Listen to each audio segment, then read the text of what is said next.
Soviet citizens who had worked on the Chinese Eastern Railway, a railway line across Manchuria whose origins dated from the Tsarist era, and accused them of having spied for Japan. In the camps they were known as the Kharbinsky, after the city of Harbin, where many had lived. Robert Conquest describes the arrests of an opera singer who had danced with the Japanese ambassador at an official ball, and of a veterinarian who attended to dogs belonging to foreigners. By the late 1930s, most ordinary Soviet citizens had worked out the pattern and wanted no foreign contacts at all. Karlo Steiner, a Croatian communist with a Russian wife, remembered that Russians only rarely dared to have private dealings with foreigners. My wife's relatives remained virtual strangers to me. None of them dared visit us. When her relatives learned of our plan to marry, Sonia was warned by all of them. Even as late as the mid-1980s, when I first visited the Soviet Union, many Russians remained wary of foreigners, ignoring them or refusing to make eye contact with them on the street. And yet, not every foreigner was picked up by the police, and not everyone accused of having foreign connections actually did have foreign connections. It also happened that people were picked up for far more idiosyncratic reasons. As a result, asking the question, "What for?" the question Anna Akhmatova so disliked, produces a truly astonishing range of ostensible explanations. Nadezhda Mandelstam's husband, Oship Mandelstam, for example, was arrested for his poetic attack on Stalin. "We live, not feeling the land beneath us. We speak, and 10 steps away no one hears us. But where there's even a whispered conversation, the Kremlin's mountaineer, murderer, and peasant slayer will be mentioned. His fat fingers, like grubs, are greasy. His words, like lead weights, are final.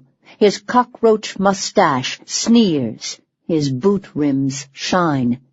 And all around him a gaggle of spineless leaders, half-humans, serve as his toys. One whinnies, one purrs, one whines. Only he shouts and points, throwing decrees like horseshoes, hitting a groin, a head, an eye. Every death sentence tastes sweet for the broad-chested Arshit." Although different reasons were officially stated, Tatiana Okunyevskaya, one of the Soviet Union's best-loved film actresses, was arrested. She believed for refusing to sleep with Viktor Abakumov, the wartime head of Soviet counterintelligence. To make sure she understood that this was the true reason, she was, she claims, shown an arrest warrant with his signature on it. The 4 Starostin brothers, all of them outstanding soccer players, were arrested in 1942. They always believed it was because their team, Spartak, had the misfortune to defeat Lavrenti Beria's favorite team, Dynamo, a touch too decisively. But it was not even necessary to be extraordinary. Lyudmila Hachatryan was arrested for marrying a foreigner, a Yugoslav soldier. Liev Razgon recounted the story of a peasant, Seryogin, who, on being told that someone had killed Kirov, replied, "Damned if I care." Seryogin had never heard of Kirov, and assumed he was someone who had died in a fight in the neighboring village. For that mistake, he received a 10-year sentence.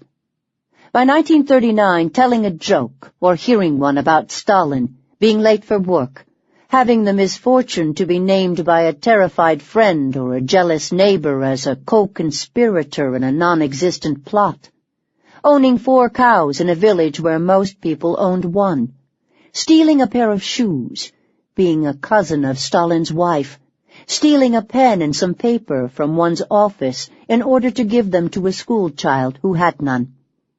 All of these could, under the right circumstances, lead to a sentence in a Soviet concentration camp. Relatives of a person who had illegally tried to cross the Soviet border were liable to arrest, according to a 1940 law, whether or not they had known about the attempted escape. Wartime laws, on being late to work and forbidding job changes, would add more criminals to the camps as well, as we shall see. If the reasons for arrest were many and varied, so too were the methods.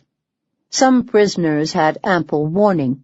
For several weeks prior to his arrest in the mid-1930s, an OGPU agent repeatedly called Alexander Weisberg in for questioning, asking him over and over again how he had come to be a spy. Who recruited you? Whom did you recruit? What foreign organization are you working for?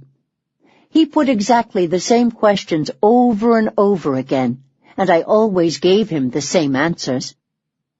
At about the same time, Galina Sierra-Briakova, the author of The Young Marx and the wife of a high functionary, was also invited every evening to Lubyanka, kept waiting until 2 or 3 o'clock in the morning, interrogated, released at 5 in the morning, and returned to her apartment. Agents surrounded her building, and a black car followed her when she went outside. So convinced was she of her coming arrest that she tried to kill herself. Nevertheless, she endured several months of this sort of harassment before actually being arrested.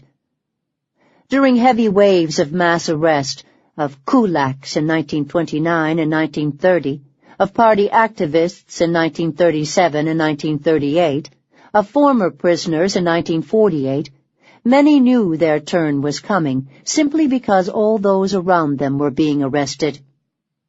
Elinor Lieper, a Dutch communist who had come to Moscow in the 1930s, was living in 1937 in the Hotel Lux, a special hotel for foreign revolutionaries. Every night a few more persons vanished from the hotel. In the morning there would be large red seals pasted on the doors of a few more rooms. In times of real terror, some even experienced the arrest itself as a sort of relief.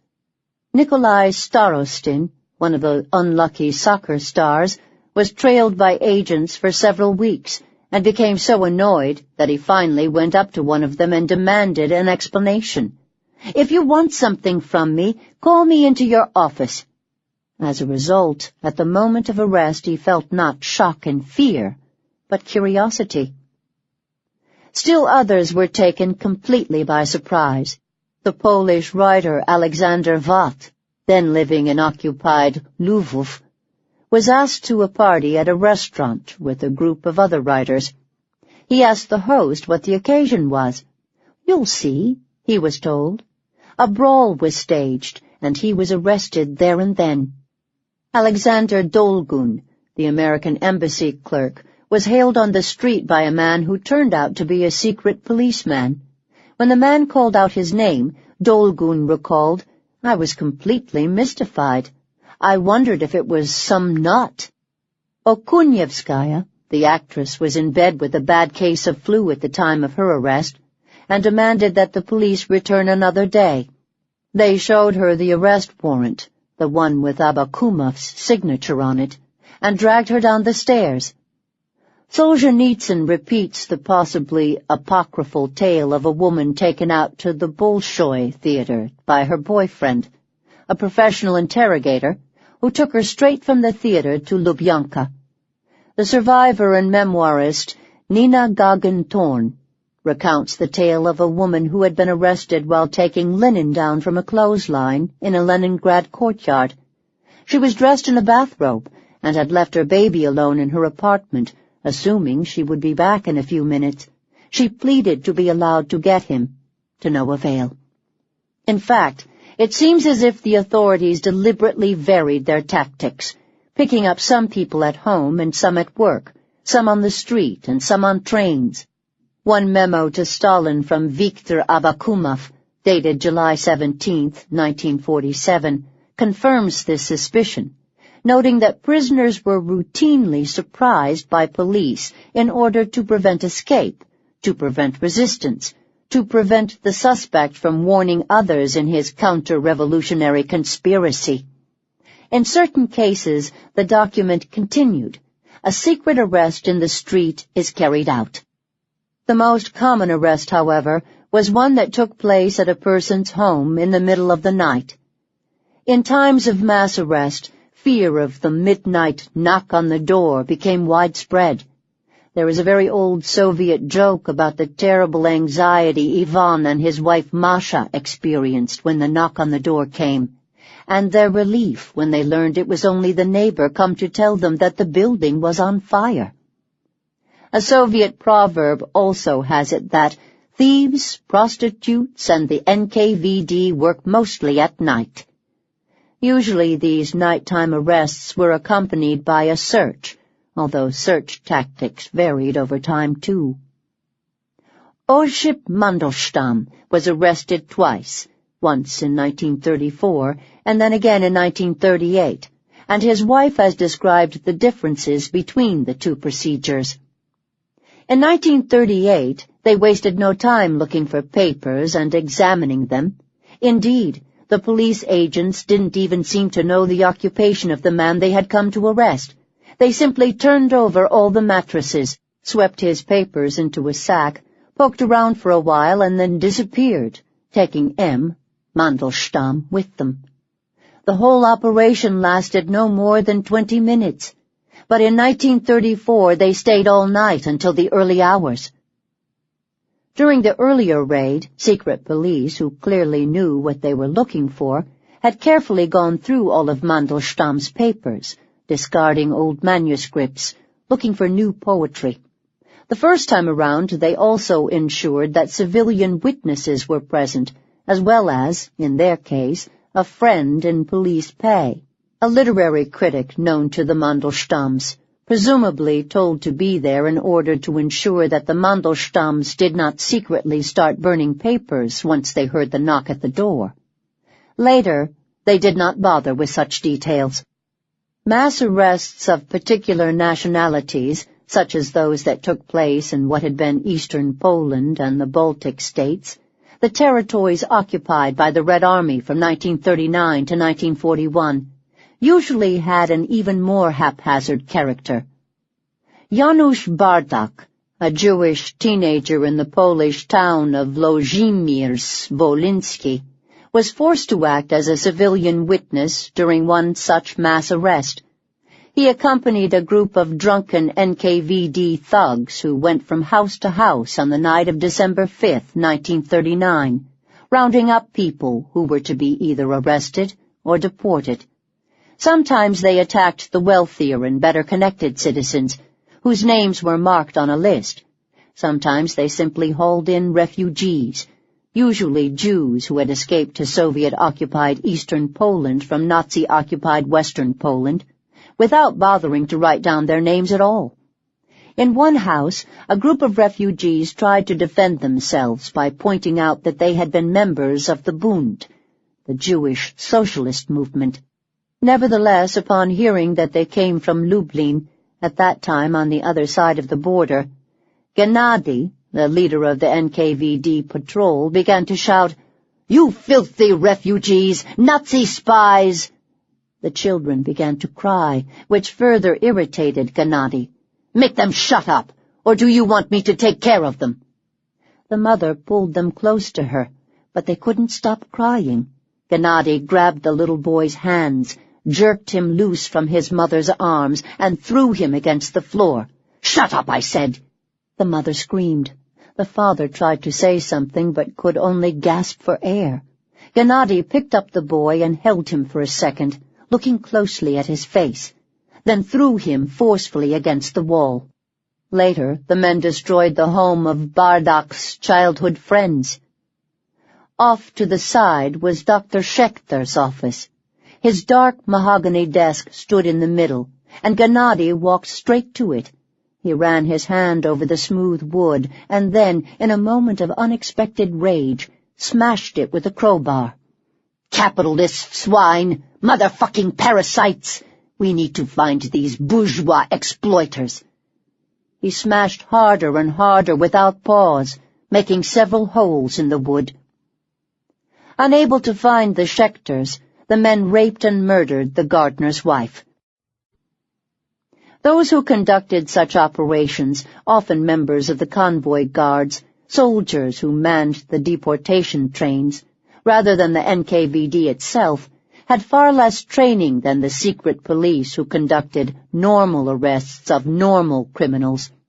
Violence was probably not officially mandated, but, since these were Soviet soldiers arresting capitalists in the wealthier West, drunkenness, disorderliness, and even rape seemed to have been condoned, as they were later on, during the Red Army's march through Poland and Germany. Nevertheless, certain aspects of their behavior were stringently dictated from above. The main administration of the convoy guards in Moscow decided in November 1940, for example, that guards doing the arresting should tell their arrestees to bring enough warm clothes and personal goods to last 3 years, as the Soviet Union was currently experiencing a shortage of such supplies. They hoped the arrestees would sell their belongings. Earlier, soldiers had usually been instructed not to tell prisoners anything about where they were going, or for how long. The accepted formula was, "Why worry? Why bring anything at all? We're only bringing you in for a short chat." Sometimes they told deportees that they were only being moved to another area, farther from the borders, for your own protection. The aim was to prevent arrestees from becoming frightened, from fighting back, or from running away. The result was to deprive people of the basic tools they would need to live in a harsh and unfamiliar climate. While Polish peasants encountering the Soviet regime for the first time might be excused their naivete in believing such lies, the very same formulas worked equally well on Moscow and Leningrad intellectuals and party apparatchiks, possessed, as they often were, by the certainty of their own innocence. Evgenia Ginsburg, at the time a party worker in Kazan, was told when arrested that she would be gone 40 minutes, perhaps an hour. As a result, she did not take the opportunity to say goodbye to her children. Yelena Sidorkina, an arrested party member, walked down the street to prison with her arresting officer chatting peacefully, certain that she would be home soon. Sofia Alexandrova, the ex-wife of the Chekist Gleb Boki, was discouraged from taking a summer coat with her when the NKVD came to take her away. "It's warm tonight, and we'll be back within an hour, at most," prompting her son-in-law, the writer Lev Razgon, to ponder the strange cruelty of the system. What was the point of sending a middle-aged woman in not very good health to prison, without even the tiny bag of underclothes and washing things that an arrested person has always been allowed to take with him since the time of the pharaohs? At least the wife of the actor Georgy Zhenov had the sense to begin packing his spare clothes. When told he would be returning home soon, she snapped, "Those who fall into your hands don't return quickly." Her view was close to the truth. Most of the time, when an arrestee walked through the heavy iron doors of a Soviet prison, it would be many years before he or she saw home again. If the Soviet method of arrest seems to have been almost whimsical at times, the rituals that followed arrest were, by the 1940s, virtually immutable. However a prisoner had come to enter the gates of his local prison, once he arrived, events followed a distinctly predictable course. As a rule, prisoners were registered, photographed, and fingerprinted well before they were told why they had been arrested or what their fate would be. For the first few hours, and sometimes the first few days, they encountered no one more senior than ordinary prison wardens, who were completely indifferent to their fate, had no idea of the nature of their alleged crimes, and answered all questions with an indifferent shrug. Many former prisoners believed that their first few hours in captivity were deliberately designed to shock them, to render them incapable of coherent thought. Ina Shikieva Geister, arrested for being the daughter of an enemy of the people, felt this happening to her after only a few hours in Lubyanka, Moscow's central prison. "Here in Lubyanka, you are already not a person, and around you there are no people. They lead you down the corridor, photograph you, undress you, search you mechanically. Everything is done completely impersonally. You look for a human glance. I don't speak of a human voice, just a human glance. But you don't find it. You stand disheveled in front of the photographer, try to somehow fix your clothes, and you are shown with a finger where to sit. An empty voice says, "Face front," and "Profile." They don't see you as a human being. You have become an object. If they were being taken into one of the main city prisons for interrogation, and not put, as exiles were, immediately onto trains, arrestees were thoroughly searched in several stages. A 1937 document instructed prison wardens specifically not to forget that the enemy doesn't halt his struggle after his arrest, and might commit suicide in order to hide his criminal activity. As a result, prisoners were deprived of buttons, belts, braces, shoelaces, garters, underwear elastic, whatever they could conceivably use to kill themselves. Many felt humiliated by this edict. Nadezhda Yofa, daughter of a leading Bolshevik, was deprived of her belt, garters, shoelaces, and hairpins. I remember how I was struck by the degradation and absurdity of all this. What could a person do with hairpins? Even if the absurd idea popped into someone's head to hang himself by his shoelaces, then how could this actually be done? They simply had to place a person in a revolting and humiliating position where one's skirt would fall down, stockings would slip, and shoes would shuffle. The body search that followed was worse. In his novel The First Circle, Alexander Solzhenitsyn describes the arrest of Innokienty, a Soviet diplomat. Within hours of arrival at Lubyanka, a warder was examining every orifice of Innokienty's body. Like a horse dealer, his unwashed fingers prodding inside Innokienty's mouth, stretching one cheek, then the other, pulling down the lower eyelids, the warder convinced himself that there was nothing hidden in the eyes or mouth, and tipped back the head so that the nostrils were lit up. Then he checked both ears, pulling them back, told Innokienty to spread out his hands to show there was nothing between the fingers, and to swing his arms to show there was nothing under his armpits. In the same flat, irrefutable tone, he ordered, "Take your penis in your hands. Turn back the foreskin. More. Right, that's enough. Move your penis up and right, up and left. Right, you can drop it. Turn your back to me. Straddle your legs. Wider. Bend down and touch the floor. Legs wider. Stretch your buttocks with your hands. Right, now squat. Quickly. Once more." Thinking about his arrest before it happened, Innokienty had pictured to himself a duel of wits to the death. For this he was ready, prepared for a high-principled defense of his life and his convictions. Never had he imagined anything so simple, so dull, and so irresistible as this reality. The people who had received him were petty-minded, low-grade officials, as uninterested in his personality as in what he had done. The shock of such searches could be worse for women.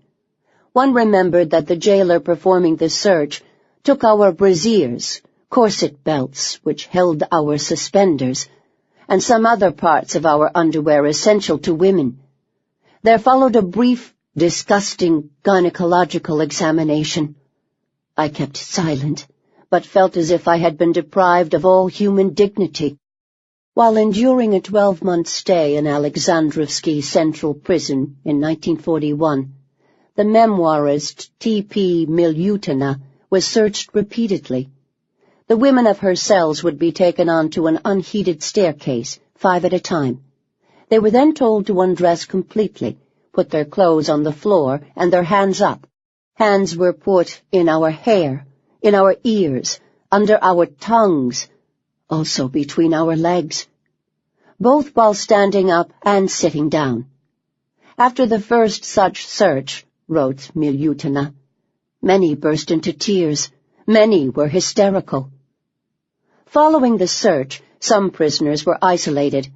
The first hours of imprisonment, continues Solzhenitsyn, are designed to break the prisoner down by isolating him from contact with other inmates, so that there is no one to keep his spirits up, so that the full force of the whole vast ramified apparatus is felt to be bearing down on him and him alone.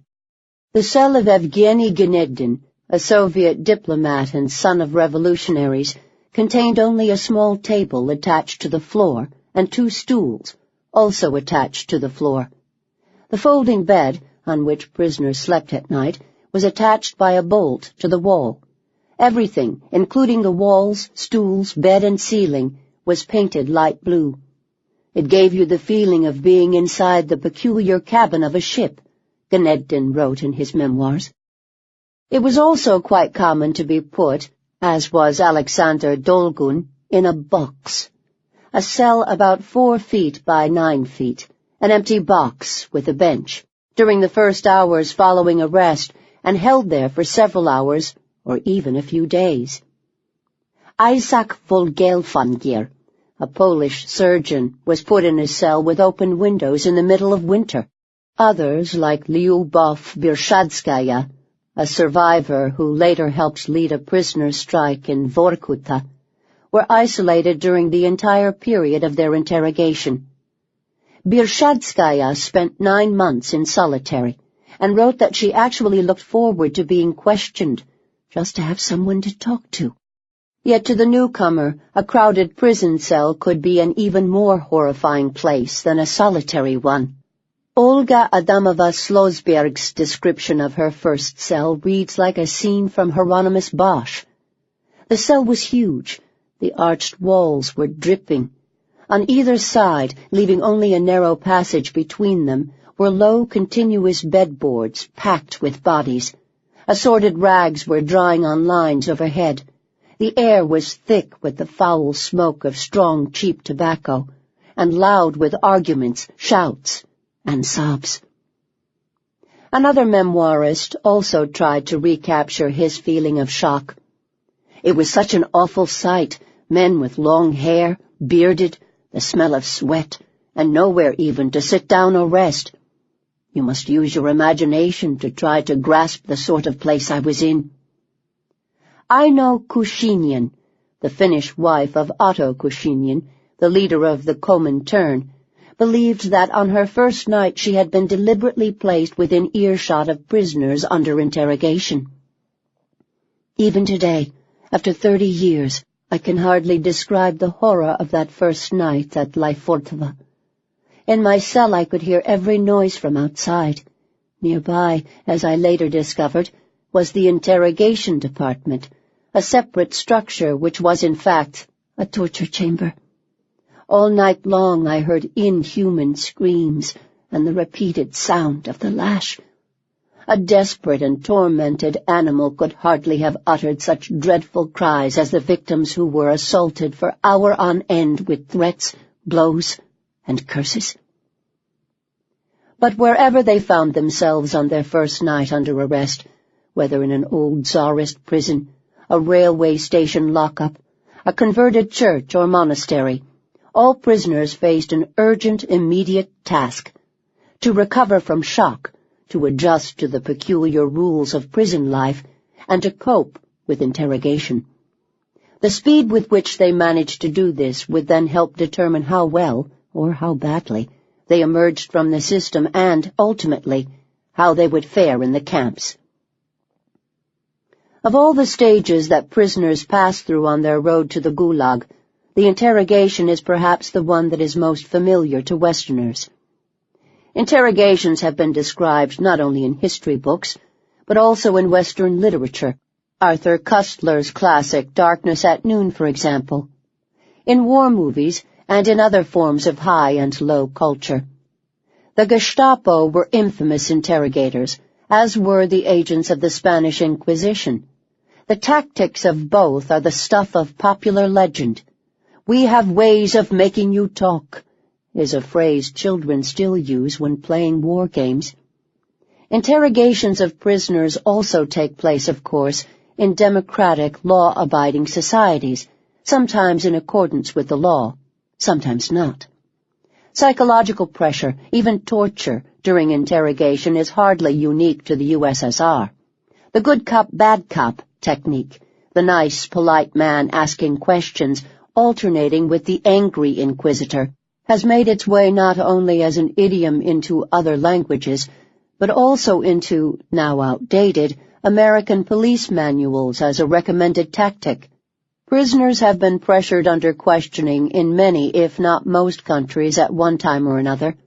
Indeed, it was evidence of such pressure that led the American Supreme Court to rule, in the Miranda v. Arizona case of 1966, that criminal suspects must be informed, among other things, of their right to remain silent and of their right to contact a lawyer.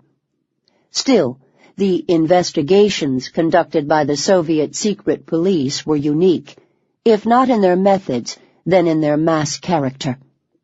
In some eras, cases routinely included hundreds of people who were arrested all over the Soviet Union. Typical of its time was one report filed by the Orenburg Regional Department of the NKVD on operational measures for the liquidation of clandestine groups of Trotskyites and Bukharinites, as well as other counter-revolutionary groups, carried out from 1 April to 18 September 1937. According to the report, the Orenburg NKVD had arrested 420 members of a Trotskyite conspiracy and 120 right-wingers, as well as more than 2,000 members of a right-wing military Japanese Cossack organization, more than 1,500 Tsarist officers and civil servants exiled from St. Petersburg in 1935, some 250 Poles indicted as part of the case against Polish spies, 95 people who had worked on the Harbin Railway in China and were considered to be Japanese spies, 3,290 former kulaks, and 1,399 criminal elements. In all, the Orenburg NKVD arrested more than 7,500 people in a 5-month period, which did not allow much time for careful examination of evidence. This hardly mattered, as the investigations into each one of these counter-revolutionary conspiracies had in fact been launched in Moscow. The local NKVD were merely doing their duty, filling in the numerical quotas that had been dictated from above. Because of the high volume of arrests, special procedures had to be put in place. These did not always entail extra cruelty. On the contrary, the large numbers of prisoners sometimes meant that the NKVD reduced investigations to a minimum. The accused was hurriedly questioned and then equally hurriedly sentenced, sometimes with an extremely brief court hearing. General Alexander Gorbatov, an admired military leader, remembered that his hearing took 4 or 5 minutes and consisted of a confirmation of his personal details and one question: "Why did you not admit to your crimes during the investigation?" Afterward, he received a 15-year sentence. Still others had no trial at all.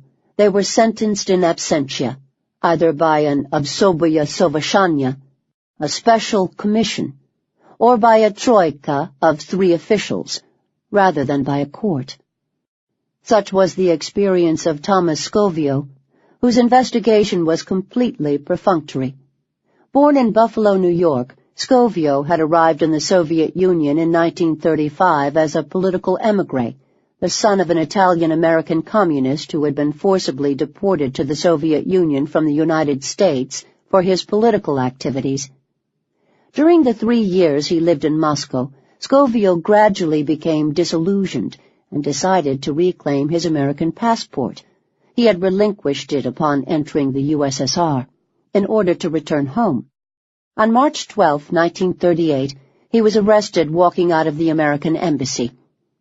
The record of Scovio's subsequent investigation, which, decades later, he photocopied in a Moscow archive and donated to the Hoover Institution, is sparse, matching his own recollection of the same events.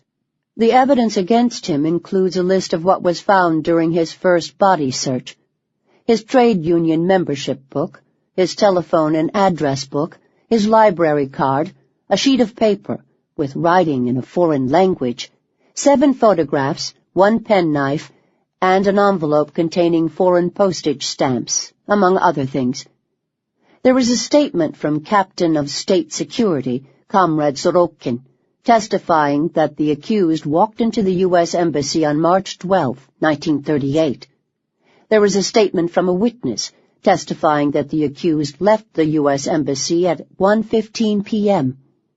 The file also includes the protocols of the initial investigation and the 2 brief interrogations, each page signed by both Scovio and his interrogator.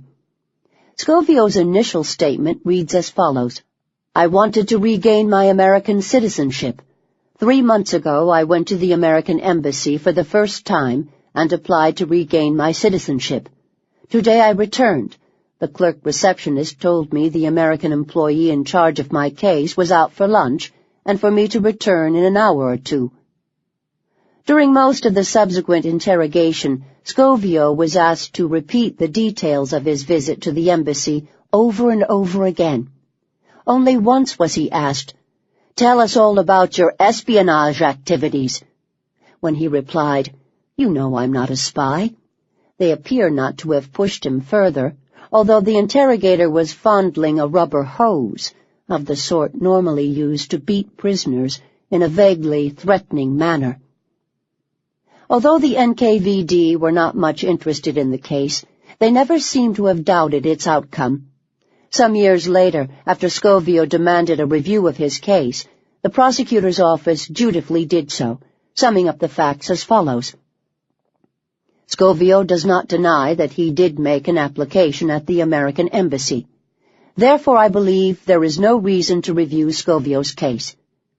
Damned by the fact that he had confessed to entering the embassy and had confessed to wanting to leave the USSR, Scovio received a sentence from one of the special commissions of 5 years of forced labor, condemned as a socially dangerous element. His case had been treated as routine. In the crush of arrests at the time, the investigators had simply done the bare minimum required. Others were convicted on even less evidence, after even more cursory investigations. Because falling under suspicion was in itself considered a sign of guilt, prisoners were rarely released without serving at least a partial sentence. Leonid Finkelstein, a Russian Jew arrested in the late 1940s, had the impression that although no one had managed to invent a particularly plausible case against him, he had been given a relatively short sentence of 7 years, simply in order to prove that the arresting organs never made a mistake. Another ex-prisoner, S.G. Durasova, even claims that he was specifically told by one of his investigators that, "We never arrest anyone who is not guilty, and even if you weren't guilty, we can't release you, because then people would say that we are picking up innocent people." On the other hand, when the NKVD were more interested, and, it seems, when Stalin himself was more interested, the investigators' attitude to those picked up during periods of mass arrest could rapidly change from indifferent to sinister. In certain circumstances, the NKVD would even demand that investigators fabricate evidence on a massive scale, as happened, for example, during the 1937 investigation into what Nikolai Yezhov called the most powerful and probably the most important diversionist espionage networks of Polish intelligence in the USSR. If Scovio's interrogation represents one extreme of indifference, the mass operation against this alleged Polish spy ring represents the other. Suspects were interrogated with the single-minded goal of making them confess. The operation began with NKVD Order 00485, an order that set the pattern for later mass arrests.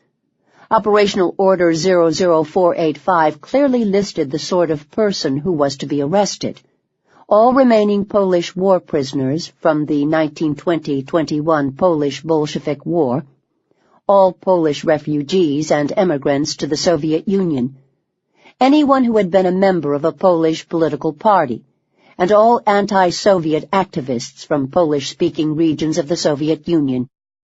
In practice, anyone of Polish background living in the Soviet Union, and there were many, particularly in the Ukrainian and Belarusian border regions, was under suspicion. The operation was so thorough that the Polish consul in Kiev compiled a secret report describing what was happening, noting that in some villages anyone of Polish background, and even anyone with a Polish-sounding name, had been arrested, whether a factory manager or a peasant. But the arrests were only the beginning. Since there was nothing to incriminate someone guilty of having a Polish surname, Order 00485 went on to urge regional NKVD chiefs to begin investigations simultaneously with arrests. The basic aim of investigation should be the complete unmasking of the organizers and leaders of the diversionist group, with the goal of revealing the diversionist network.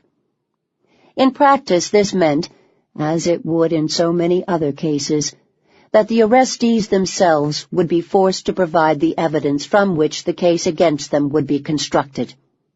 The system was simple. Polish arrestees were first questioned about their membership in the espionage ring. Then, when they claimed to know nothing about it, they were beaten or otherwise tortured until they remembered. Because Yazhov was personally interested in the success of this particular case, he was even present at some of these torture sessions. If the prisoners lodged official complaints about their treatment, he ordered his men to ignore them and to continue in the same spirit. Having confessed, the prisoners were then required to name others, their co-conspirators. Then the cycle would begin again, as a result of which the spy network grew and grew. Within 2 years of its launch, the so-called Polish line of investigation had resulted in the arrests of more than 140,000 people. By some accounts, nearly 10% of all those repressed in the Great Terror. But the Polish operation also became so notorious for the indiscriminate use of torture and false confessions that in 1939, during the brief backlash against mass arrests, the NKVD itself launched an investigation into the mistakes that had been made while it was being carried out. One officer involved remembered that it wasn't necessary to be delicate. No special permission was needed in order to beat people in the face, to beat without limitation. Those with qualms, and apparently there were some, had explicitly been told that it was Stalin and the Politburo's decision to beat the Poles for all you are worth. In fact, although Stalin later denounced the NKVD's simplified procedures for investigation, there is some evidence that he personally approved of these methods. In Viktor Abakuma's 1947 letter to Stalin, for example, he specifically notes that the primary task of an investigator is to try to get from the arrestee a true and open confession, with the goal not only of establishing the guilt of the arrestee, but also of uncovering those to whom he is linked, as well as those directing his criminal activity and their enemy plans. Abakumov skirts around the issue of physical torture and beatings, but does also write that investigators are enjoined to study the character of the arrestee, and on that basis to decide whether to give him a light prison regime or a strict one, and how best to make use of his religious convictions, family and personal ties, self-respect, vanity, etc. Sometimes in order to outwit the arrestee and to create the impression that the organs of the MGB know everything about him, the investigator can remind the arrestee of separate, intimate details from his personal life, secrets that he hides from those around him, etc. Why the Soviet secret police were so obsessed with confession remains a matter for debate, and a wide variety of explanations have been proffered in the past. Some believe the policy came from the top.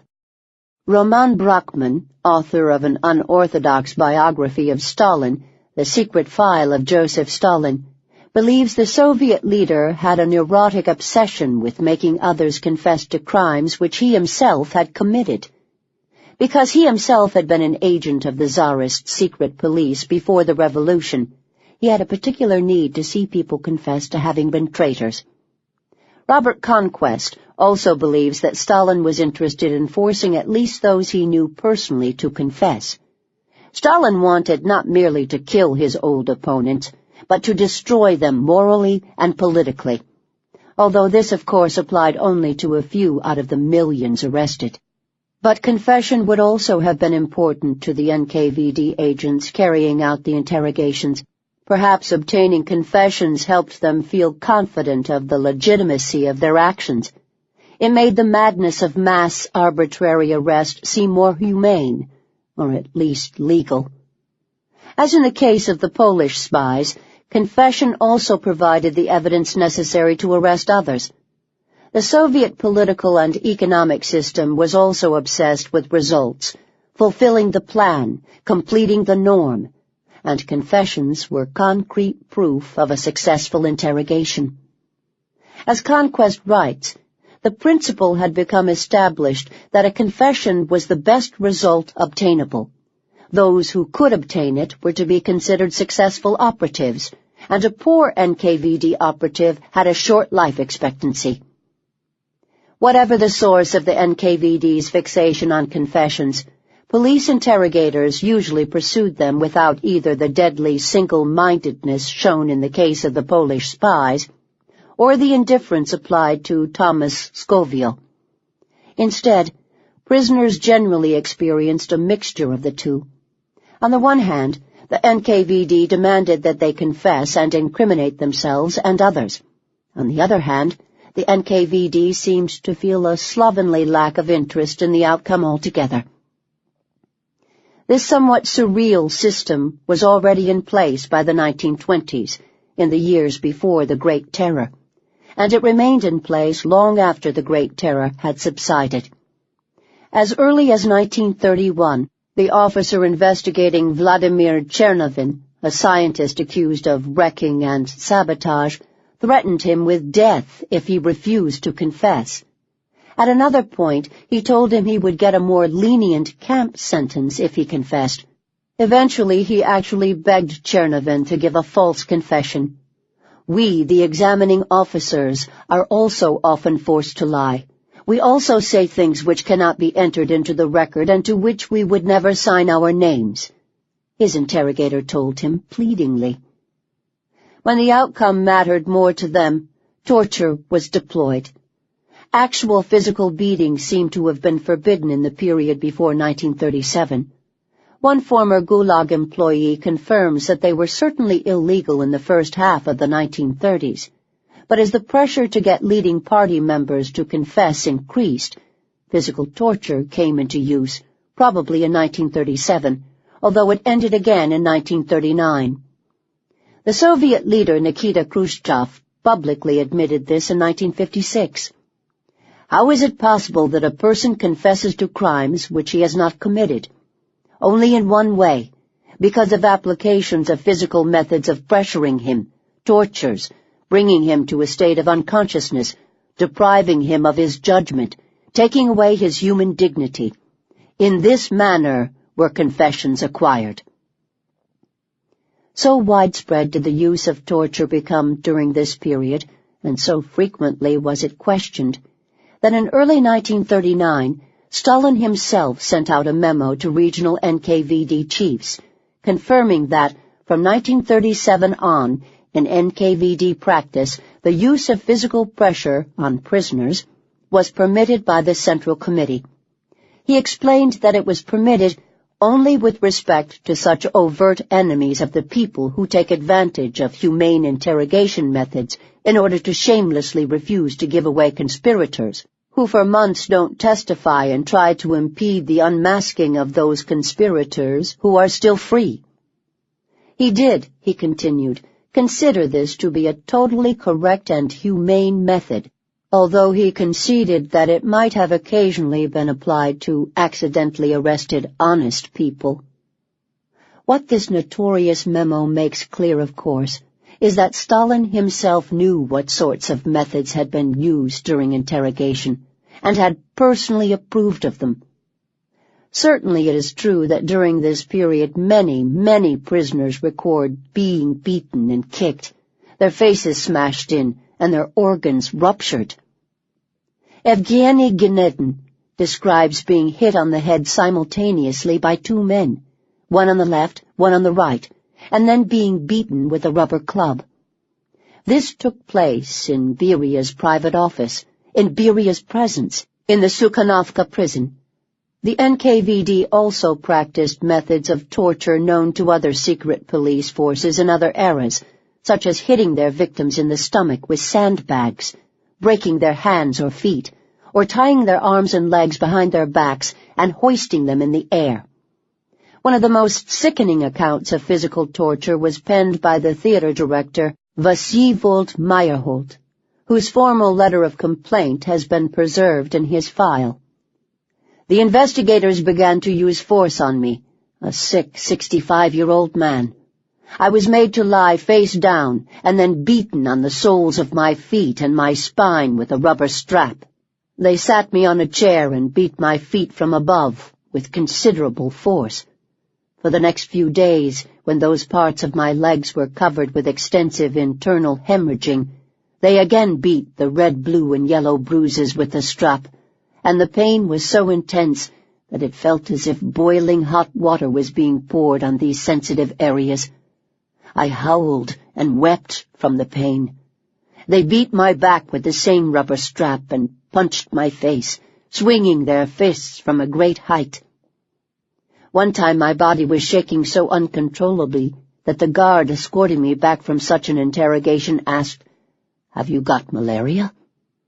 When I lay down on the cot and fell asleep, after 18 hours of interrogation, in order to go back in an hour's time for more, I was woken up by my own groaning, and because I was jerking about like a patient in the last stages of typhoid fever.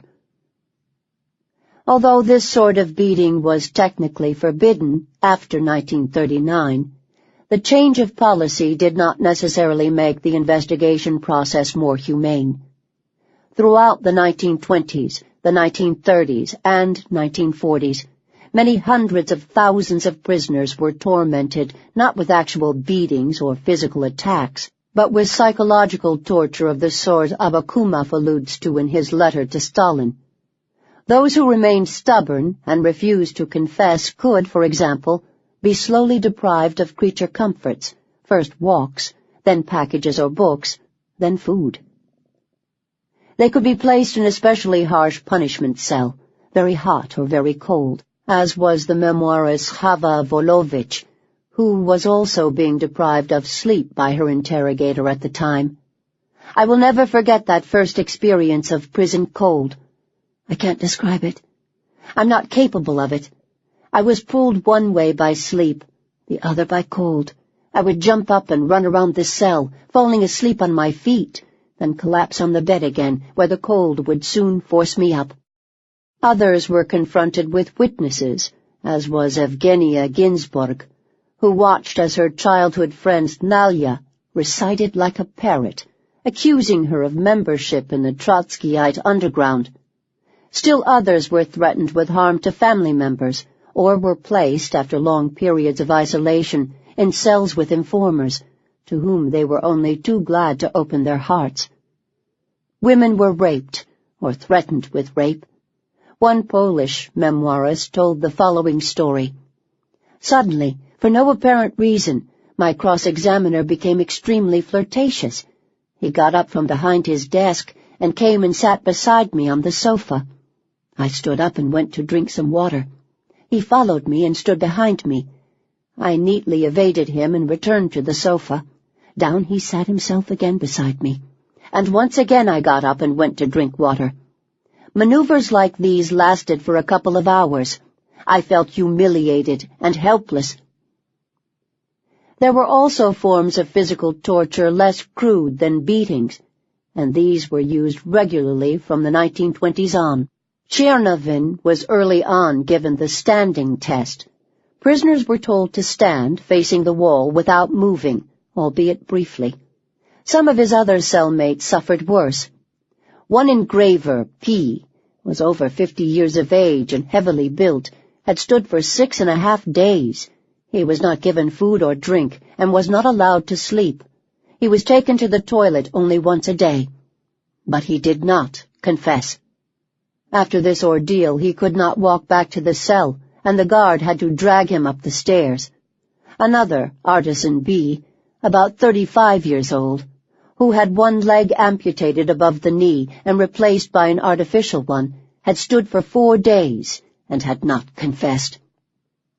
Most commonly, however, prisoners were simply deprived of sleep. This deceptively simple form of torture, which seemed to require no special advance approval, was known to prisoners as being put on the conveyor, and it could last for many days, or even weeks. The method was simple. Prisoners were interrogated all night, and afterward forbidden to sleep during the day. They were constantly awoken by guards, and threatened with punishment cells or worse if they failed to stay awake. One of the best accounts of the conveyor, and of its physical effects, is that given by the American Gulag inmate Alexander Dolgun. During his first month in Lyfortova, he was virtually deprived of any sleep at all, allowed an hour a day or less. Looking back, it seems that an hour is too much. It may have been no more than a few minutes some nights. As a result, his brain began to play tricks on him. There would be periods when I suddenly knew that I had no recollection of what had happened in the last few minutes. Dropouts in my mind. Total erasures. Then, of course, later on I began to experiment with sleeping upright, to see if my body could learn to hold itself erect. I thought if that would work, I might escape detection in the cells for a few minutes at a time, because the guard at the peephole would not think I was asleep if I was sitting upright. And so it would go, snatching 10 minutes here, half an hour there, occasionally a little longer if Sidorov called it quits before 6 in the morning and the guards left me alone till the wake-up call. But it was too little, too late. I could feel myself slipping, getting looser and less disciplined every day. I dreaded going crazy, almost worse. No, really worse than dying. Dolgun did not confess for many months, a fact that provided him with something to be proud of throughout the rest of his imprisonment. Yet when, many months later, he was called back to Moscow from his camp in the Zhuzhkaskin and beaten up again, he did sign a confession, thinking, what the hell, they've got me anyway. Why didn't I do it a long time ago and avoid all that pain? Why not, indeed? It was a question many others asked themselves, with varying answers. Some, a particularly high percentage of memoir writers, it would seem, held out either on principle or in the mistaken belief that they would thereby avoid being sentenced. I'd rather die than defame myself, General Gorbatov told his interrogator. Even as he was being tortured, he does not specify how. Many also believed, as Solzhenitsyn, Gorbatov, and others point out, that a ridiculously lengthy confession would create an atmosphere of absurdity, which even the NKVD could not fail to notice. Gorbatov wrote with horror of his prison comrades, "They impressed me as being cultured and serious-minded people. I was all the more horrified to hear that during their interrogations every single one of them had written the most unmitigated rubbish, confessing to imaginary crimes and incriminating other people. Some even held the strange theory that the more people were jailed, the sooner it would be realized that all this was nonsense and harmful to the party. Yet not everyone agreed that such people were to be blamed." Yevrazgon, in his own memoirs, replied to Gorbatov, whom he called arrogant and immoral. "It is wrong to shift the blame from the torturers to their victims. Gorbatov was lucky, that's all. Either his interrogator was lazy, or he had not been given a firm instruction to put pressure on his charge. Doctors, psychologists, psychiatrists have not done enough research to say whether an individual can be tortured into giving false testimony against himself. But this century has provided a vast amount of evidence on the subject. Of course it can be done." There are also mixed views, in retrospect, about whether holding out actually mattered. Susanna Piacciora, who was interrogated for more than a year in the early 1950s. She was a member of a tiny youth group which was founded, quixotically, to resist Stalin, said, looking back, that holding out had not been worth it. Resisting confession simply prolonged the interrogation, she believes. Most were sentenced anyway, in the end. Nevertheless, the contents of Scovio's file clearly illustrate that subsequent decisions about early release, amnesty, and so on, were indeed taken on the basis of what was in a prisoner's file, including confession. If you had managed to hold out, in other words, you did stand a very, very slim chance of having your sentence reversed. Right up through the 1950s, all of these judicial procedures, however surreal, were taken seriously. In the end, the interrogation's greatest importance was the psychological mark it left on prisoners. Even before they were subjected to the long transports east, even before they arrived in their first camps, they had been at some level prepared for their new lives as slave laborers. They already knew that they had no ordinary human rights, no right to a fair trial or even a fair hearing.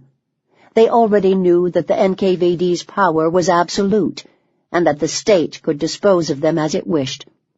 If they had confessed to a crime they had not committed, they already thought less of themselves. But even if they had not, they had been robbed of all semblance of hope, of any belief that the mistake of their arrest would soon be reversed. Chapter 8. Prison.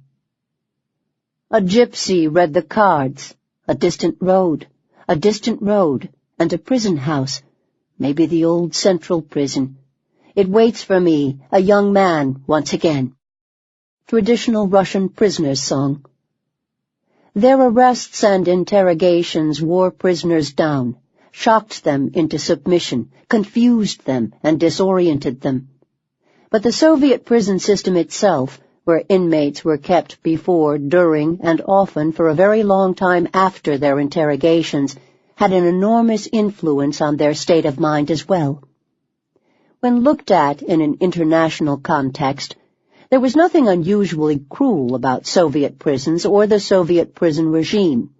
Soviet prisons were certainly harsher than most Western prisons, and harsher than Tsarist prisons had been too. On the other hand, prisons in China or in other parts of the Third World in the mid-20th century were extremely unpleasant as well. Nevertheless, elements of Soviet prison life remained peculiar to the Soviet Union.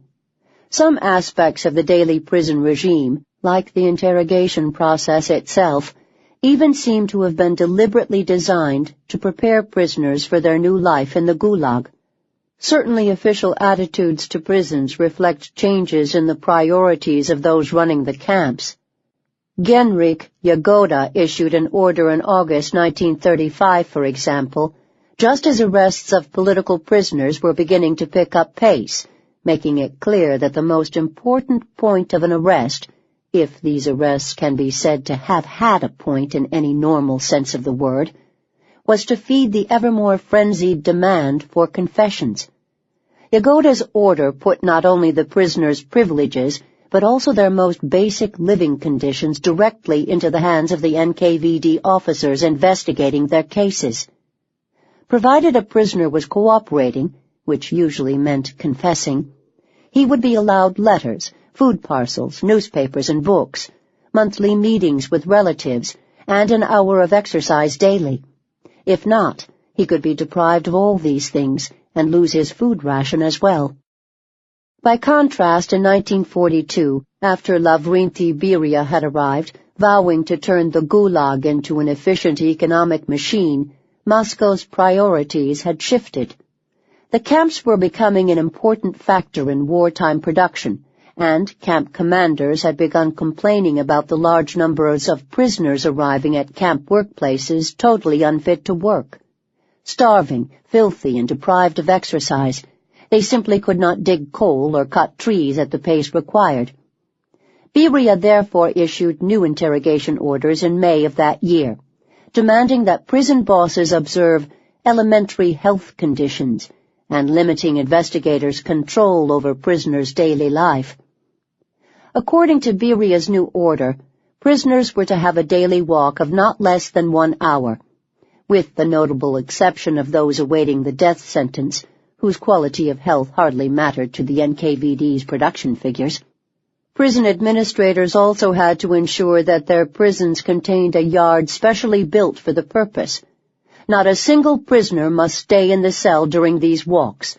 Weak and aged prisoners must be helped by their cellmates. Prison warders were told to ensure that inmates, except for those directly under interrogation, have 8 hours of sleep, that those with diarrhea receive extra vitamins and better food, and that the parashi, the buckets that served as prison toilets, be repaired if leaking. The last point was thought to be so crucial that the order even specified the ideal size of a parasha. In men's cells, they had to be 55 to 60 centimeters high, in women's cells 30 to 35 centimeters high, and they had to contain 0.75 liters of depth per person in the cell.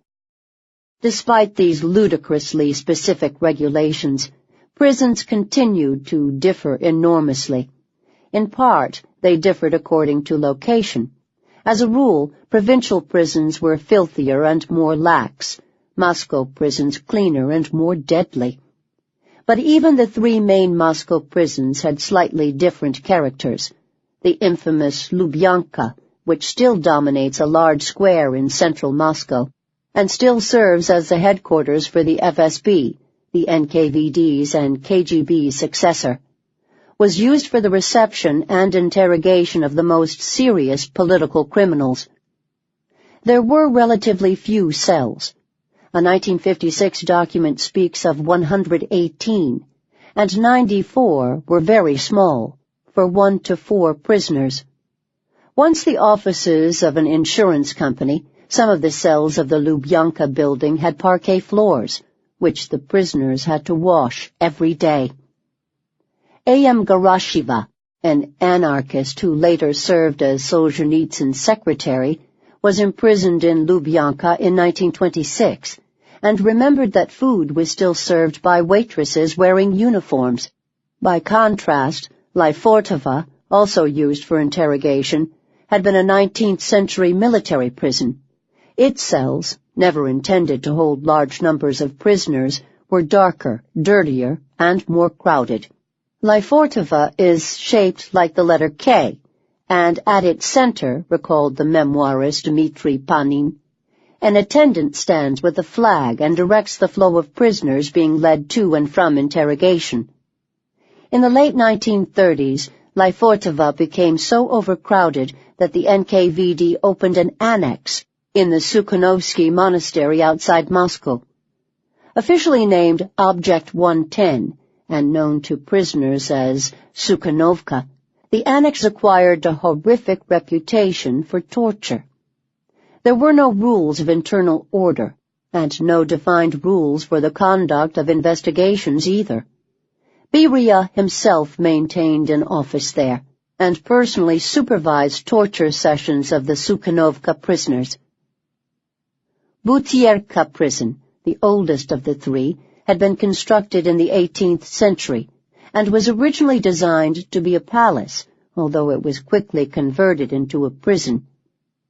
Among its distinguished 19th-century inmates was Felix Dzerzhinsky, along with other Polish and Russian revolutionaries. Generally used to house prisoners who had finished interrogation and were awaiting transport, Butyrka was also crowded and dirty, but more relaxed. Garashiva records that whereas the Lubyanka guards forced prisoners to exercise by walking in a tight circle, at Butyrka you could do what you wanted. She, like others, also mentions the prison's excellent library, whose collection had been formed by generations of prisoners, all of whom left their books behind when they were transferred away. Prisons also differed from era to era. During the early 1930s, large numbers of prisoners were sentenced to months or even years of isolation. One Russian prisoner, Boris Chetverikov, kept sane for 16 months in solitary by washing his clothes, the floor, the walls, and by singing all the opera arias and songs that he knew. Alexander Dolgun was kept in solitary during his interrogation too, and managed to keep his head by walking. He counted the steps in his cells, worked out how many there were to a kilometer, and started walking, first across Moscow to the American embassy.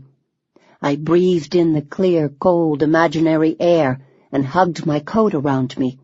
Then across Europe, and finally across the Atlantic, back home to the United States. Evgenia Ginsburg spent nearly 2 years in the Yaroslavl isolator, deep in central Russia, much of that time completely alone. To this day, if I shut my eyes, I can see every bump and scratch on those walls, painted halfway up in the favorite prison colors, brownish red and a dirty white above. But eventually, even that special prison began to fill up, and she was given a cellmate. Ultimately, most of the Uzeks, the prison prisoners, were moved to camps. As Ginsburg writes, it was simply not practical to keep such multitudes in prison for 10 or 20 years. It was inconsistent with the tempo of the age and with its economy. In the 1940s, as the pace of arrests grew, it became far more difficult to isolate anyone, even new prisoners, even for a few hours. In 1947, Leonid Finkelstein was initially thrown into the prison Vokzal, literally railway station, a huge common cell where all the arrested are thrown in first, without any facilities. Then they are sorted out gradually, sent to the baths, and then to the cells. In fact, the experience of desperate overcrowding was far more common than that of solitary isolation. To choose a few random examples, the main Arkhangelsk city prison, which had a capacity of 740, held in 1941 between 1,661 and 2,380 prisoners. The prison in Kotlas, in northern Russia, with a capacity of 300, held up to 460.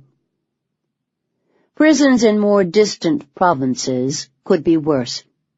In 1940, the prison of Stanislavów, in newly occupied eastern Poland, contained 1,709 people, well above its capacity of 472, and possessed a mere 150 sets of sheets. In February 1941, the prisons in the Republic of Tatarstan, with a capacity for 2,710 prisoners, contained 6,353. In May 1942, the prisons of the Central Asian city of Tashkent, with a capacity for 960, contained 2,754. These crowded conditions had a particularly harsh effect on those under interrogation, whose entire lives were being subject to intense, hostile questioning every night, and whose days, nevertheless, had to be spent in the company of others. One prisoner described the effects. The whole process of the disintegration of personality took place before the eyes of everyone in the cell. A man could not hide himself here for an instant. Even his bowels had to be moved on the open toilet, situated right in the room. He who wanted to weep wept before everyone, and the feeling of shame increased his torment. He who wanted to kill himself in the night beneath the blanket, trying to cut the veins in his arm with his teeth, would be quickly discovered by one of the cell's insomniacs and prevented from finishing the job. Margaret Bubir-Neumann also wrote that the overcrowding turned prisoners against one another. When prisoners were awoken at 4:30 in the morning, the effect on us was much as though an ant heap had been turned over. Everyone grabbed her wash things in order to be first, if possible, because, of course, the washing accommodation was not remotely sufficient for all of us. In the room where we washed were 5 lavatories and 10 water taps. I say lavatories, but they were in reality 5 holes in the ground and nothing else. Queues immediately formed in front of all 5 holes, and all 10 taps. Imagine, if you can, going to the lavatory in the morning with at least a dozen pairs of eyes watching you and being shouted at and urged on by others impatiently waiting for their turn. Perhaps because they were aware of the crowding, prison authorities went to great lengths to break any semblance of prisoner solidarity. Yagoda's order of 1935 already forbade prisoners to talk, shout, sing, write on the walls of the cell, leave marks or signs anywhere in the prison, stand at the windows of the cell, or attempt to communicate with those in other cells in any way. Those breaking these rules could be punished by deprivation of exercise or letters, or even by being placed in a specially constructed punishment cell. Enforced silence is frequently mentioned by those imprisoned in the 1930s. No one spoke out loud, and some of them made themselves understood by signs, wrote Bubir Neumann of Butierka, where the half-exposed bodies of most of the women were of a peculiar grayish-blue tinge from long confinement without light or air. In some prisons, the rule of silence remained absolute well into the next decade. In others, less so. One ex-prisoner writes of the complete silence of Lubyanka in 1949, by comparison to which cell number 106 at Butierka seems like visiting a bazaar after a small shop. Another, in prison in the central Soviet city of Kazan, remembers that when prisoners began whispering, the lid of the food hatch would open with a bang, and someone would hiss, "Shh!" Many memoirists have also described how guards, when moving prisoners between cells or from a cell to interrogation, would jangle their keys, snap their fingers, or make some other noise, to warn off those farther down the corridor. In the case of an encounter, one of the prisoners would be quickly turned down another passageway or placed into a special closet. V.K. Yasny, formerly a translator of Spanish literature, was once placed in a half-meter square closet in Lubyanka for 2 hours. Such closets seem to have been in wide use. The basement of the former NKVD headquarters in Budapest, now a museum, contains one. The object was to prevent prisoners from encountering others who might be involved in their particular case, as well as to keep them away from siblings or other relatives who might be under arrest. The enforced silence made even the walk to the interrogation rooms unnerving. Alexander Dolgun recalls walking down the carpeted hallways of Lubyanka. The only sound as we moved along was the guard's clucking of his tongue. All those metal doors were gray, battleship gray, and the effect of the gloom and the silence and the gray doors repeating themselves down the corridors until they merged with the shadows was oppressive and discouraging. To prevent prisoners in one cell from learning the names of those in other cells, prisoners were called out, for interrogation or for transfer, not by their names, but by a letter of the alphabet. The guard would shout G, for example, and all of the prisoners with surnames beginning with G would stand and give their first names and patronymics. Order was maintained, just as order is maintained in most prisons, through the rigid regulation of daily life. Zayara Vyezyolaya, the daughter of a famous Russian writer and enemy, described in her memoirs a typical day in Lubyanka. It began with upravka, a trip to the toilet. "Prepare for the toilet," shouts the guard, and the women would silently line up in pairs.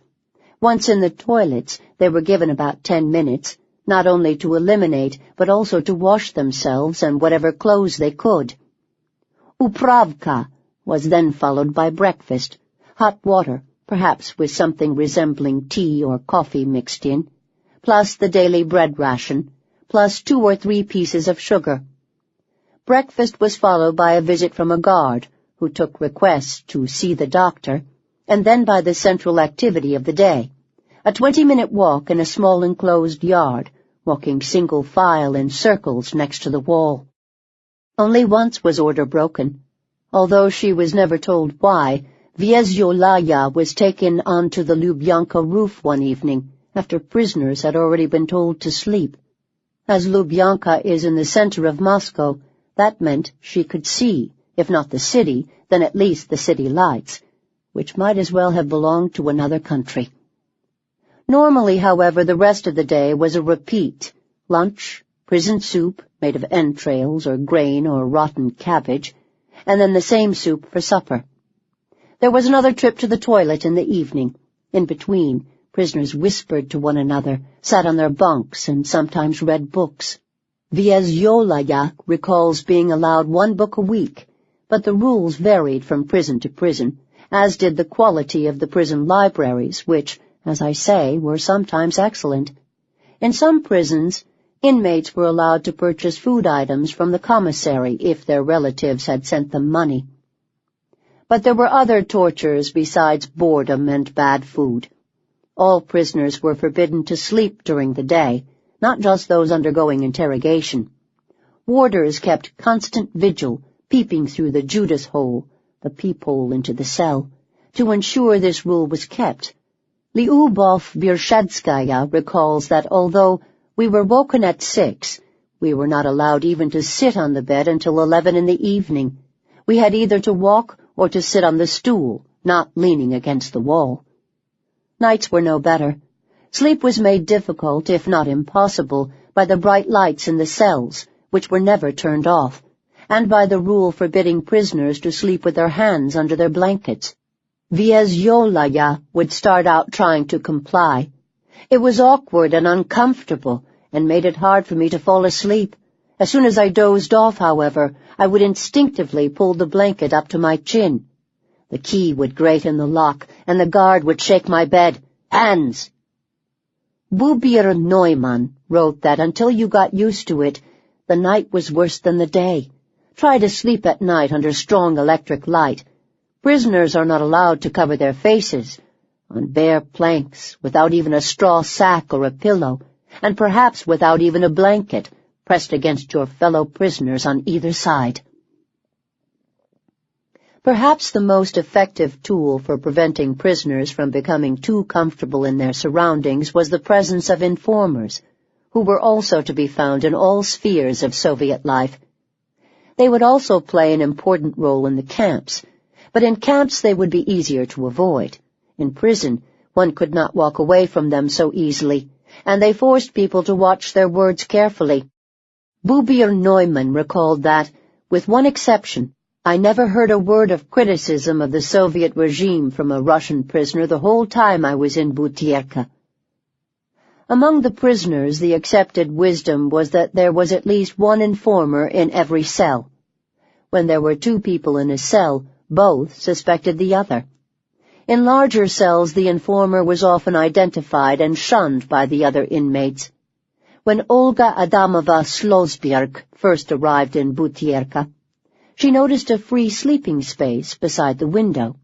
She was welcome to sleep there, she was told, but you won't have the best of neighbors.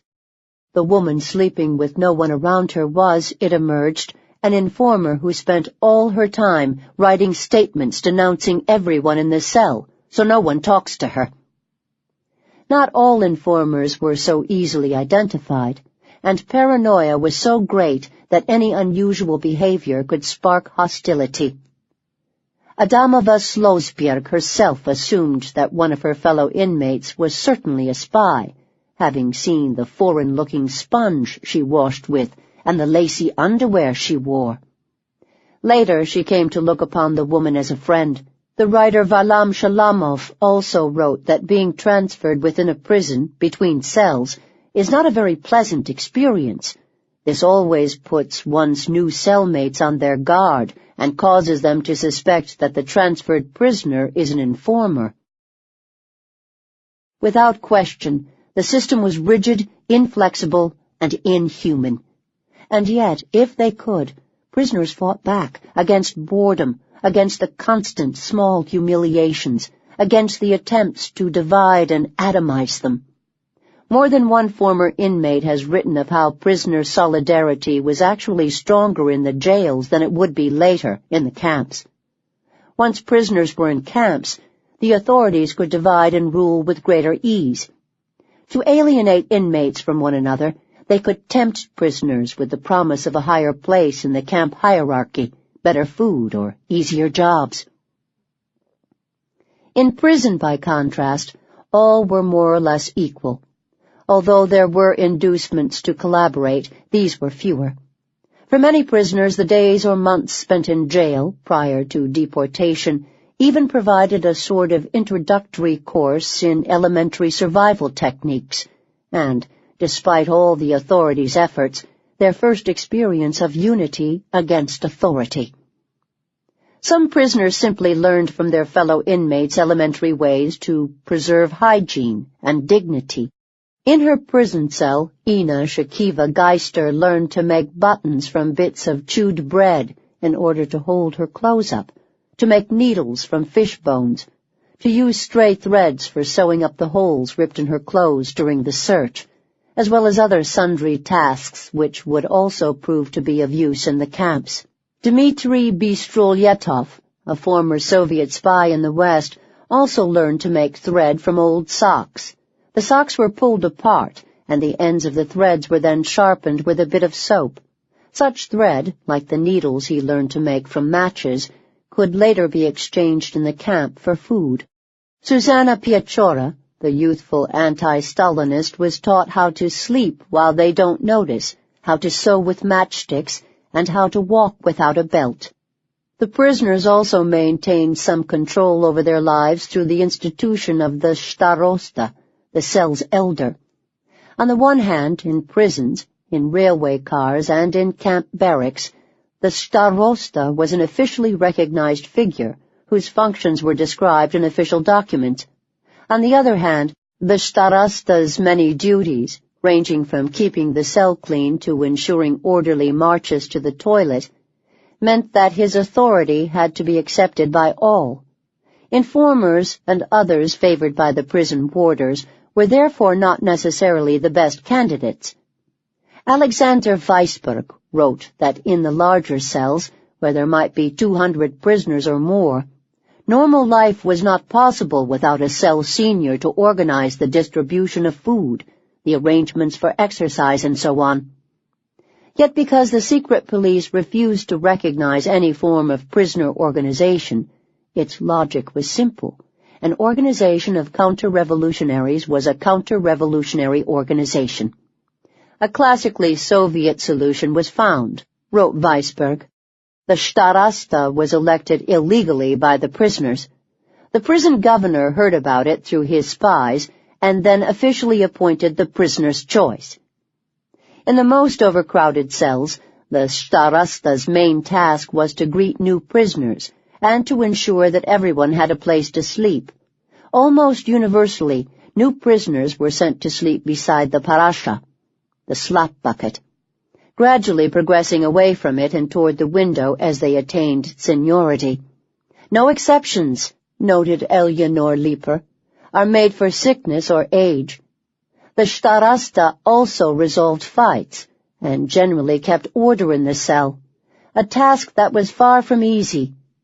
Kazimierz Zaurat, a Polish arrestee, recalled that, while serving as cell starosta, the guards constantly threatened me with punishment if I did not keep the unruly element under some sort of control, particularly after 9 p.m., when there was a no-talking rule after lights out. Eventually, Zarat himself was put in a punishment cell for failing to keep control. It seems from other accounts, however, as if the decisions of the starosta were usually respected. Without a doubt, the prisoner's greatest ingenuity was applied to overcoming the most stringent rule, the strict prohibition of communication, both between cells and with the outside world. Despite the serious threat of punishment, prisoners left notes for other prisoners in toilets or through messages over walls. Leonid Finkelstein tried to throw a piece of meat, a tomato, and a piece of bread into another cell. When we were taken to the loo, I tried to open the window and pushed the food through. He was caught and put in a punishment cell. Prisoners bribed guards to take messages, although they occasionally did so of their own accord.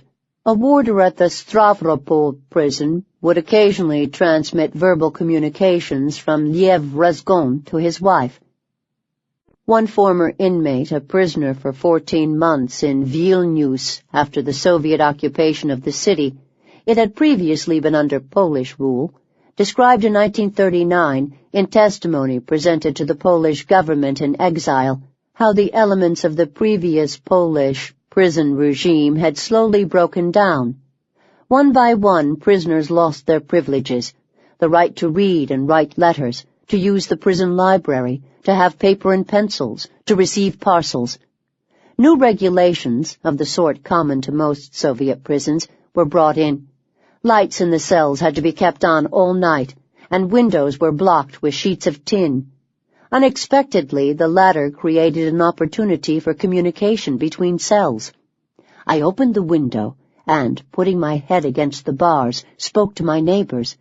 Even if the sentry in the courtyard heard my conversation, he could not make out where the voice came from, as, thanks to the tin sheet, it was impossible to detect an open window. Perhaps the most elaborate form of forbidden communication, however, was the prisoner's Morse code, tapped on the walls of cells, or on the prison plumbing. The code had been devised in the Tsarist era.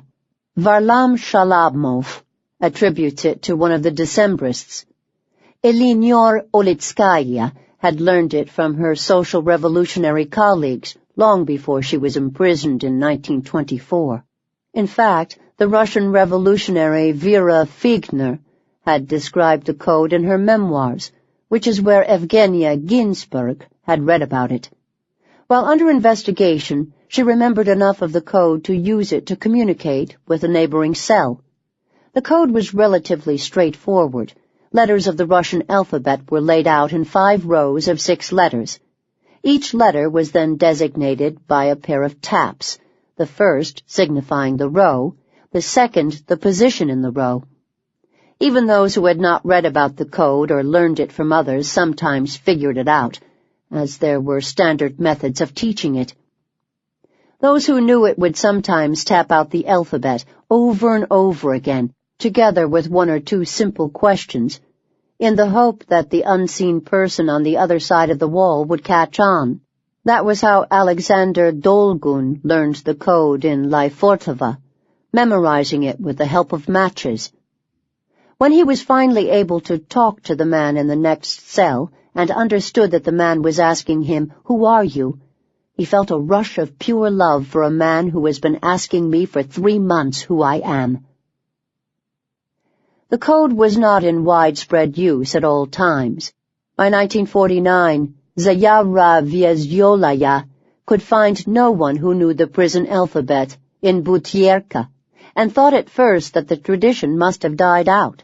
She later decided she was wrong, both because others told her they had used it at that time, and because a guard once burst into her cell when he heard a knocking sound, demanding to know the origins. There were other variations. The Russian writer and poet, Anatoly Zhigulin, claims to have invented a code, also based on the alphabet, which he and a group of his friends, they were all arrested at once, used to communicate during the investigation of their case. In certain places and at certain times, prisoners' methods of self-organization took more elaborate forms. One in particular is described by Varlam Shalamov in his short story, Committees for the Poor, and also mentioned by others. Its origins lay in an unfair rule. At one point, during the late 1930s, the authorities suddenly decided that prisoners undergoing interrogation were to receive no packages from their relatives whatsoever, on the grounds that even 2 French rolls, 5 apples, and a pair of old pants were enough to transmit any text into the prison. Only money could be sent, and that only in round numbers, so that the sums could not be used to spell out messages. Yet not all prisoners' families had money to send. Some were too poor, some too far away, while others may even have played a part in denouncing their relatives in the first place.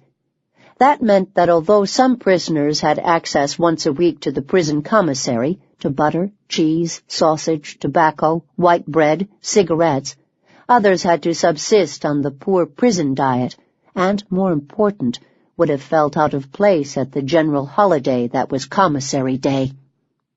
To solve this problem, the prisoners of Butierka resurrected a phrase from the early days of the Revolution and organized committees of the poor. Each prisoner donated 10% of his money to the committee. In turn, the committee purchased food items for prisoners who had none. This system went on for some years, until the authorities decided to eliminate the committees by promising some prisoners rewards of various kinds for refusing to participate. The cells fought back, however, and ostracized the refusers. And who, asked Shalamov, would risk placing himself in opposition to the entire group, to people who are with you 24 hours a day, where only sleep can save you from the hostile glare of your fellow inmates? Curiously, this short story is one of the few in Shalamov's extensive repertoire to end on a positive note. Unlike the free world outside, or the camps, society in prison is always united. In the committees, this society found a way to make a positive statement as to the right of every man to live his own life. This most pessimistic of writers had found, in this one organized form of prisoner solidarity, a shred of hope. The trauma of the transports and the horror of the first bewildering days in the camps soon shattered it. Chapter 9. Transport, Arrival, Selection. I remember Vanina Port and the clamor of the gloomy ship as we walked along the gangway into the cold, murky hold. The Zhieks suffered from the rolling of the surf. The deep sea howled all around them, and in front of them lay Magadan, the capital of the land of Kolyma.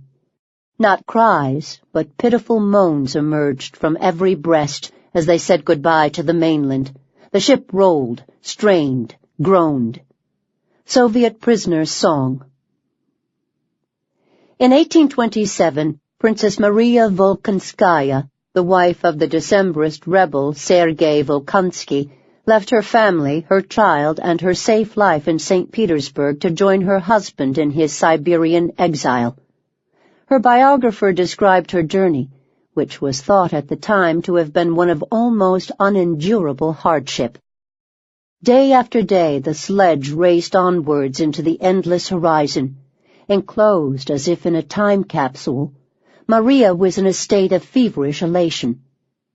There was a sense of unreality to the journey, lack of sleep and little food. She stopped only at an occasional relay for a glass of hot lemon tea from the ever-present brass samovar. The intoxicating speed of the sleigh, pulled by 3 plunging horses, devoured the empty distances at a gallop. "Onward! Forward!" shouted the drivers, dashing on as great plumes of snow rose from under the horses' hooves, and harness bells jingled relentlessly, warning of the approach of the vehicle.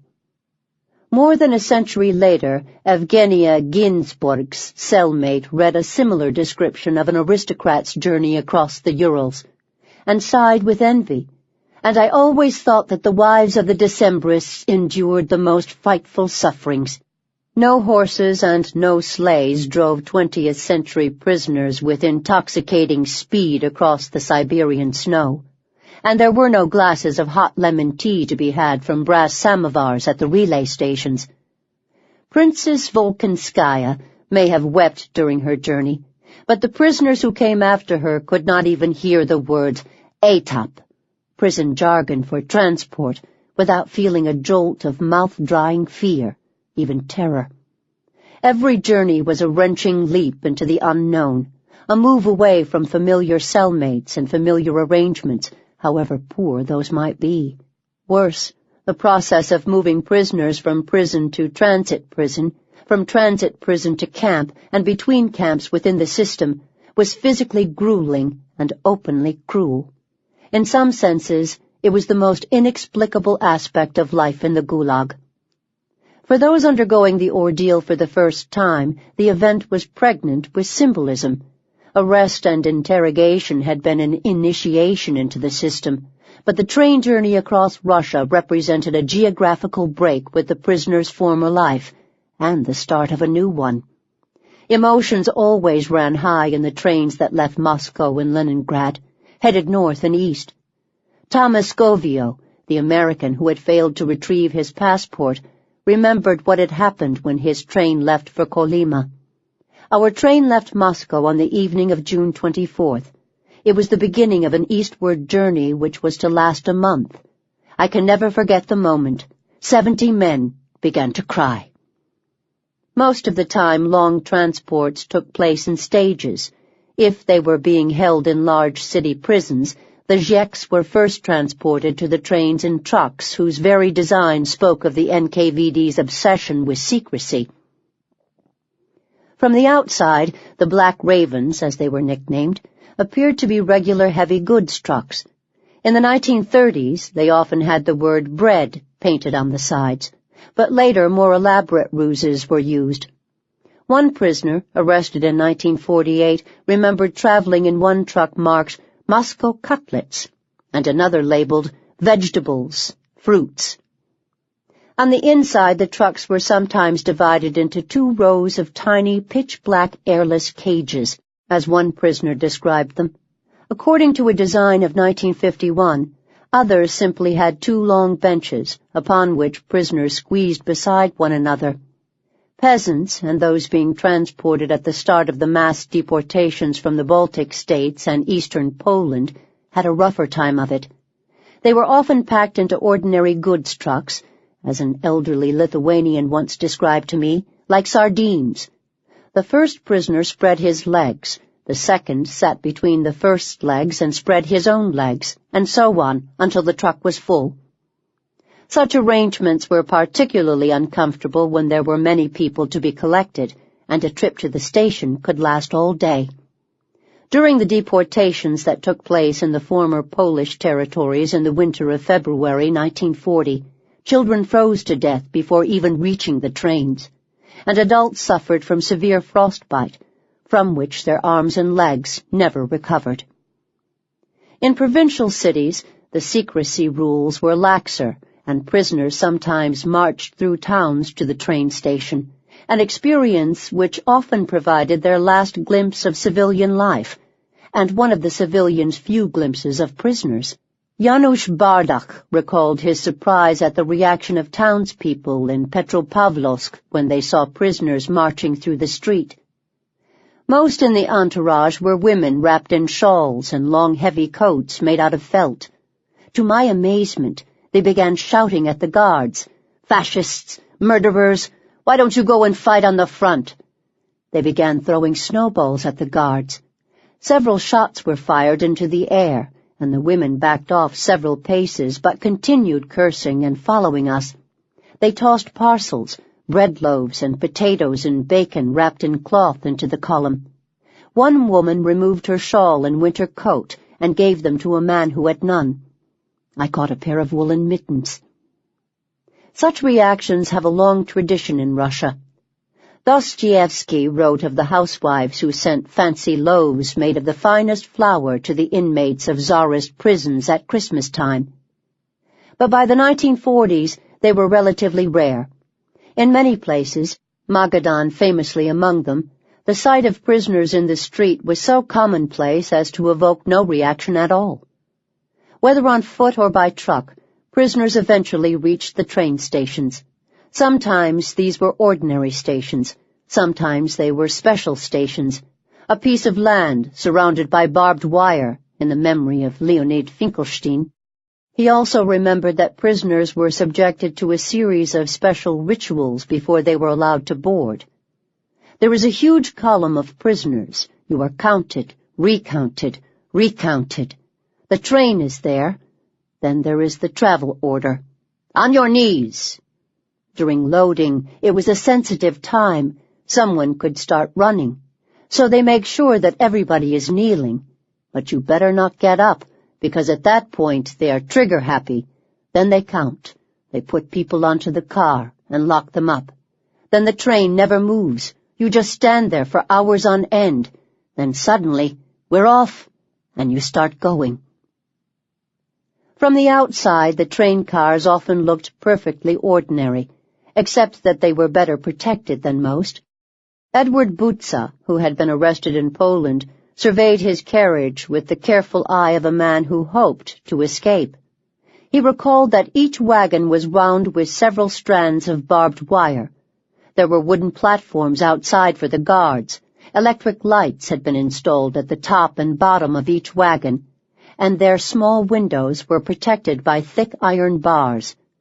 Later, Butza checked beneath the wagon to see if there were iron spikes along the bottom, too. There were. Finkelstein also remembered that every morning you hear this hammering. The guards have wooden hammers, and they always hammer up the trains to make sure that nobody tried to break out, to make a hole. Very rarely, exceptional arrangements were made for special prisoners. Anna Larina, the wife of the Soviet leader Nikolai Bukharin, did not travel with other prisoners, but was instead placed in the guards compartment of the train. But the vast majority of prisoners and exiles traveled together in one of two types of train. The first were the Stolipinki, or Stolipin wagons, named ironically after one of the more vigorous, reforming Tsarist prime ministers of the early 20th century, who was alleged to have introduced them. These were ordinary carriages that had been refitted for prisoners. They could be linked together in an enormous transport or attached, one or two at a time, to ordinary trains. One former passenger described them. A Stolipinka resembles an ordinary Russian third-class carriage, except that it has a great many iron bars and grillwork. The windows are, of course, barred. The individual compartments are separated by steel netting instead of walls, like cages, and a long iron fence separates the compartments from the corridor. This arrangement enables the guards constantly to keep an eye on all prisoners in the car. The Stolipin wagons were also very, very crowded. On each of the two top bunks, 2 men lay head by foot. On the 2 middle ones were 7 with their heads towards the door, and 1 crosswise at their feet. Under each of the 2 bottom bunks there was 1 man, with 14 more perched upon the bunks and on the bundles of belongings jammed in the floor space between the bunks and door.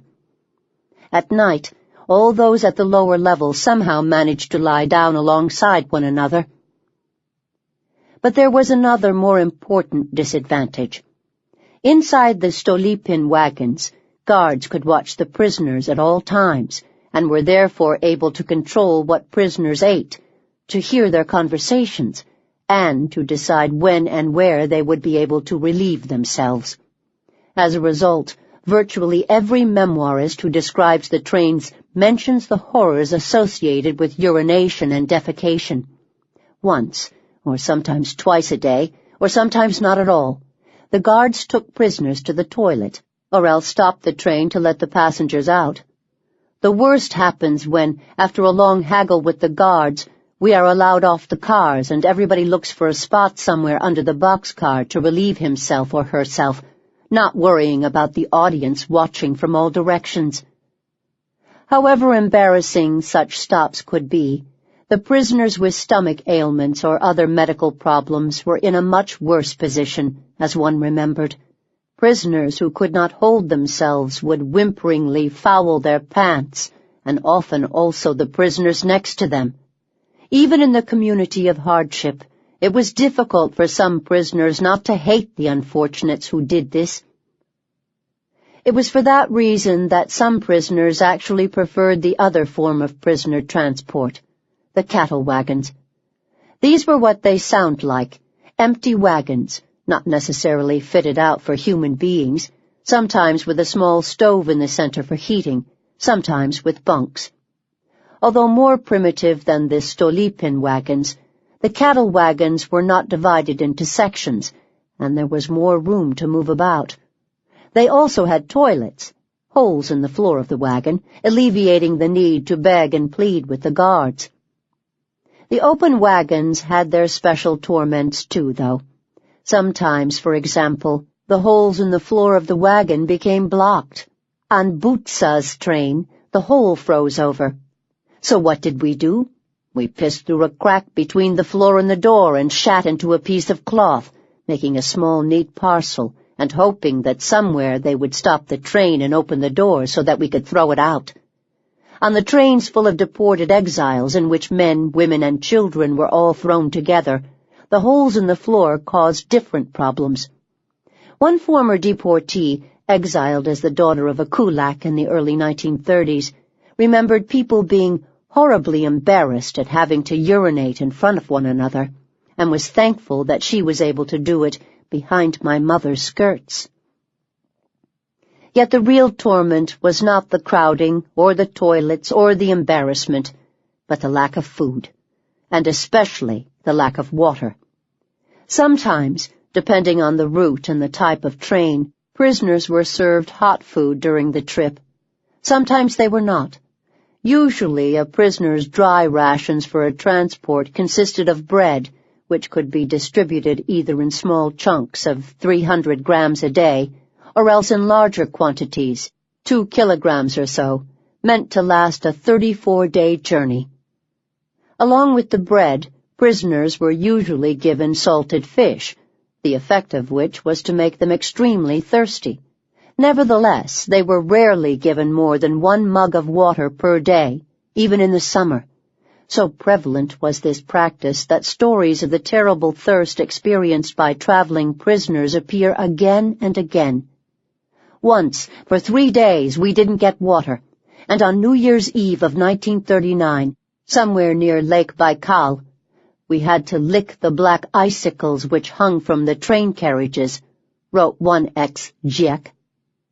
In a 28-day trip, another remembers being given water 3 times, with the train occasionally stopping to take the corpses off. Even those who did receive that 1 cup a day were tormented. Evgenia Ginsburg recalled the excruciating decision prisoners had to make, whether to drink their whole cup in the morning or try to save it. Those who took occasional sips and made it last all day never had a moment's peace. They watched their mugs like hawks from morning until night. If, that is, they were lucky enough to have mugs. One prisoner remembered to the end of her life the tragic moment when her teapot, which she had managed to keep with her, was stolen. The teapot had held water without spilling, enabling her to sip throughout the day. Without it, she had nothing to hold water in at all, and was tormented by thirst.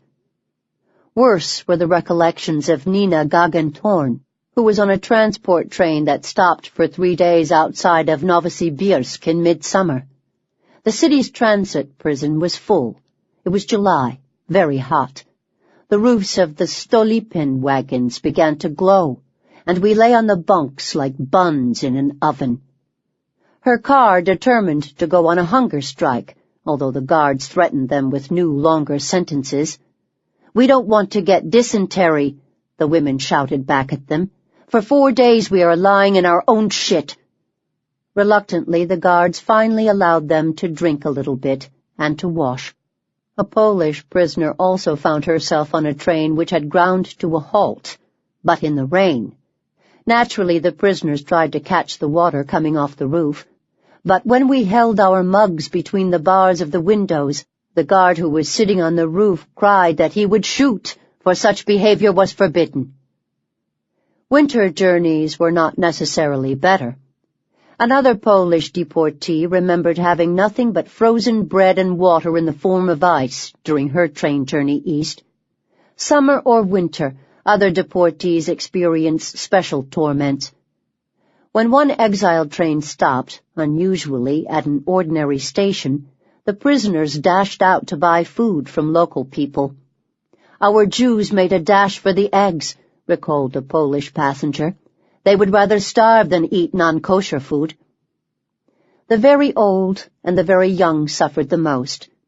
Barbara Armonas, a Lithuanian who had married an American, was deported along with a large group of Lithuanians, men, women, and children. Among them was a woman who had given birth 4 hours earlier, as well as a paralyzed 83-year-old who could not be kept clean. Very soon everything around her was stinking, and she was covered by open sores. There were also 3 babies. Their parents had great problems with diapers, since it was impossible to wash them regularly. Sometimes when the train stopped after a rain, the mothers would jump out to wash diapers in the ditches. There were fights over these water ditches, because some wanted to wash dishes, some to wash their faces, while others wanted to wash dirty diapers, all at the same time. The parents made every effort to keep their children clean. Used diapers were dried and shaken out. Sheets and shirts were torn up to improvise diapers, and sometimes the men tied the wet diapers around their waists in an effort to dry them more quickly. Small children fared no better. Some days were very hot, and the heavy smell in the cars was unbearable, and a number of people fell sick. In our car, one 2-year-old boy ran a high fever and cried constantly because of pain. The only help his parents could get was a little aspirin which someone gave to them. He grew worse and worse, and finally died. At the next stop in an unknown forest, the soldiers took his body from the train and presumably buried him. The sorrow and helpless rage of his parents was heartbreaking. Under normal conditions and with medical attention, he would not have died. Now, no one even knew for sure where he was buried. For arrested enemies, as opposed to deportees, special arrangements were sometimes made, which did not necessarily improve matters. Maria Sandratskaya was arrested when her child was 2 months old and was actually put on a transport train filled with nursing mothers. For 18 days, 65 women and 65 infants traveled in 2 cattle cars, unheated, except for 2 very small, very smoky stoves. There were no special rations, and no hot water to bathe the children or to wash the diapers, which subsequently turned green with filth. 2 of the women killed themselves, slitting their throats with glass. Another lost her mind. Their 3 babies were taken over by the other mothers. Sandratskaya herself adopted one of them. To the end of her life, she remained convinced that breast milk alone had saved her own child, who contracted pneumonia. There had, of course, been no medicine available. Upon arrival at the Tomsk transit prison, the situation hardly improved. More of the children grew ill. 2 died. 2 more mothers attempted suicide, but were prevented from succeeding. Others went on hunger strike. On the 5th day of the strike, the women were visited by an NKVD commission. One of the women threw her baby at them. Only upon their arrival at Temlag, the women's camp, mostly for arrested wives, did Sandratskaya manage to organize a children's kindergarten, eventually persuading relatives to come and take her child away. Bizarre and inhuman though her story may sound, Sandratskaya's experience was not unique. One former camp doctor has also described being sent along on a children's transport, along with 15 nursing mothers and babies, plus 25 other children and 2 nannies. All had been marched to the station under convoy, placed not on an ordinary train, but in a Stolypin wagon, with barred windows, and deprived of proper food. From time to time, all transport trains made stops, but these stops did not necessarily offer much respite. Prisoners were loaded off the trains, loaded back into trucks, and marched off to transit prisons. The regime in such places was similar to that in interrogation prisons, except that the jailers had even less interest in the welfare of their charges, whom they were never likely to see again. As a result, the transport prison regime was wholly unpredictable. Karol Harenchik, a Pole who was transported from western Ukraine to Kolyma at the start of the Second World War, recorded the relative merits of the many transit prisons where he had stayed. In a questionnaire he filled out at the request of the Polish army, he noted that the Lvov prison had been dry, with good showers, and rather clean. By contrast, the prison in Kiev was crowded, dirty beyond description, and filled with lice. In Kharkov, his 96-square-meter cell had been crammed with 387 people, and thousands of lice. In Yemovsk, the prison was almost completely dark, with no walks allowed. The cement floor is not cleaned. The remains of fish are on the floor. The dirt and smell and lack of air gives people headaches, dizziness. So much so that prisoners went about on all fours. In Voroshilovgrad, the prison was again rather clean, and prisoners were allowed to relieve themselves outside of the cell twice a day. In the transit camp at Starobielsk, prisoners were allowed walks only once a week, for half an hour. Probably the most primitive transit prisons were those on the Pacific coast, where prisoners stayed before being put on the boats to Kolyma. In the 1930s, there was only one, Vitoraya Rechka, near Vladivostok. So overcrowded was Vitoraya Rechka, however, that two more transit camps were built in 1938, Bukhta Nakhodka and Vanina. Even then there were not enough barracks for the thousands of inmates awaiting ships. One prisoner found himself in Bukhta Nakhodka in late July 1947. Under the open sky they kept 20,000 people. Not a word was spoken about buildings. They sat, lay down, and lived right there on the ground. Nor was the water situation much improved from what it had been on the trains, despite the fact that the prisoners were still existing largely on salt fish and high summer. All over the camp signs were posted, "Do not drink unboiled water," and two epidemics were raging amongst us, typhus and dysentery. And the prisoners did not heed the signs and drank water which trickled here and there on the grounds of the compound. Anyone can understand how desperate we became for a drink of water to quench our thirst. For prisoners who had been traveling for many weeks, and memoirists report train journeys to Bukhta Nakhodka of up to 47 days, the conditions in the transit camps on the Pacific coast were almost unbearable.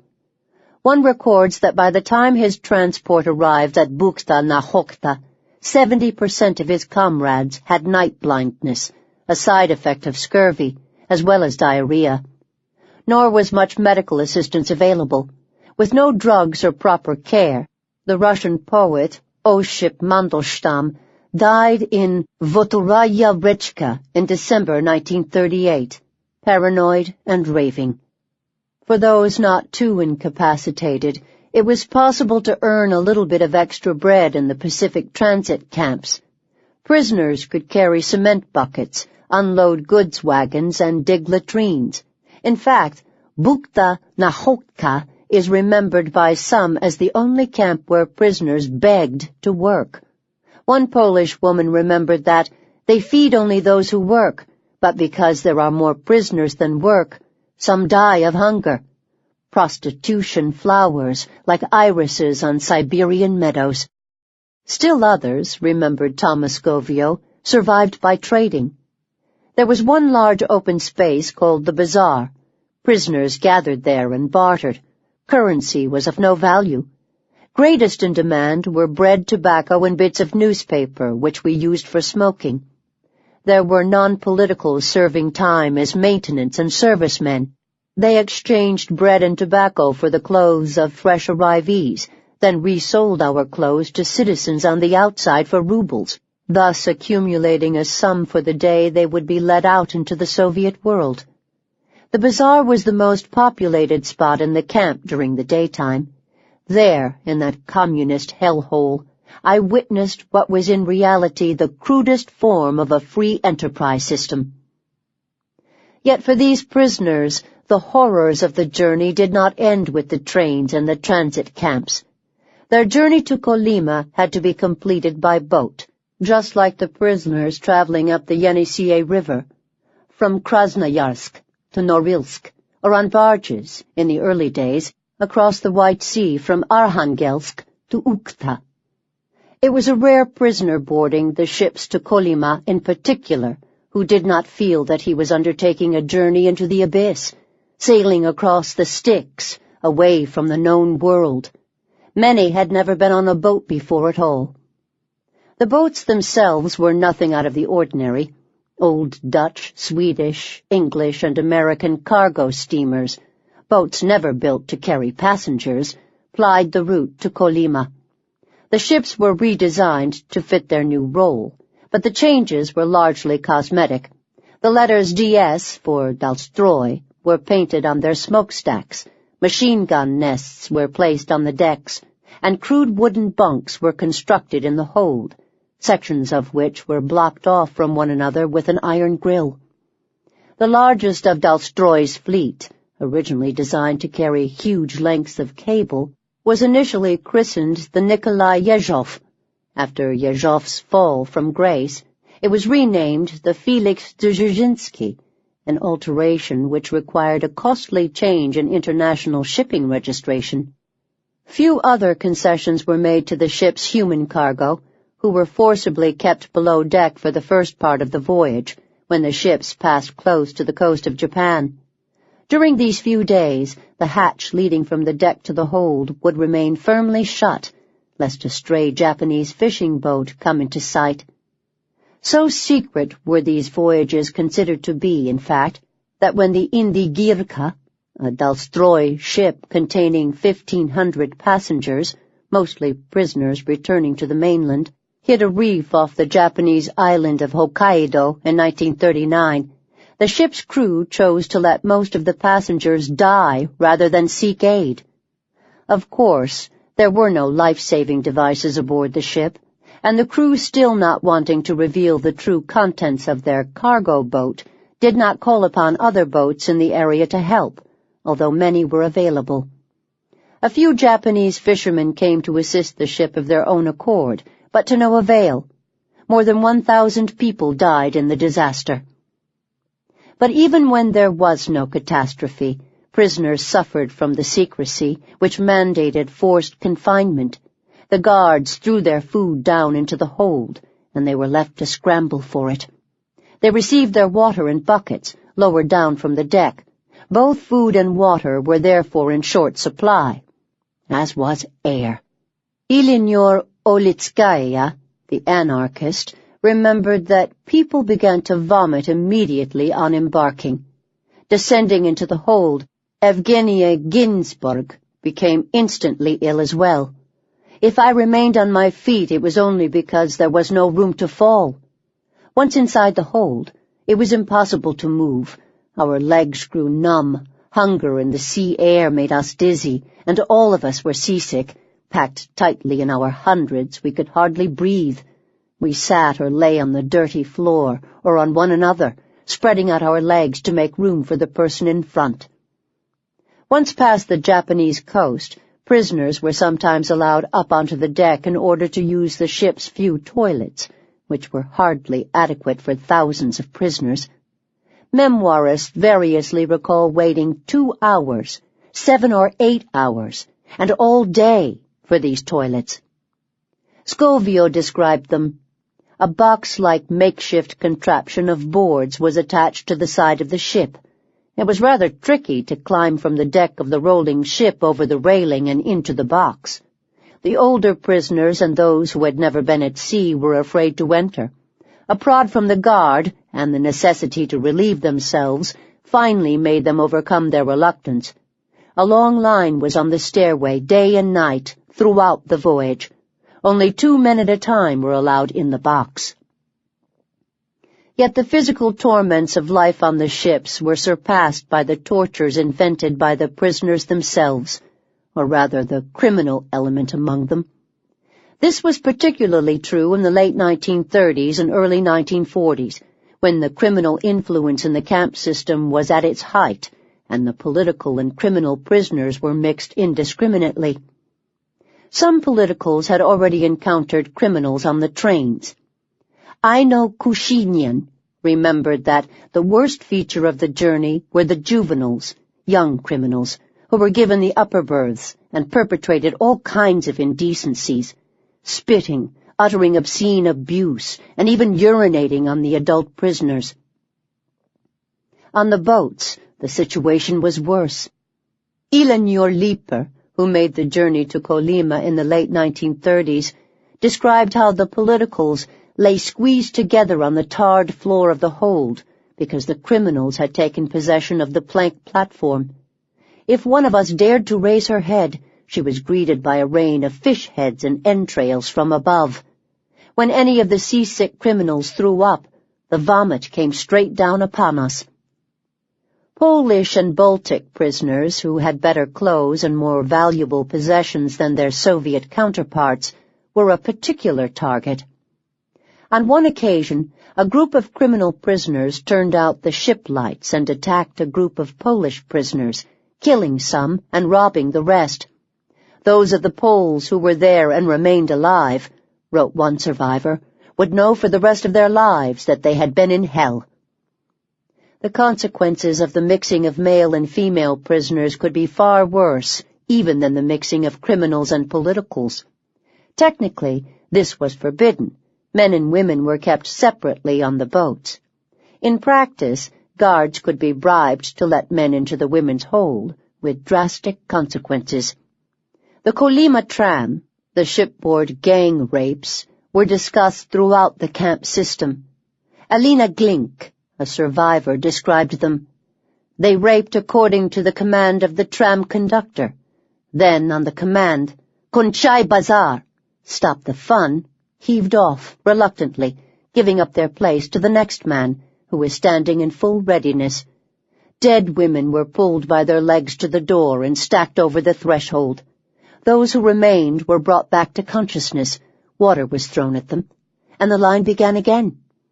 In May 1951, on board the Minsk, famous throughout Kolyma for its big tram, the corpses of women were thrown overboard. The guards didn't even write down the names of the dead. To Glink's knowledge, no one was ever punished for rape on board the ships. Janusz Bardak, a Polish teenager who found himself aboard a ship to Kolyma in 1942, concurred. He was present as a group of criminals planned a raid on the women's hold and watched them chop a hole in the iron grill that separated the sexes. As soon as the women appeared through the hole, the men tore off their clothing. Several men attacked each woman at once. I could see the victims' white bodies twisting, their legs kicking forcefully, their hands clawing the men's faces. The women bit, cried, and wailed. The rapists smacked them back. When the rapists ran out of women, some of the bulkier men turned to the bedboards and hunted for young men. These adolescents were added to the carnage, lying still on their stomachs, bleeding and crying on the floor. None of the other prisoners tried to stop the rapists. Hundreds of men hung from the bedboards to view the scene, but not a single one tried to intervene. The attack only ended, Bardak wrote, when the guards on the upper deck blasted the hold with water. Several dead and injured women were dragged out afterward. No one was punished. Anyone, wrote one surviving prisoner, who has seen Dante's hell would say that it was nothing beside what went on in that ship. There are many more stories of transports, some so tragic they hardly bear repeating. So horrific were these journeys, in fact, that they have become, in the collective memory of the survivors, a puzzle almost as hard to understand as the camps themselves. By applying more or less normal human psychology, it is possible to explain the cruelty of camp commanders, who were themselves under pressure to meet norms and fulfill plans, as we shall see. It is even possible to explain the actions of interrogators, whose lives depended on their success at extracting confessions, and who had sometimes been selected for their sadism. It is far more difficult, however, to explain why an ordinary convoy guard would refuse to give water to prisoners dying of thirst, to give aspirin to a child with fever, or to protect women from being gang-raped to death. Certainly there is no evidence that convoy guards were explicitly instructed to torture prisoners being transported. On the contrary, there were elaborate rules about how to protect prisoner transports, and much official anger when these rules were frequently broken. A decree of December 1941 on improving the organization of the transport of prisoners heatedly described the irresponsibility and sometimes criminal behavior of some of the convoy guards and employees of the Gulag. This has resulted in prisoners arriving at the designated place in a state of starvation, as a result of which they cannot be put to work for some time. An indignant official order of February 25, 1940, complained not only that sick and incapacitated prisoners had been put on trains to the northern camps, which was in itself forbidden, but also that many more had not been fed or given water, had not been given clothes appropriate to the season en route, and had not been accompanied by their personal files, which had therefore gone missing. Prisoners arrived in camps, in other words, where no one knew their crime or their sentence. Out of 1,900 prisoners sent in one transport to the far north in 1939, 590 were of limited work capacity upon arrival, being either too weak or too ill. Some had only a few months left to serve of their sentences, and some had finished them altogether. Most were without warm clothes and poorly shod. In November 1939, another 272 prisoners, none of whom had winter coats, were driven a distance of 500 kilometers in open trucks, as a result of which many fell ill and some later died. All of these facts were reported with suitable outrage and anger, and negligent guards were punished. Numerous instructions regulated the affairs of the transit prisons as well. On July 26, 1940, for example, an order described the organization of transit prisons, explicitly demanding their commanders to construct baths, parasite disinfection systems, and working kitchens. No less important were the safety and security of Dalstroy's prison fleet. When, in December 1947, dynamite exploded on two of the ships moored in Magadan's harbor, resulting in 97 deaths and 224 hospitalizations, Moscow accused the port of criminally negligent behavior. Those held responsible were tried and received criminal sentences. The Gulag's bosses in Moscow were well aware of the horrors of prisoner boat travel. A report by the prosecutor's office inspectorate in Norilsk in 1943 complained that prisoners who arrived by boat, they came up the Yenisei River on barges, were frequently in poor physical condition. Of the 14,125 prisoners who arrived in Norilsk in 1943, about 500 were hospitalized in Dudenka, the Norilsk port, on the first or second day after their arrival. Up to 1,000 were temporarily unable to work, as they had been deprived of food. Despite all of the bluster, the transport system changed very little over time. Orders were sent out, complaints were made. Yet on December 24, 1944, a convoy arrived at Komsomolsk station in the Far East in what even the deputy prosecutor of the Gulag system thought was an execrable condition. His official account of the fate of Echelon SK-950, a train composed of 51 wagons, must stand as some kind of low point, even in the nightmarish history of Gulag transport. The prisoners arrived in unheated wagons which had not been prepared for prisoner transport. In each wagon there were between 10 to 12 bunks, on which no more than 18 people could fit. Yet there were up to 48 people in each wagon. The wagons were not supplied with enough canisters for water, as a result of which there were interruptions in water supply, sometimes for whole days and nights. The prisoners were given frozen bread, and for 10 days got none at all. The prisoners arrived dressed in summer uniforms, dirty, covered in lice, with obvious signs of frostbite. The sick prisoners had been rolled onto the wagon floors without medical help, and had died there and then. Corpses were kept in the wagons for long periods. Of the 1,402 people sent on Echelon SK-950, 1,291 arrived. 53 had died en route. 66 had been left in hospitals along the way. On arrival, a further 335 were hospitalized with 3rd or 4th degree frostbite, pneumonia, and other diseases. The convoy had, it seemed, traveled for 60 days, 24 of which they had spent not moving, sitting on side tracks, due to poor organization. Yet in this extreme case, the leader of the echelon, one Comrade Karbarov, received nothing more than a censure with warnings. Many survivors of similar transports have tried to explain this grotesque mistreatment of prisoners at the hands of young, inexperienced convoy guards, who were far from being the trained killers deployed in the prison system.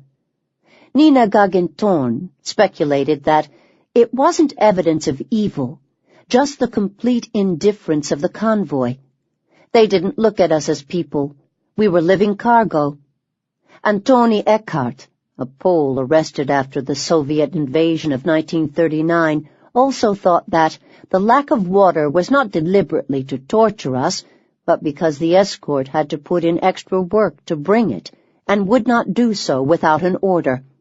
The commander of the escort was not at all interested in this matter, and the guards were unwilling to escort the prisoners several times a day to the wells or water taps at stations, owing to the risk of escape.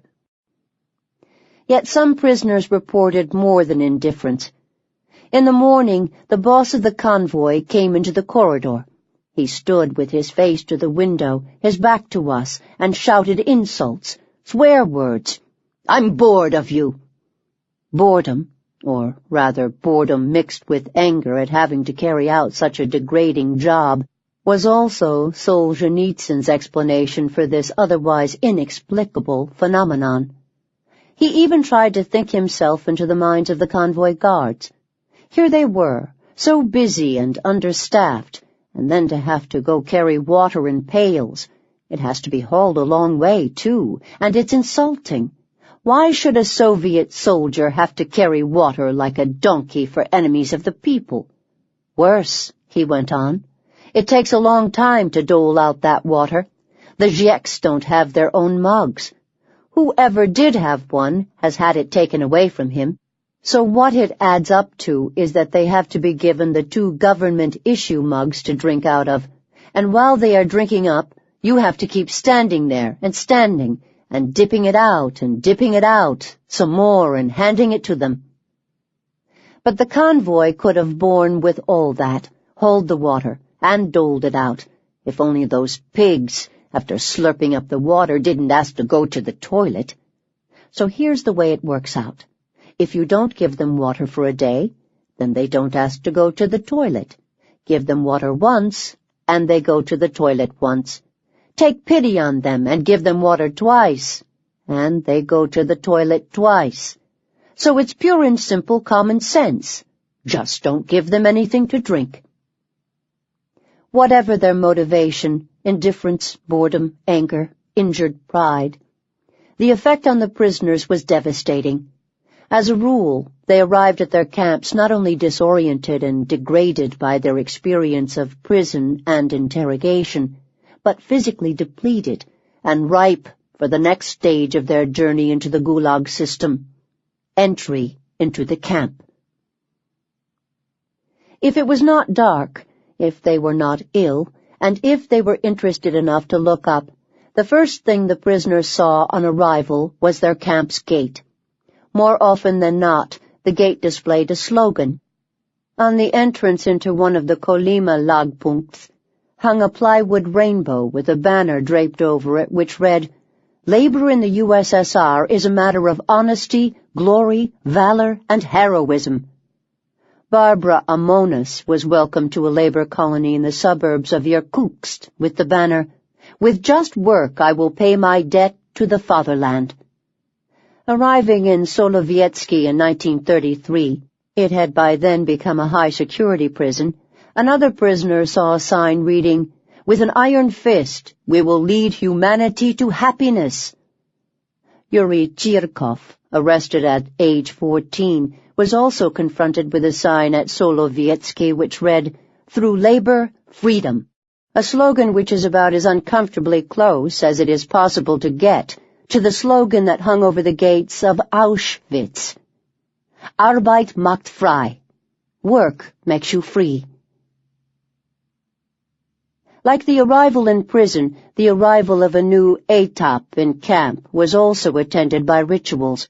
Prison inmates, exhausted by transport, now had to be turned into working Czechs. On arrival at the camp, remembered Karol Kolana Trzaskowski, a Polish prisoner, we spent a long time being counted. That particular evening there seemed no end to it. Innumerable times we had to form 5 abreast, and each row was told to advance 3 paces, which several worried-looking NKVD officials would call aloud, "Adin, Dava, 3," and laboriously write down each number onto their large clipboards. Presumably the number of those alive, added to the numbers of those who had been shot en route, did not produce the expected total. Following the count, both men and women were taken to the baths and shaved over their entire bodies. This procedure, carried out under official orders for the sake of hygiene, it was assumed, usually correctly, that prisoners arriving from Soviet jails would be covered with lice, nevertheless had an important ritual significance as well. Women describe it with particular horror and distaste, and no wonder. Often they had to remove their clothes and then wait naked under the full gaze of male soldiers for their turn to be shaved. For the first time, recalled Eleonora Olitskaya, who was a participant in this ceremony on her arrival in Kolyma, I heard wails of protest. Women remain women. Olga Adamova Slosberg had suffered the same experience in a transit prison.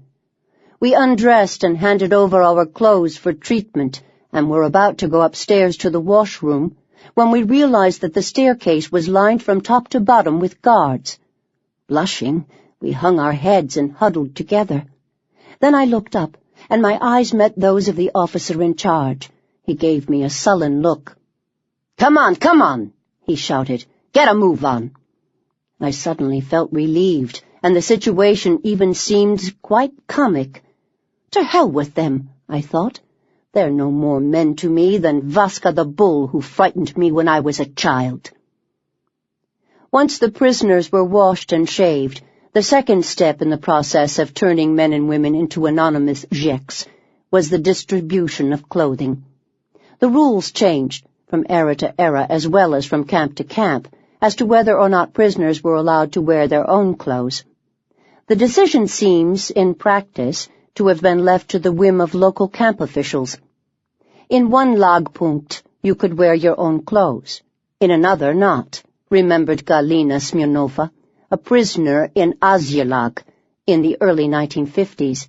It did not always matter. By the time they reached the camp, many prisoners' own clothes were in rags, if they had not been stolen. Those without clothes had to wear the camp-issue uniforms, which were invariably old, ripped, ill-made, and ill-fitting. To some, particularly women, it sometimes seemed as if the clothes they were given were part of a deliberate attempt to humiliate them. Anna Andreeva, wife of the writer and spiritualist Daniil Andreev, was at first sent to a camp where prisoners were allowed to wear their own clothes. Later, in 1948, she was moved into a camp where they were not. She found the change truly offensive. They had deprived us of everything. They deprived us of our names, of everything that is part of a person's personality, and dressed us, I can't even describe it, in a shapeless dress. No effort was made to ensure that sizes matched the prisoners.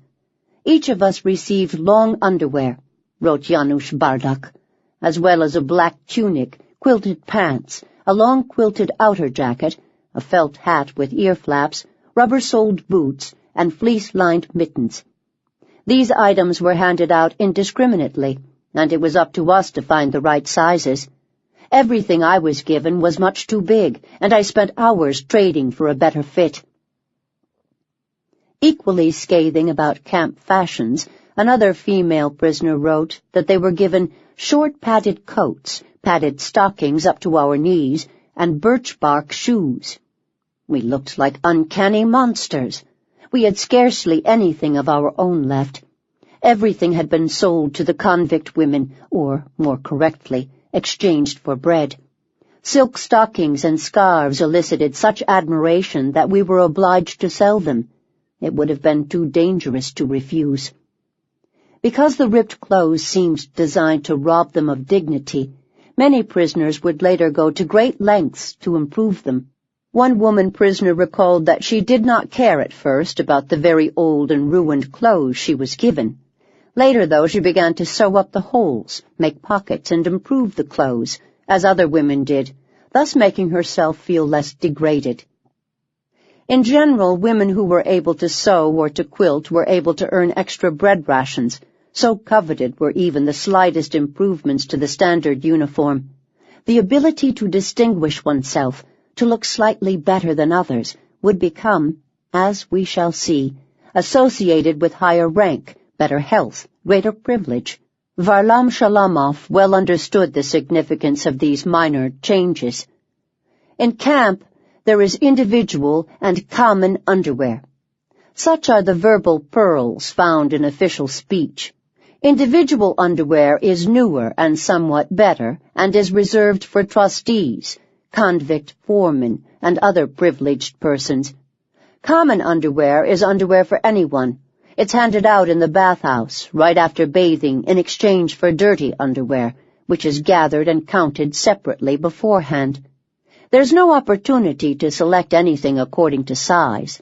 Clean underwear is a pure lottery, and I felt a strange and terrible pity at seeing adult men cry over the injustice of receiving worn-out clean underwear in exchange for dirty good underwear. Nothing can take the mind of a human being off the unpleasantnesses that comprise life. Still, the shock of being washed, shaved, and dressed as yeks was only the first step in a long initiation. Immediately afterward, the prisoners underwent one of the most critical procedures in their lives as inmates, selection, and segregation into categories of worker. This selection process would affect everything from a prisoner's status in camp, to the type of barrack he lived in, to the type of work he would be assigned to do, all of which might, in turn, determine whether he would live or die. I have not, it must be noted, found any memoirs describing selections of the sort that took place in German death camps.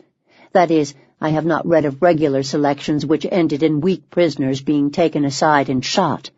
Such atrocities surely took place. One Solovietsky memoirist claims to have survived one such occasion. But the usual practice, at least by the end of the 1930s and the early 1940s, was different. Weak prisoners were not murdered upon arrival in some of the farther-flung camps, but rather given a period of quarantine, both to ensure that any illnesses they were carrying would not spread, and to allow them to fatten up, to recover their health after long months in prison and terrible journeys. Camp bosses appear to have taken this practice seriously, and prisoners concur.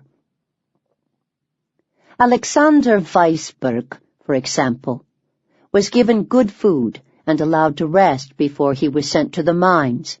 After a long transport to Uktashemlag, Jerzy Glicksman, the Polish socialist who had once so enjoyed the performance of Pogodian's aristocracy in Moscow, was given a 3-day rest, during which he and his fellow new arrivals were treated as guests. Pyotr Yakir, the son of the Soviet general, was put in quarantine for 14 days at Sheverolag. Evgenia Ginsburg remembered her first few days in Magadan, the main city of Kolyma, as a whirl of pain, blackouts of memory, and a dark abyss of unconsciousness. She, like others, had been taken directly off the SS Dzierżava and placed in a hospital, where after 2 months she fully recovered her health. Some were skeptical. "A lamb for the slaughter," said Lisa Shevyaleva, another prisoner. "Whom are you recovering for, may I ask? As soon as you get out of here, you'll go straight on to forced labor, and in a week you'll be the same sort of corpse that you were on board the Dzierżava." Once recovered, if they had been allowed to do so, and once dressed, if they had been allowed new clothes, the selection and segregation began in earnest. In principle, this was a heavily regulated process. As early as 1930, the Gulag issued very strict, complicated orders on the classification of prisoners. Theoretically, prisoners' work assignments were meant to reflect two sets of criteria: their social origin and sentence, and their health. In these early days, prisoners were put into three categories: working-class prisoners, not convicted of counter-revolutionary crimes, with sentences not longer than 5 years; working-class prisoners, not convicted of counter-revolutionary crimes, with sentences above 5 years, and those sentenced to counter-revolutionary crimes. Each of these three categories of workers was then assigned one of three categories of prison regime: privileged, light, and first order, or heavy. Then they were meant to be examined by a medical commission, which determined whether they were able to carry out heavy work or light work. After taking into account all of these criteria, the camp administration would then assign each prisoner a job. According to how well they fulfilled the norms of that particular job, each prisoner would then be assigned one of 4 levels of food rations: basic, working, reinforced, or punishment. All of these categories would change many times. Beria's orders of 1939, for example, divided prisoners into heavy work capable, light work capable, and invalid categories, sometimes called groups A, B, and C, the numbers of which were regularly monitored by the central administration in Moscow, which heavily disapproved of camps which had too many invalid prisoners. The process was far from orderly. It had both formal aspects, imposed by the camp commanders, and informal aspects, as prisoners made adjustments and bargained among themselves. For most, their first experience of the camp classification process was relatively crude.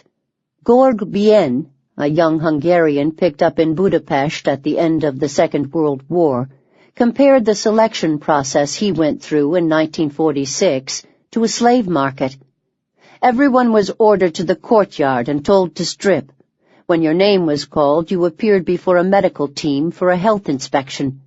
The exam consisted of pulling the skin of your buttocks to determine the amount of muscle. They determined your condition of strength by the muscle content, and if you passed, you were accepted, and your documents were put in a separate pile. This was done by women in white coats, and they had little choice from this group of living dead. They chose the younger prisoners, regardless of muscle. Jerzy Klicksmann also used the expression slave market to describe the segregation process that took place in Kotlas, the transit camp that supplied prisoners to the camps north of Arkhangelsk. There, guards awoke prisoners during the night and told them to assemble with all of their belongings on the following morning. Every prisoner was forced to attend, even the seriously ill. Then, all were marched out of the camp into the forest. An hour later they arrived at a large clearing where they were formed into columns, 16 men abreast. All day long I noticed unknown officials, both uniformed and in civilian clothes, wandering among the prisoners, ordering some to remove their fufaikas, jackets, feeling their arms, their legs, looking over the palms, commanding others to bend over. Sometimes they would order a prisoner to open his mouth and peered at his teeth, like horse traders at a county fair. Some were looking for engineers and experienced locksmiths or lathe operators. Others might require construction carpenters, and all were always in need of physically strong men for work as lumberjacks, in agriculture, in coal mining, and in the oil wells. The most important consideration of those doing the inspecting, Klicksmann realized, was not to let themselves be duped into inadvertently acquiring cripples, invalids, or the sick. In short, persons who were good only for eating up bread for nothing. This was the reason that special agents were dispatched from time to time to select the proper prisoner material. Right from the start, it was also clear that rules were there to be broken. Nina Gagin-Thorn went through a particularly humiliating selection at the Temyakovsky camp in 1947, which nevertheless had a positive result. Upon arriving in the camp, her convoy was immediately sent to the showers, their clothes put in the disinfection chamber. They were then marched into a room, still dripping wet and naked. There was to be a health inspection, they were told. Doctors were going to examine them, and so they did, along with the camp production manager and guards. The major walked along the line, quickly examining the bodies. He was choosing goods, to production, to the sewing factory, to the collective farm, to the zone, to the hospital. The production manager wrote down the surnames. But when he heard her surname, the major looked at her and asked, "What relation are you to Professor Gagentorn?" "Daughter." "Put her in the hospital. She has scabies. She has red marks on her stomach." As she did not have red marks on her stomach, Gagentorn assumed, correctly as it turned out, that the man had once known and admired her father and was saving her, at least temporarily, from hard work. Prisoners' behavior in the first few days of their camp life, during and after this selection process, could have a profound effect on their fate. During his 3-day period of rest upon arrival at Kargopalag, for example, the Polish novelist Gustav Herling took stock of his situation and sold my high officer's boots for 900 grams of bread to an Urka, a criminal prisoner from the Railway Porters Brigade. In recompense, the criminal prisoner used his connections in the camp administration to help Herling secure a job as a porter at the food supply center. This was hard work, Herling was told, but at least he would be able to steal extra rations, as proved to be the case, and right away he was granted a privilege. The camp commander told him to report at the camp store to draw out a bushlat, a long-sleeved jerkin lined with wadding, a cap with ear flaps, wadded trousers, waterproof gloves made of sailcloth, and valyenki, felt boots of best quality, i.e., new or worn only a little. A full set of clothing such as is usually issued only to the best Stakhanovite brigades of prisoners. Wheeling and dealing took other forms as well. Upon arriving at Uktazhemlag, Glicksmann immediately realized that the specialist title he had been handed in the Kotlas transit camp, he was classified as a trained economist, had no meaning in the concentration camp itself. Meanwhile, he noticed that during the first few days in the camp, his savvier Russian acquaintances did not bother with official formalities.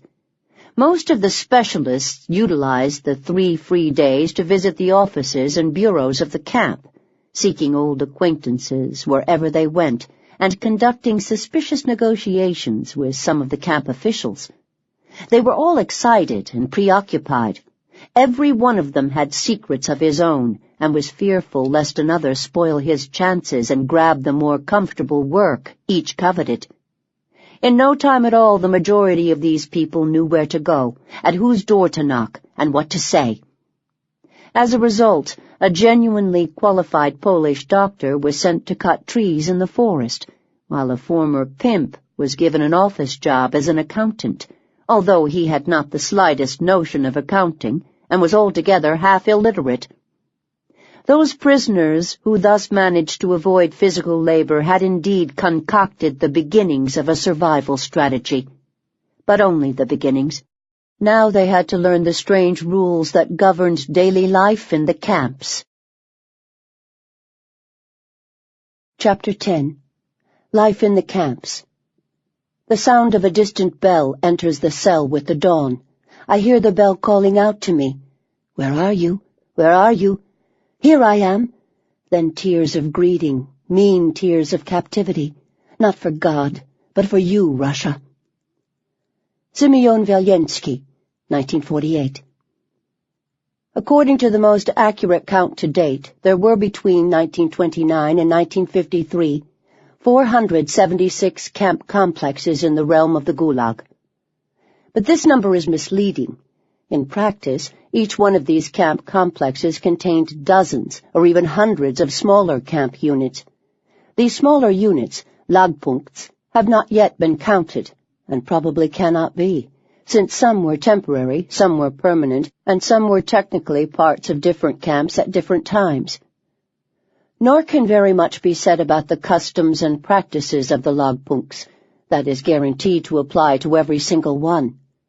Even during Beria's reign over the system, which lasted in effect from 1939 until Stalin's death in 1953, living and working conditions in the Gulag would continue to vary enormously, both from year to year and from place to place, even within the same camp complex. Every camp is its own world, a separate city, a separate country, wrote the Soviet actress Tatiana Okunyevskaya, and every camp had its own character. Life in one of the mass industrial camps of the far north was very different from life on an agricultural farm camp in southern Russia. Life in any camp during the most intensive period of the Second World War, when 1 in 4 Zyeks died every year, was quite different from life in the early 1950s, when death rates were nearly the same as in the rest of the country. Life in a camp headed by a relatively liberal boss was not the same as life in a camp led by a sadist. Lagpunkts also ranged widely in size, from several thousand to several dozen prisoners, as well as in longevity. Some lasted from the 1920s to the 1980s, when they still functioned as criminal prisons. Others, such as those set up to build the roads and railways across Siberia, lasted only as long as a single summer. Nevertheless, on the eve of the war, certain elements of life and of work were common to the vast majority of camps. The climate still varied from Lagpunkt to Lagpunkt, but the huge fluctuations in national policy that had characterized the 1930s had come to a halt. Instead, the same inert bureaucracy that would eventually lay its dead hand on virtually every aspect of life in the Soviet Union slowly took over the Gulag as well. Striking, in this regard, are the differences between the sketchy and somewhat vague rules and regulations for the camps issued in 1930 and the more detailed rules issued in 1939, after Beria had taken control. This difference seems to reflect a changing relationship between the organs of central control, the Moscow Gulag administration itself, and the commanders of camps in the regions. During the Gulag's first experimental decade, the order papers did not attempt to dictate what camps should look like, and barely touched on the behavior of prisoners. They sketched out a general scheme and left local commanders to fill in the blanks. By contrast, the later orders were very specific and very detailed indeed, dictating virtually every aspect of camp life, from the method of construction of barracks to the prisoners' daily regime, in line with the Gulag's new sense of purpose. From 1939, it seems that Beria, with presumably Stalin behind him, no longer explicitly intended the Gulag camps to be death camps, as some of them had been, in effect, in 1937 and 1938. Which is not to say, however, that their administrators were any more concerned with preserving human life, let alone respecting human dignity. From 1939 on, Moscow's central concerns were economic. Prisoners were to be slotted into the camp's production plan like cogs in a machine. Toward this end, the rules emanating from Moscow dictated strict control over the prisoners, to be obtained through the manipulation of their living conditions. In principle, as noted, the camp classified every Zyek according to his sentence, his profession, and his trudosposobnost, or work capacity.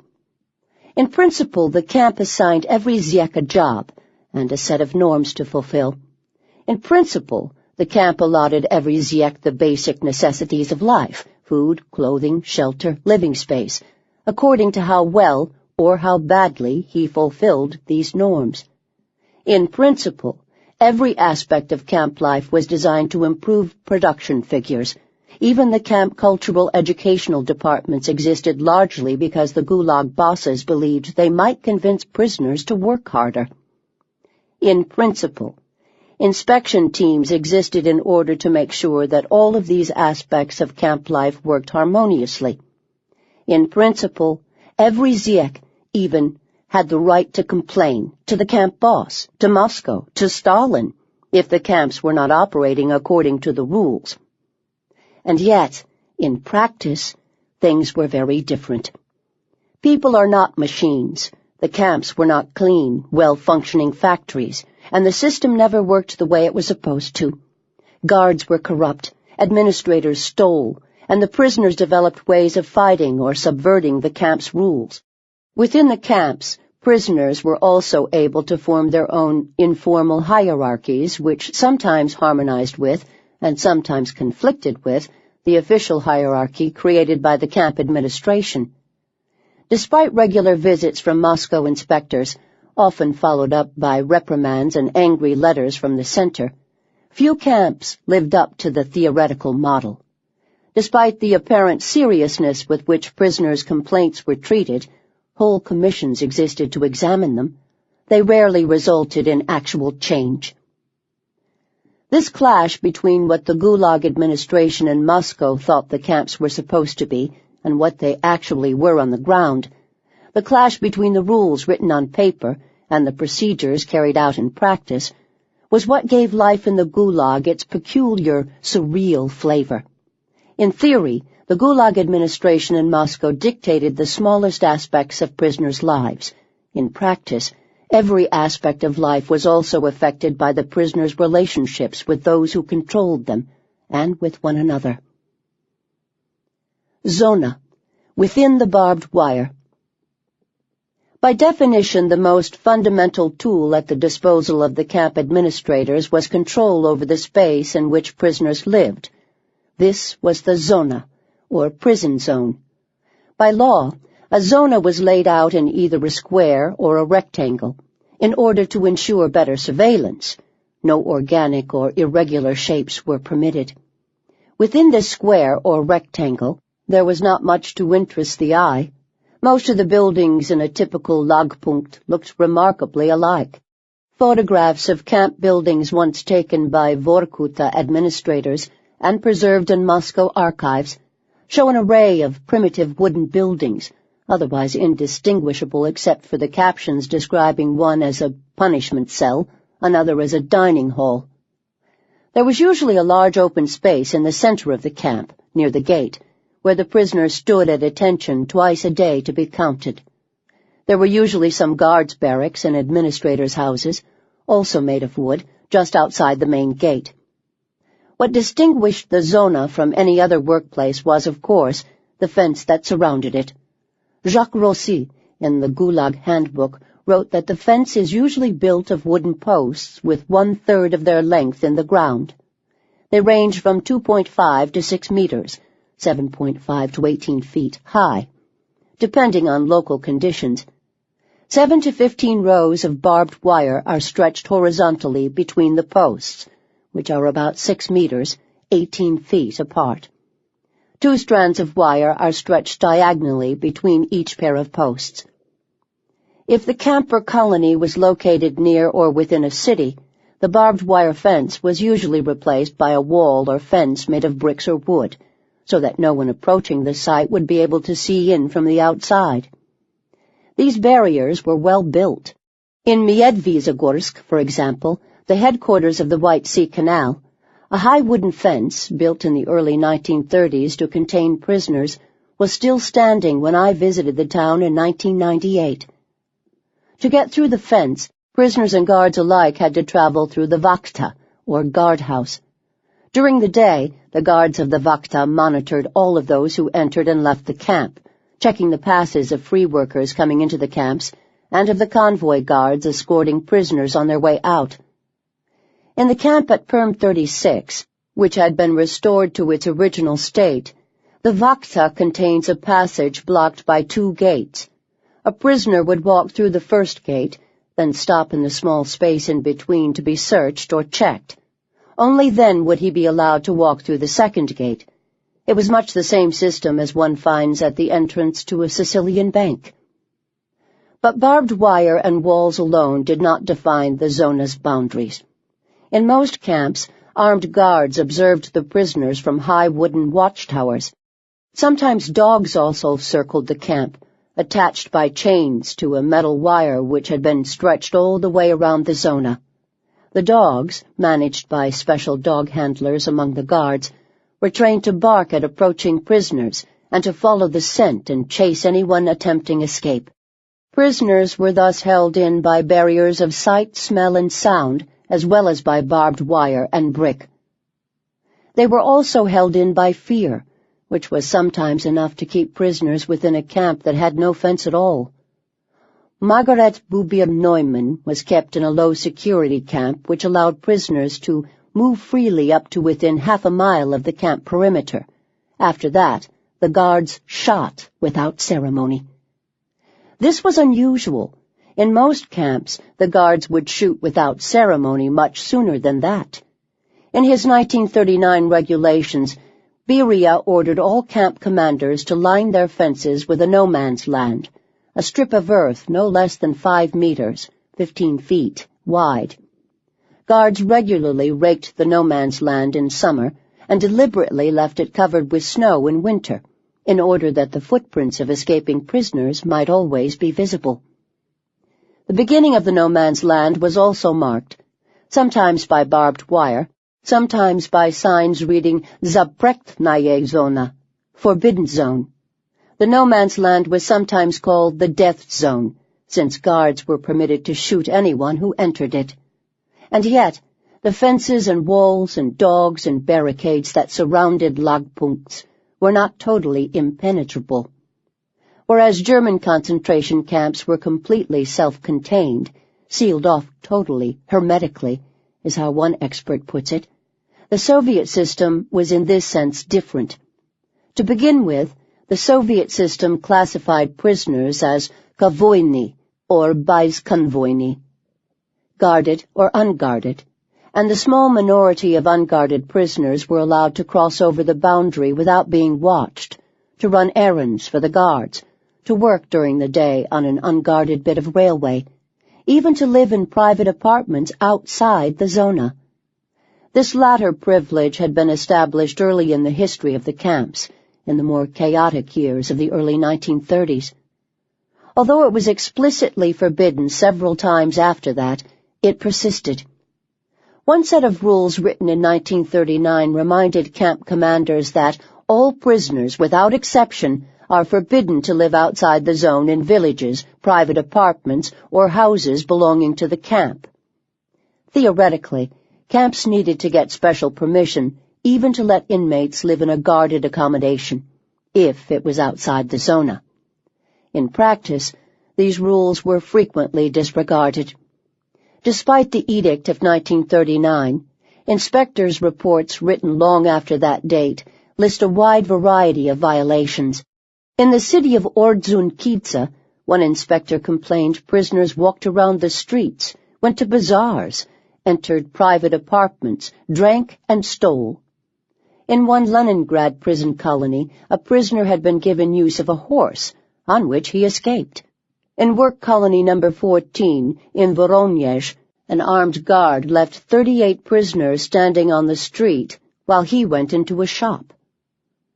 The Moscow prosecutor's office wrote a letter to another camp, near the Siberian city of Komsomolsk, accusing commanders of allowing no less than 1,763 prisoners to attain the status of unguarded. As a result, the prosecutors wrote angrily, "It is always possible to meet prisoners in any part of the town, in any institution, and in private apartments."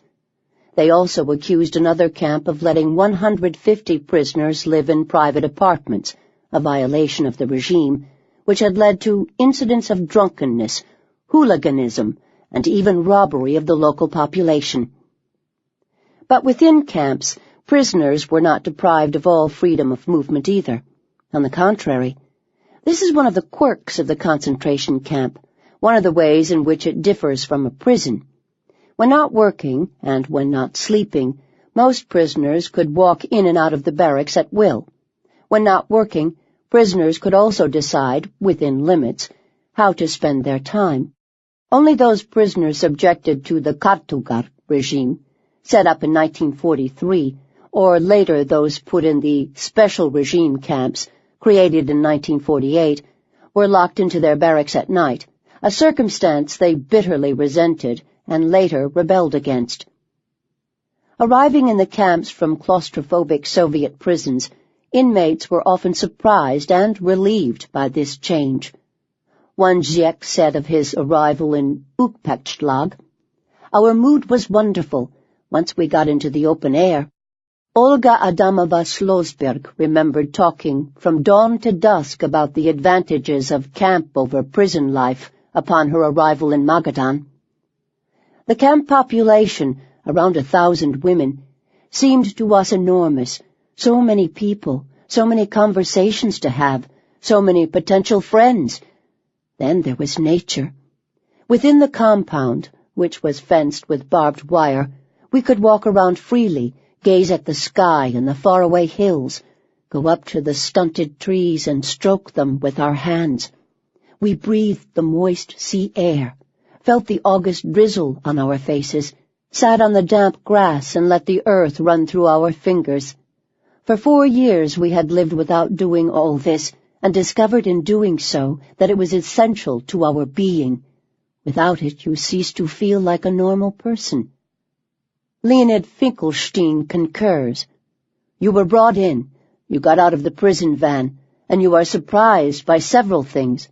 First, that the prisoners are walking around, without guards. They were going somewhere on their duties, whatever. Second, they look completely different from you.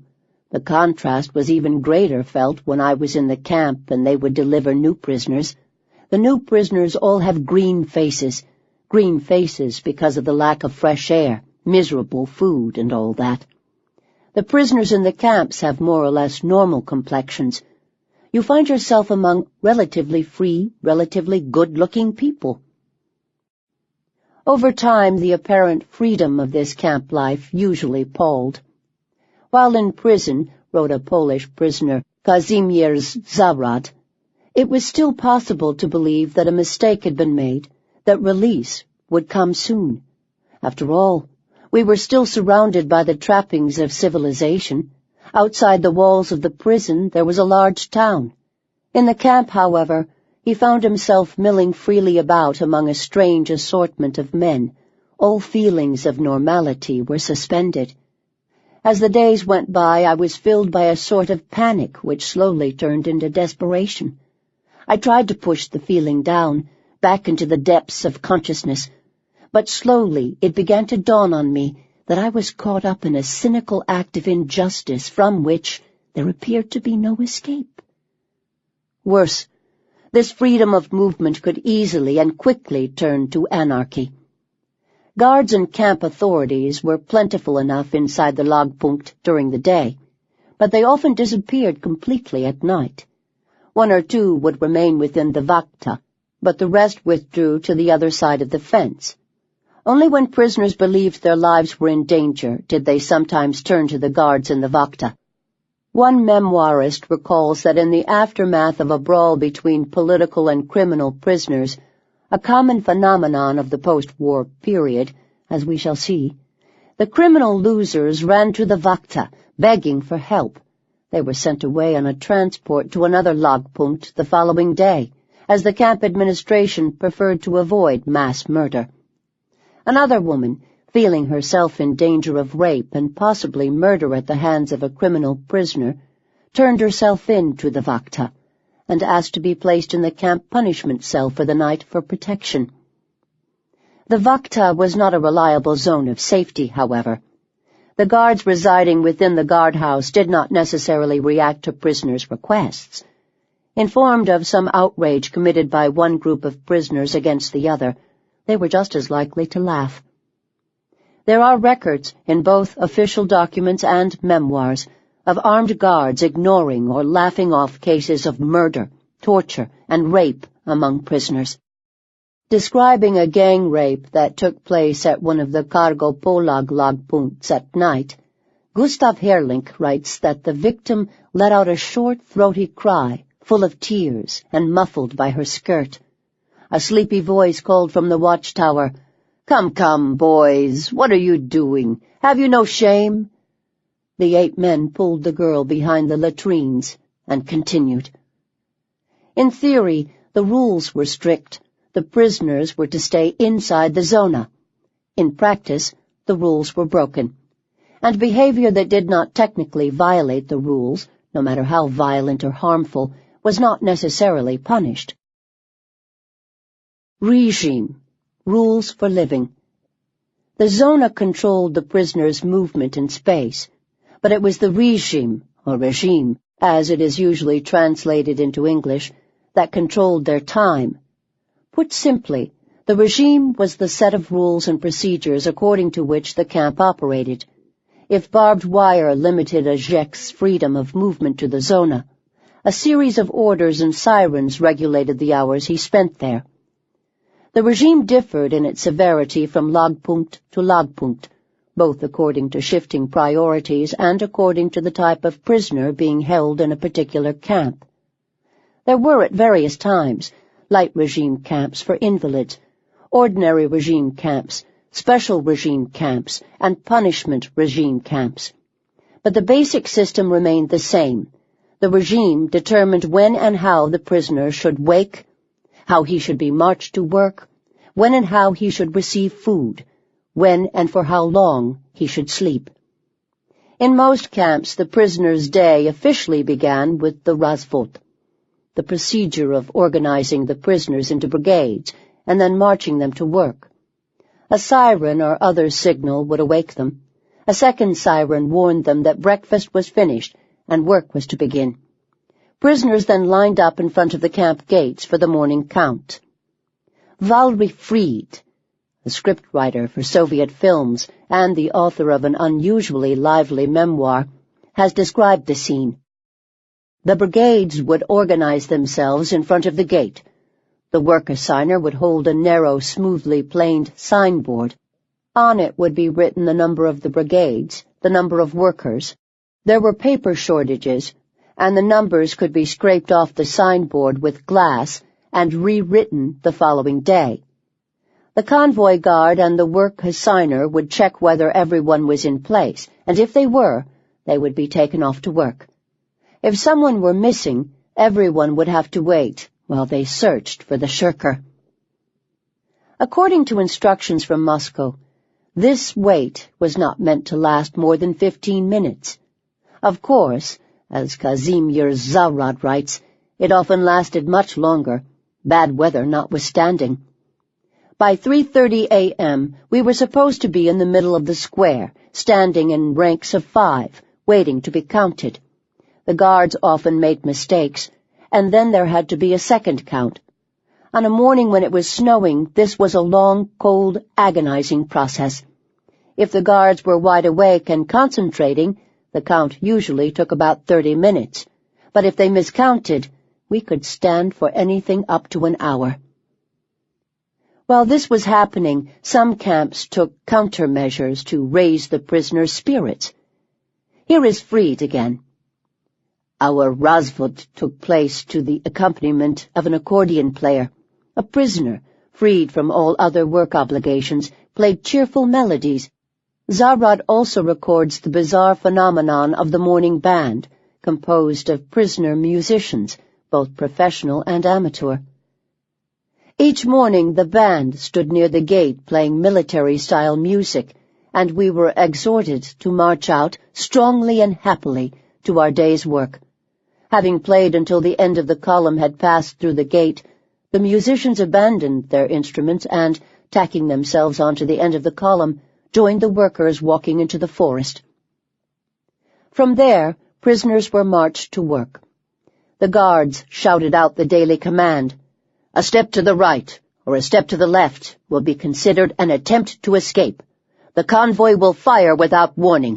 March!" And the prisoners marched, still 5 abreast, to the workplace. If it was a great distance, they would be accompanied by guards and dogs. The procedure for the evening's return to camp was much the same. After an hour for supper, again prisoners were lined up in rows, and again the guards counted, if the prisoners were lucky, and recounted if they were not. Moscow's instructions allotted more time for the evening count, 30 to 40 minutes, presumably on the grounds that an escape from camp was more likely to have taken place from the worksite.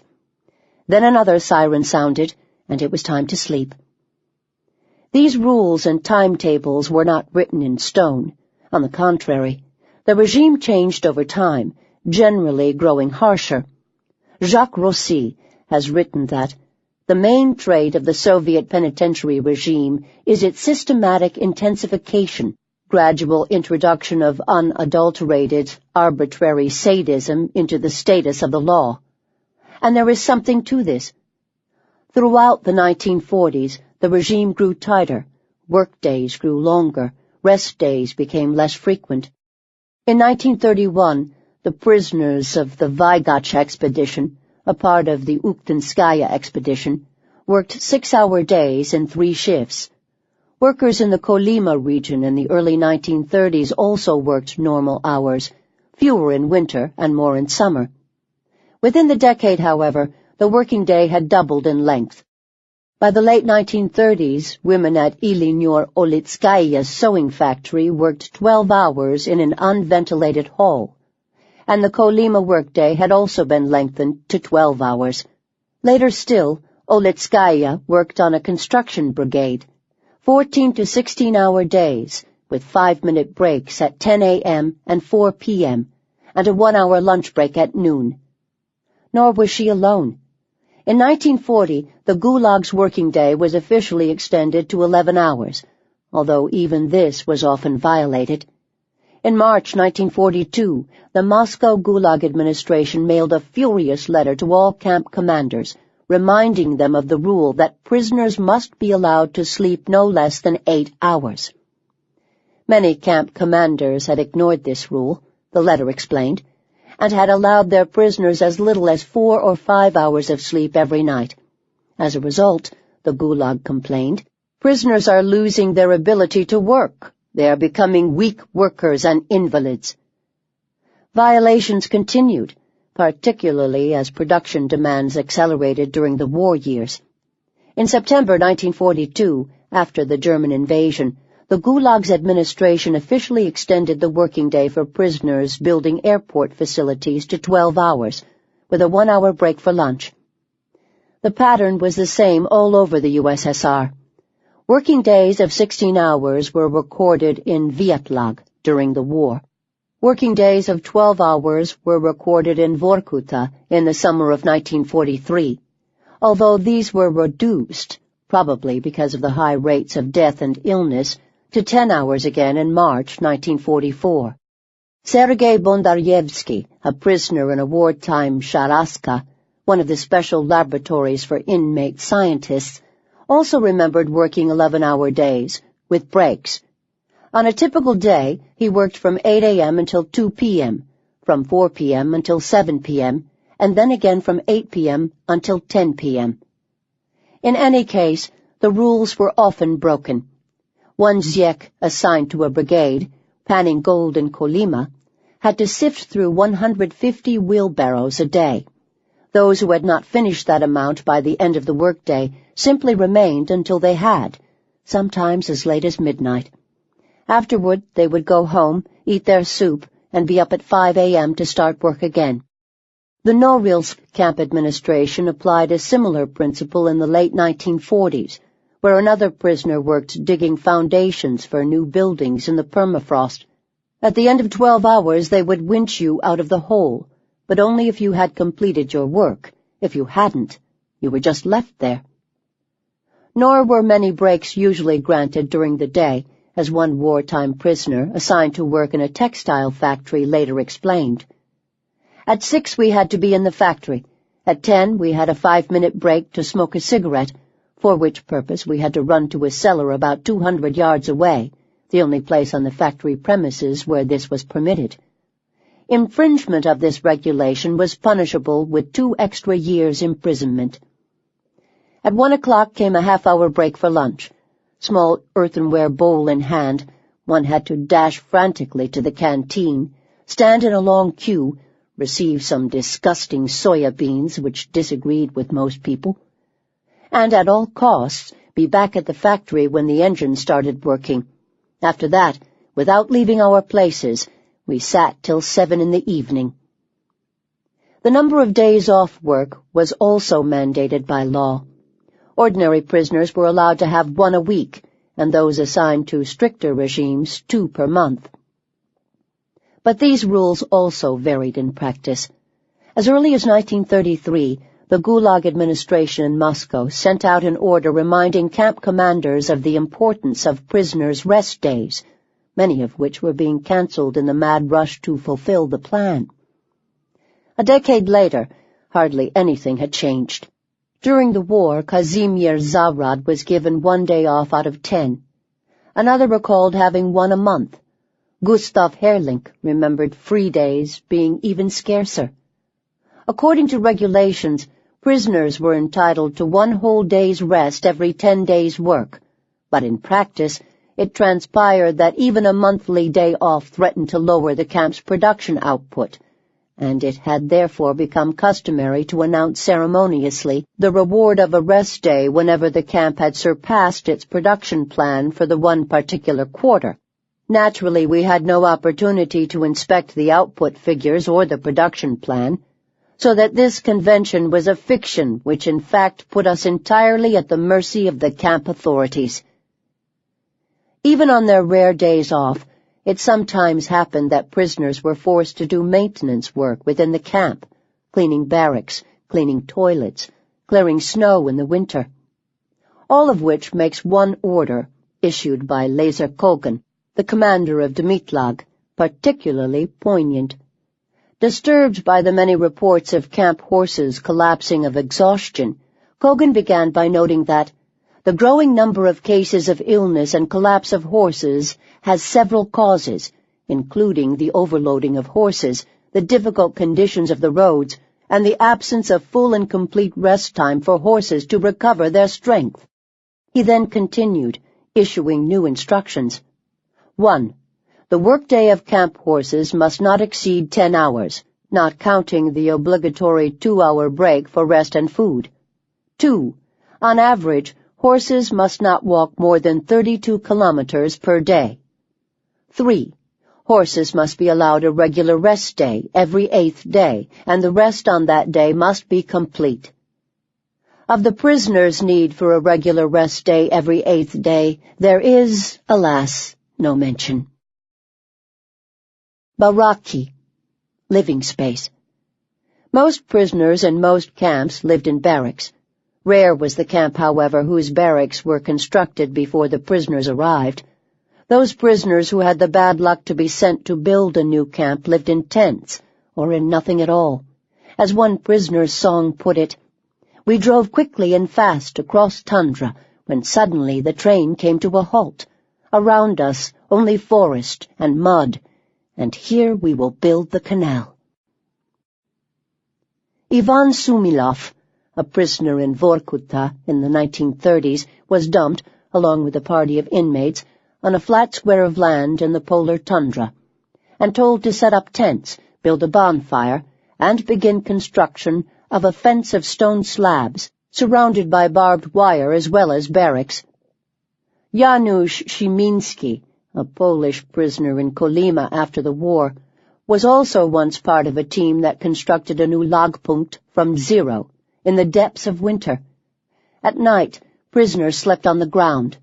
Many died, particularly those who lost the battle to sleep near the fire. Prisoners arriving in the Prikaspiyski camp in Azerbaijan in December 1940 also slept, in the words of an annoyed NKVD inspector, beneath the open sky on damp ground. Nor were such situations necessarily temporary. As late as 1955, prisoners in some camps were still living in tents. If and when the prisoners did build barracks, they were invariably extremely simple buildings made of wood. Moscow dictated their design, and as a result, descriptions of them are rather repetitive. Prisoner after prisoner describes long, rectangular wooden buildings, the walls unplastered, the cracks stopped up with mud, the inside space filled with rows and rows of equally poorly made bunk beds. Sometimes there was a crude table, sometimes not. Sometimes there were benches to sit on, sometimes not. In Kolyma and in other regions where wood was scarce, the prisoners built barracks, equally cheaply and hastily, of stone. Where insulation was not available, older methods were used. Photographs of the barracks in Vorkuta, taken in the winter of 1945, make them look almost invisible. Their roofs had been built at sharp angles, but very low to the ground, so the snow accumulating around them would help insulate them from cold. Often, barracks were not proper buildings at all, but rather ziemlanki, or earth dugouts. A.P.F. Stonyachev lived in one in Karyalia in the early 1940s. A ziemlanka, it was a space cleaned of snow, with the upper layer of earth removed. The walls and roof were made of round, rough logs. The whole structure was covered with another layer of earth and snow. The entrance to the dugout was decked out with a canvas door. In one corner stood a barrel of water. In the middle stood a metal stove, complete with a metal pipe leading out through the roof, and a barrel of kerosene. In the temporary logpunkts constructed alongside the building sites of roads and railways, ziemlianki were ubiquitous. As discussed in Chapter 4, their traces still line the prisoner-built roads of the far north today, as well as the riverbanks near the older sections of the city of Vorkuta. Sometimes prisoners lived in tents as well. One memoir of the early days of Vorkutlag describes the construction, in the course of 3 days, of 15 tents with 3-level bunk beds, for 100 prisoners apiece, as well as a zona with 4 watchtowers and a barbed wire fence. But the real barracks rarely lived up to the low standards that Moscow had set for them either. They were almost always terribly overcrowded, even after the chaos of the late 1930s had subsided. An inspection report of 23 camps, written in 1948, noted angrily that in most of them, prisoners have no more than 1 to 1.5 meters of living space per person, and even that was in an unsanitary condition. Prisoners do not have their own places to sleep, or their own sheets and blankets. Sometimes there was even less space than that. Margaret Buber-Neumann records that on her arrival in camp, there was actually no sleeping space at all within the barracks, and she was forced to spend the first few nights on the floor of the washroom. Ordinary prisoners were meant to be given beds known as vagonki, a name taken from the beds found on the wagons of passenger trains. These were double-decker bunks, with room for 2 inmates at each level, 4 inmates in all. In many camps, prisoners slept on the even less sophisticated splashnia nauri. These were long wooden sleeping shelves, not even partitioned into separate bunks. Prisoners assigned to them simply lay down beside one another in a long row. Because these communal beds were considered unhygienic, camp inspectors constantly inveighed against them too. In 1948, the Central Gulag Administration issued a directive demanding that they all be replaced by vagonki. Nevertheless, Anna Andreeva, a prisoner in Mordovia in the late 1940s and early 1950s, slept on splasnia nauri, and remembers that many prisoners still slept on the floor beneath them too. Bedding was also arbitrary and varied greatly from camp to camp, despite further strict and rather modest rules issued in Moscow. Regulations stated that all prisoners should have a new towel every year, a pillowcase every 4 years, sheets every 2 years, and a blanket every 5 years. In practice, a so-called straw mattress went with each prisoner's bed, wrote Eleanor Lieper. There was no straw in it, and rarely hay, because there was not enough hay for the cattle. Instead, it contained wood shavings or extra clothes, if a prisoner still owned any extra clothes. In addition, there was a woolen blanket and pillowcase, which you could stuff with whatever you had, for there were no pillows. Others had nothing at all. As late as 1950, Isaac Vilshinsky, an Arabic specialist arrested in 1948, was still sleeping beneath his coat in Kargopolak with spare rags for pillows. The 1948 directive also called for all earthen floors in barracks to be replaced by wooden floors. But as late as the 1950s, Irina Arginskaya lived in a barrack whose floor could not be cleaned properly, as it was made of clay. Even if floors were wooden, they could often not be cleaned properly for lack of brushes. Describing her experiences to a post-war commission, one Polish woman explained that in her camp, a group of prisoners were always put on duty at night, cleaning up the barracks and lavatories while others slept. The mud on the barrack floor had to be scraped off with knives. The Russian women were frantic at our being unable to do it, and asked us how we had lived at home. It did not even occur to them that the dirtiest floor can be scrubbed with a brush. Heating and light were often equally primitive, but again this varied greatly from camp to camp. One prisoner remembered the barracks being virtually dark. The electric lamps shone yellow-white, barely noticeable, and the kerosene lamps smoked and smelled rancid. Others complained of the opposite problem, that the lights were usually on all night. Some prisoners in the camps of the Vorkuta region had no problem with heat, since they could bring lumps of coal home from the mines. But Susanna Piechora, in a log punkt near the coal mines of Inta, remembered that inside the barracks it was so cold in the winter that your hair freezes to the bed, the drinking water freezes in the cup. There was no running water in her barracks either, just water brought into the barracks in buckets by the Diazornia, an older woman, no longer capable of heavier work, who cleaned and looked after the barracks during the day. Worse, a terrible, heavy smell pervaded the barracks, thanks to the huge quantities of dirty and mildewed clothes drying along the edge of the bunks, the tables, anywhere it was possible to hang something. In those barracks in the special camps where the doors were closed at night and the windows barred, the stench made it almost impossible to breathe. The air quality was not improved by the absence of toilet. In camps where prisoners were locked into their barracks at night, Zieks had to make use of a parasha, or bucket, just as in prison. One prisoner wrote that in the morning the parasha was impossible to carry, so it was dragged along across the slippery floor. The contents invariably spilled out. Another, Galina Smirnova, arrested in the early 1950s, remembered that, if it was something serious, you waited until morning. Otherwise, there was a terrible stench. Otherwise, toilets were outhouses, and outhouses were outside the barracks, often some distance away, which was a serious hardship in the winter cold. There were wooden outdoor toilets, said Smirnova of another camp, even when it was 30 or 40 degrees below zero. Thomas Scovio wrote of the consequences. Outside, in front of each barrack, they stuck a wooden pole and froze it to the ground. Another decree. We were forbidden to urinate anywhere on camp grounds other than the outhouses or on the pole with a white rag tied to the top. Anyone caught violating the decree would be sentenced to 10 nights in the penal cell.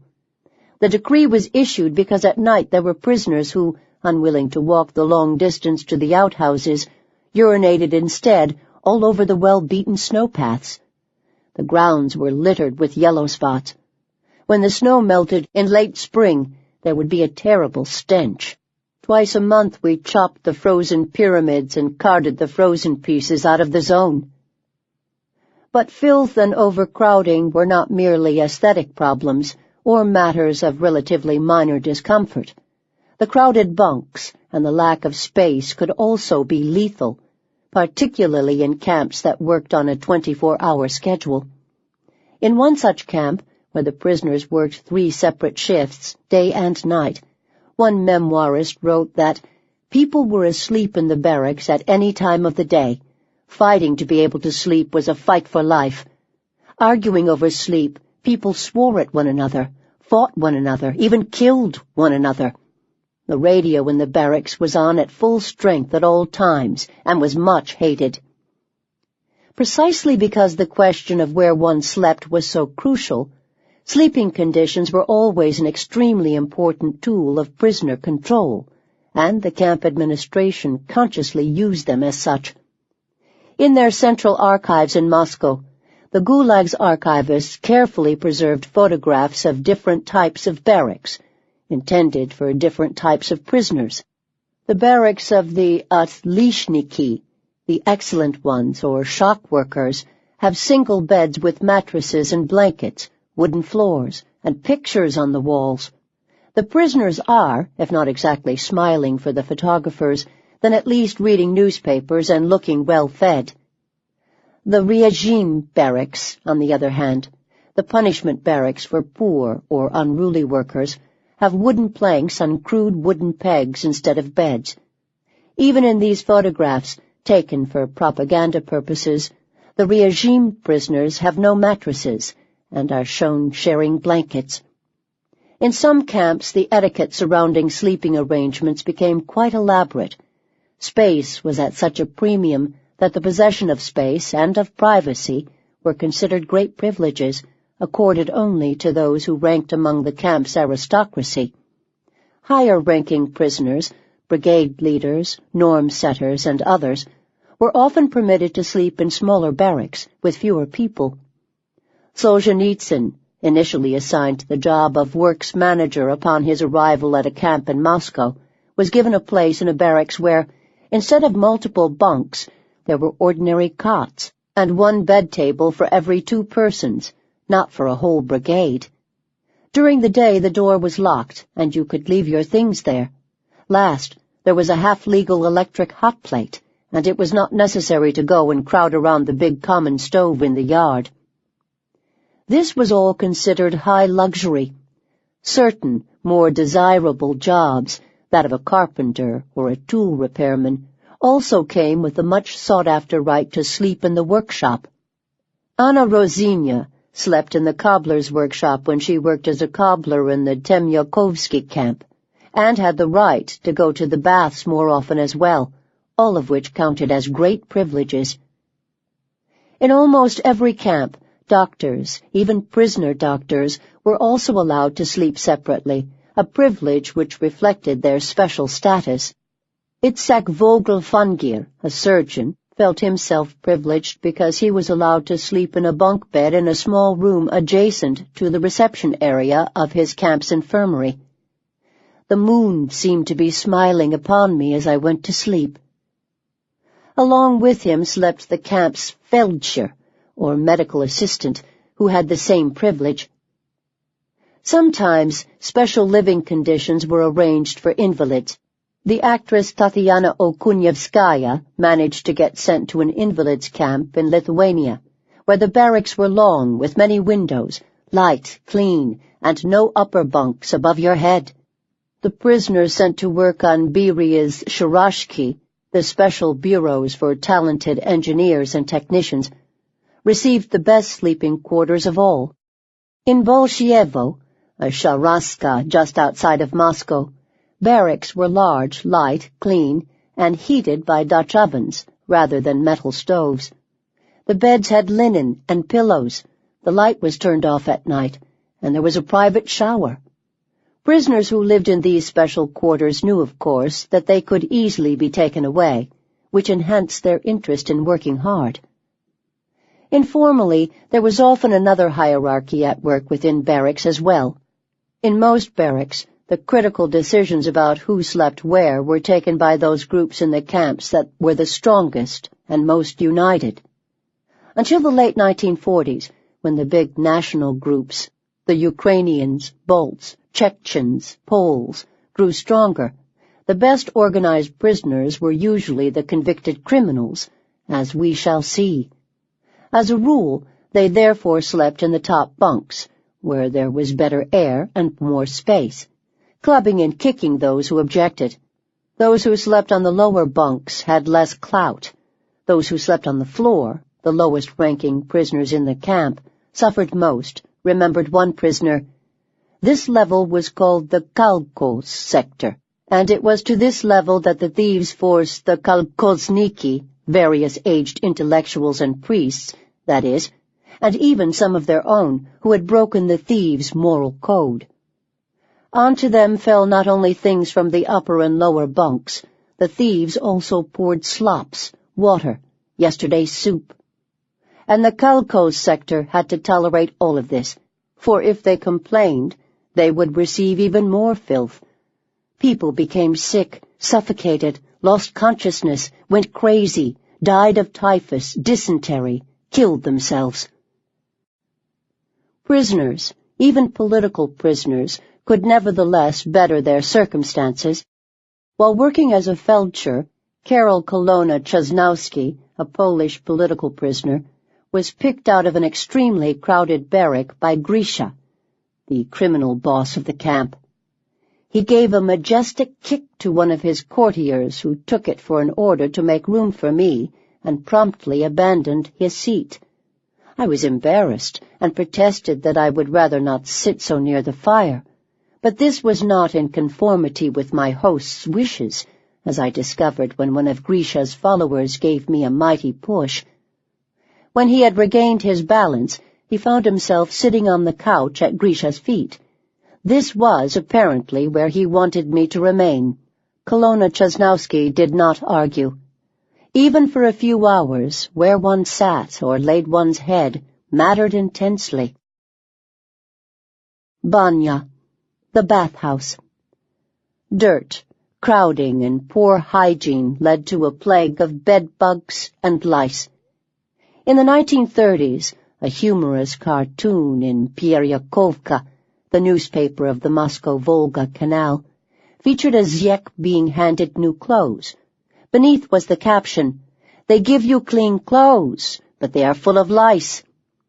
Another was captioned, "And while you sleep in the barracks, the bedbugs bite like black crabs." Nor did the problem lessen over the years. One Polish prisoner records that during the war, his camp acquaintance became obsessed with them. As a biologist, he was interested in how many lice could subsist on a certain space. Counting them on his shirt, he found 60, and an hour later, another 60. By the 1940s, the Gulag's masters had long recognized the lethal danger of louse-borne typhus and, officially, conducted a constant battle against parasites. Baths were supposedly mandatory every 10 days. All clothing was supposed to be boiled in disinfection units, both on entering the camp and then at regular intervals to destroy all vermin. As we have seen, camp barbers shaved the entire bodies of both men and women on entry into the camps, and their heads regularly thereafter. Soap, albeit tiny amounts of it, was regularly included in lists of products to be distributed to prisoners. In 1944, for example, this amounted to 200 grams per month, per prisoner. Women, prisoners' children, and prisoners in hospitals were allotted an extra 50 grams. Juveniles received an extra 100 grams, and prisoners working at especially dirty jobs received an extra 200 grams.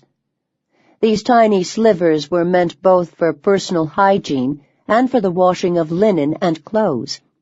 Soap did not become any less scarce, inside or outside the camps. As late as 1991, Soviet coal miners went on strike because, among other things, they had no soap. Nevertheless, not everyone was convinced of the efficacy of the camp's delousing procedures. In practice, wrote one prisoner, the baths seemed to increase the lice's sexual vigor. Varlam Shalamov went further. Not only was the delousing absolutely useless, no lice are killed by this disinfection chamber. It's only a formality, and the apparatus has been created for the purpose of tormenting the convict still more. Technically, Shalamov was wrong. The apparatus was not created for the purpose of tormenting convicts. As I say, the Gulag Central Administration in Moscow really did write very strict directives, instructing camp commanders to do battle against parasites, and countless inspection reports inveigh against their failure to do so. A 1933 account of the conditions in Dmitlag angrily complains about the women's barracks, which were dirty, lacking sheets and blankets. The women complain of a massive quantity of bed bugs, which the sanitation division is not fighting against. A 1940 investigation into the conditions at one group of northern camps furiously described lice in the barracks and bed bugs, which have a negative impact on the prisoner's ability to rest. At one logpunkt, while the Novosibirsk corrective labor camp had 100% lice infection among prisoners as a result of poor sanitary conditions, there was a high level of skin diseases and stomach ailments. From this it is clear that the unsanitary conditions of the camp are very, very costly. Meanwhile, typhus had broken out twice at another logpunkt, while in others prisoners were black with dirt. The report continued with great agitation. Complaints about lice and angry orders to eliminate them figure year in and year out in the inspection report submitted by Gulag prosectors. After one typhus epidemic at Temlag in 1937, both the head of the logpunkt and the deputy of the camp medical department were fired, accused of criminal negligence and inactivity, and put on trial. Reward was used as well as punishment.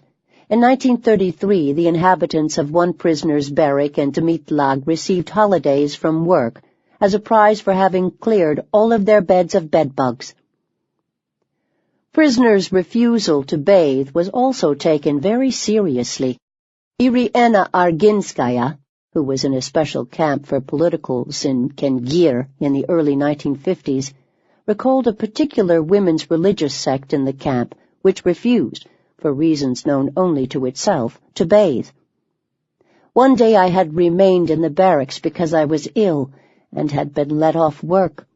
A guard came in, however, and told us that all of the sick prisoners would have to help wash the nuns. The scene was as follows. A wagon pulled up to their section of the barracks, and we had to carry them out and put them on the wagon. They protested, kicked us and hit us, and so on. But when we finally got them on the wagon, they lay quietly and didn't try to escape. Then we pulled the wagon to the baths, where we took them off and carried them inside, undressed them, and then understood why the camp administration couldn't allow them not to bathe. As you took their clothes off, lice fell off them in handfuls. Then we put them under water and washed them. Meanwhile, their clothes were boiled to kill the lice. Arginskaya also remembers that, in principle, it was possible to go to the baths as much as you wanted. In Kengir, where there were no restrictions on water. Similarly, Leonid Sitko, a former prisoner of war in Germany, reckoned that Soviet camps had fewer lice than German camps. He spent time in both Steplag and Minlag, where you could bathe as much as you wanted. You could even wash your clothes. Certain factories and work sites had their own showers, as Isaac Vilštinsky found in Kargopolag, where prisoners could use them during the day, even though other prisoners suffered from lack of water. Yet Shalamov was not entirely wrong either in his cynical description of the hygiene system, for even if they were instructed to take bathing seriously, it often happened that local camp administrators merely observed the rituals of delousing and bathing, without appearing to care much about the result. Either there was not enough coal to keep the disinfection apparatus hot enough, or those in charge could not be bothered to do it properly, or there were no soap rations issued for months on end, or the rations were stolen. At the Dizelnik Lakpunkt in Kolyma, on bath days they gave every prisoner a small sliver of soap and a large mug of warm water. They poured 5 or 6 of these mugs into a tub, and that sufficed for everyone, for the washing and rinsing of 5 or 6 people. At the Sopka Lagpunkt, water was brought there, like other freight, along the narrow railway and narrow road. In the winter they got it from snow, although there wasn't much snow there, The wind blew it away. Workers came back from the mine covered in dust, and there were no sinks to wash in.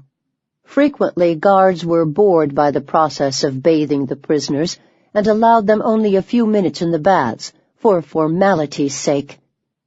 At a Siblag-Lapunkt in 1941, an outraged inspector found that prisoners have not bathed for 2 months, thanks to the sheer disinterest of the guards.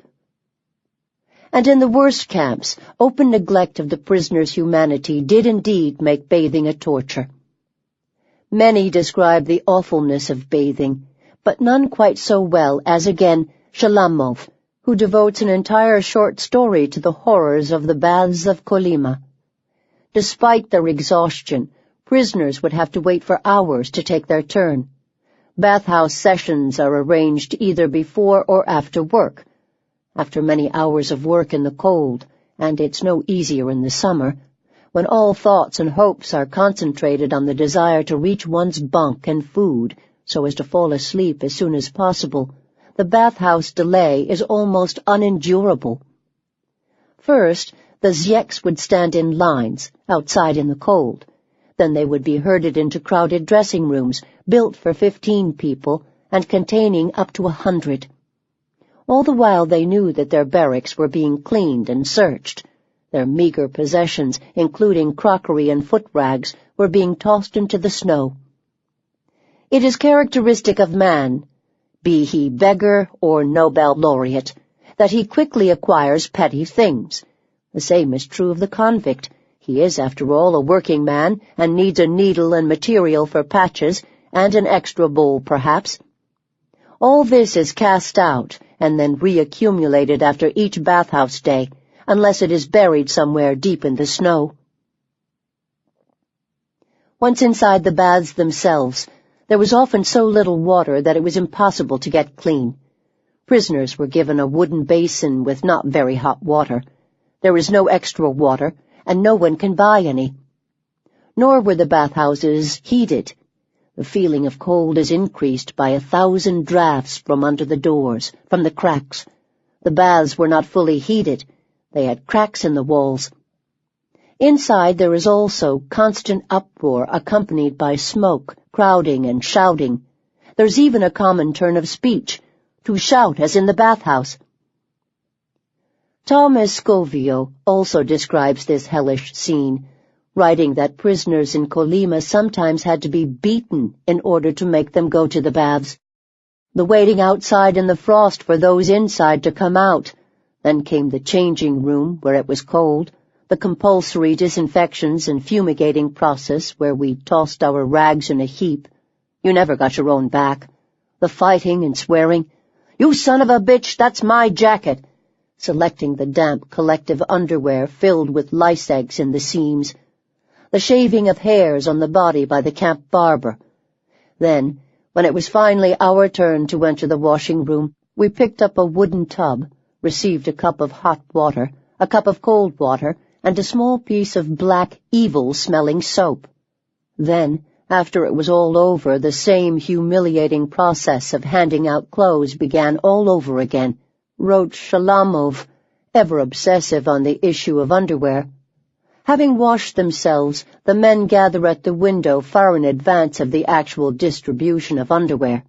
Over and over again they discuss in detail the underwear they received last time, the underwear received 5 years ago in Bamlag. Inevitably, the right to bathe and relative comfort also became intimately intertwined with the system of privilege. In Tamlag, for example, those employed in particular jobs had the right to bathe more often. The very job of bathhouse worker, which implied both proximity to clean water and the right to allow or deny others such proximity, was usually one of the most sought-after jobs in the camp. In the end, despite the strictest, severest, and most drastic orders from Moscow, prisoners' comfort, hygiene, and health were completely dependent on local whims and circumstances.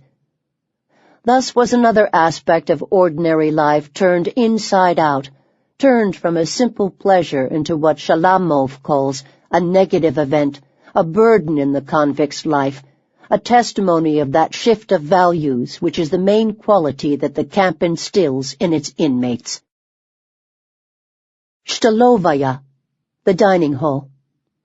The vast Gulag literature contains many varied descriptions of camps and reflects the experiences of a wide range of personalities. But one aspect of camp life remains consistent from camp to camp, from year to year, from memoir to memoir. The descriptions of the balanda, the soup that prisoners were served once or sometimes twice a day. Universally, former prisoners agree that the taste of the daily or twice-daily half-liter of prison soup was revolting. Its consistency was watery, and its contents were suspect.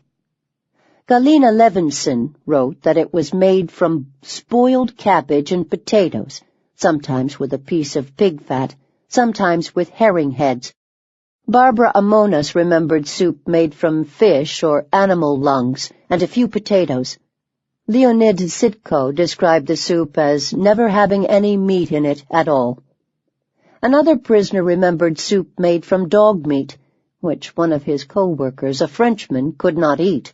A man from Western countries is not always able to cross a psychological barrier, even when he is starving, he concluded. Even Lazar Kogan, the boss of Dmitlag, once complained that some cooks act as if they were not preparing Soviet meals, but rather pig slops. Thanks to this attitude, the food they prepare is unsuitable and often tasteless and bland. Hunger was a powerful motivator nevertheless. The soup might have been inedible under normal circumstances, but in the camps, where most people were always hungry, prisoners ate it with relish. Nor was their hunger accidental. Prisoners were kept hungry, because regulation of prisoners' food was, after regulation of prisoners' time and living space, the camp administration's most important tool of control. For that reason, the distribution of food to prisoners in camps grew into quite an elaborate science. The exact norms for particular categories of prisoners and camp workers were set in Moscow, and frequently changed. The Gulag administration constantly fine-tuned its figures, calculating and recalculating the minimum quantity of food necessary for prisoners to continue working. New orders listing ration levels were issued to camp commanders with great frequency. These ultimately became long, complex documents written in heavy, bureaucratic language. Typical, for example, was the Gulag administration's order on rations, issued on October 30th, 1944.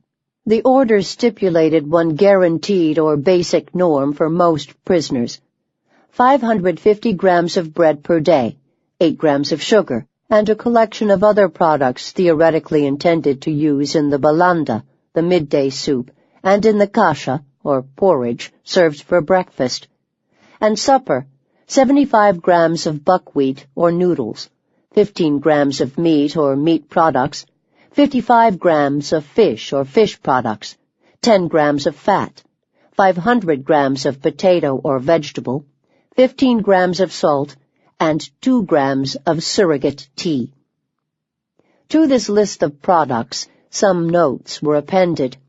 Camp commanders were instructed to lower the bread ration of those prisoners meeting only 75% of the norm by 50 grams, and for those meeting only 50% of the norm by 100 grams. Those over-fulfilling the plan, on the other hand, received an extra 50 grams of buckwheat, 25 grams of meat, and 25 grams of fish, among other things. By comparison, camp guards in 1942, a much hungrier year throughout the USSR, were meant to receive 700 grams of bread, nearly a kilo of fresh vegetables, and 75 grams of meat, with special supplements for those living high above sea level. Prisoners working in the Sharasky during the war were even better fed, receiving, in theory, 800 grams of bread and 50 grams of meat, as opposed to the 15 granted to normal prisoners. In addition, they received 15 cigarettes per day and matches. Pregnant women, juvenile prisoners, prisoners of war, free workers, and children resident in camp nurseries received slightly better rations. Some camps experimented with even finer tuning. In July 1933, Dmitlag issued an order listing different rations for prisoners who fulfilled up to 79% of the norm, 80 to 89% of the norm, 90 to 99% of the norm, 100 to 109% of the norm, 110 to 124% of the norm, and 125% and higher. As one might imagine, the need to distribute these precise amounts of food to the right people in the right quantities which sometimes varied daily, required a vast bureaucracy, and many camps found it difficult to cope. They had to keep whole files full of instructions on hand, enumerating which prisoners and which situations were to receive what. Even the smallest logpunkts kept copious records, listing the daily norm fulfillments of each prisoner and the amount of food due as a result. In the small logpunkt of Kedrovishor, for example, a collective farm division of Intlag, there were, in 1943, at least 13 different food norms. The camp accountant, probably a prisoner, had to determine which norm each of the camp's 1,000 inmates should receive. On long sheets of paper, he first drew out lines by hand, in pencil, and then added the names and numbers in pen, covering page after page after page with his calculations. In larger camps, the bureaucracy was even worse. The Gulag's former chief accountant, A.S. Narinsky, has described how the administrators of one camp, engaged in building one of the far northern railway lines, hit on the idea of distributing food tickets to prisoners in order to ensure that they received the correct rations every day. But even getting hold of tickets was difficult in a system plagued by chronic paper shortages. Unable to find a better solution, they decided to use bus tickets, which took 3 days to arrive. This problem constantly threatened to disorganize the entire feeding system. Transporting food in winter to distant logpunkts was also a problem, particularly for those camps without their own bakeries. Even bread, which was still warm, writes Narinsky, when transported in a goods car for 400 kilometers in 50 degrees of frost, became so frozen that it was unusable, not only for human consumption, but even for fuel. Despite the distribution of complex instructions for storing the scant vegetables and potatoes in the north during the winter, large quantities froze and became inedible. In the summer, by contrast, meat and fish went bad, and other food spoiled. Badly managed warehouses burned to the ground or filled with rats. Many camps founded their own kolkhos, or collective farm, or dairy logpunkts, but these too often worked badly. One report on a camp kolkhos listed, among its other problems, the lack of technically trained personnel, the lack of spare parts for the tractor, the lack of a barn for the dairy cattle, and the lack of preparation for the harvest season. As a result, prisoners were almost always vitamin deficient, even when they were not actually starving, a problem the camp officials took more or less seriously. In the absence of actual vitamin tablets, many forced prisoners to drink kavoya, a foul-tasting brew made out of pine needles and of dubious efficacy. By way of comparison, the norms for officers of the armed forces expressly stipulated vitamin C and dried fruit to compensate for the lack of vitamins in the regular rations. Generals and admirals were, in addition, officially able to receive cheese, caviar, canned fish, and eggs. Even the very process of handing out soup, with or without vitamins, could be difficult in the cold of a far northern winter, particularly if it was being served at noon, at the worksite. In 1939, a Kolyma doctor actually filed a formal complaint to the camp boss, pointing out that prisoners were being made to eat their food outdoors, and that it froze while it was being eaten. Overcrowding was a problem for food distribution, too. One prisoner remembered that in the logpunkt adjacent to the Maljiak mine in Magadan, There was one serving window for more than 700 people. Food distribution could also be disrupted by events outside the camps. During the Second World War, for example, it often ceased altogether. The worst years were 1942 and 1943, when much of the western USSR was occupied by German troops, and much of the rest of the country was preoccupied fighting them. Hunger was rife across the country, and the Gulag was not a high priority. Vladimir Petrov, a prisoner in Kolyma, recalls a period of 5 days without any food deliveries in his camp. Real famine set in at the mine. 5,000 men did not have a piece of bread. Cutlery and crockery were constantly lacking too. Petrov again writes that soup still warm when received would become covered with ice during the period of time one man would wait for a spoon from another who had finished with one. This probably explained why the majority of the men preferred to eat without spoons. Another prisoner believed that she had remained alive because she traded bread for a half-liter enamel bowl. If you have your own bowl, you get the first portions, and the fat is all on the top. The others have to wait until your bowl is free. You eat, then give it to another, who gives it to another. Other prisoners made their own bowls and cutlery out of wood. The small museum housed in the headquarters of the Memorial Society in Moscow displays a number of these strangely moving items.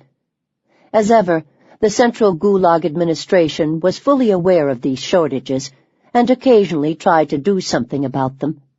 The authorities at one point complimented one camp for making clever use of its leftover tin cans for precisely this purpose. But even when crockery and cutlery existed, there was often no way to clean it. One Dmitlag order categorically forbade camp cooks from distributing food in dirty dishes. For all of these reasons, the food ration regulations issued in Moscow, already calculated to the minimum level required for survival, are not a reliable guide to what prisoners actually ate. Nor do we need to rely solely on prisoners' memoirs to know that Soviet camp inmates were very hungry. The Gulag itself conducted periodic inspections of its camps and kept records of what prisoners were actually eating, as opposed to what they were supposed to be eating. Again, the surreal gap between the neat lists of food rations drawn up in Moscow and the inspectors' reports is startling. The investigation of the camp at Volgostroy in 1942, for example, noted that at one Lagpunkt there were 80 cases of pellagra, a disease of malnutrition. People are dying of starvation, the report noted bluntly. At Siblag, a large camp in western Siberia, a Soviet deputy prosecutor found that in the first quarter of 1941, food norms had been systematically violated. Meat, fish, and fats are distributed extremely rarely. Sugar is not distributed at all. In the Sverdlovsk region in 1942, the food in camps contained no fats, no fish or meat, and often no vegetables. In Vyatlag in 1942, the food in July was poor, nearly inedible, and lacking in vitamins.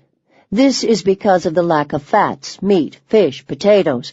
All of the food is based on flour and grain products.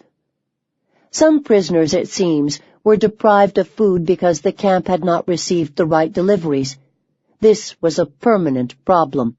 In Kadrovishor, the Lagpunkt accountants kept a list of all food products which could be substituted for those that prisoners should have received but did not. These included not only cheese for milk, but also dried crackers for bread, wild mushrooms for meat, and wild berries for sugar. It was hardly surprising that, as a result, the prisoners' diet looked quite different from how it did on paper in Moscow. An inspection of Birlak in 1940 determined that the entire lunch for working Zieks consists of water plus 130 grams of grain, and that the second course is black bread, about 100 grams. For breakfast and supper they reheat the same sort of soup. In conversation with the camp cook, the inspector was also told that the theoretical norms are never fulfilled. that there were no deliveries of fish, meat, vegetables, or fats. The camp, concluded the report, doesn't have money to buy food products or clothing, and without money, not one supply organization wants to cooperate.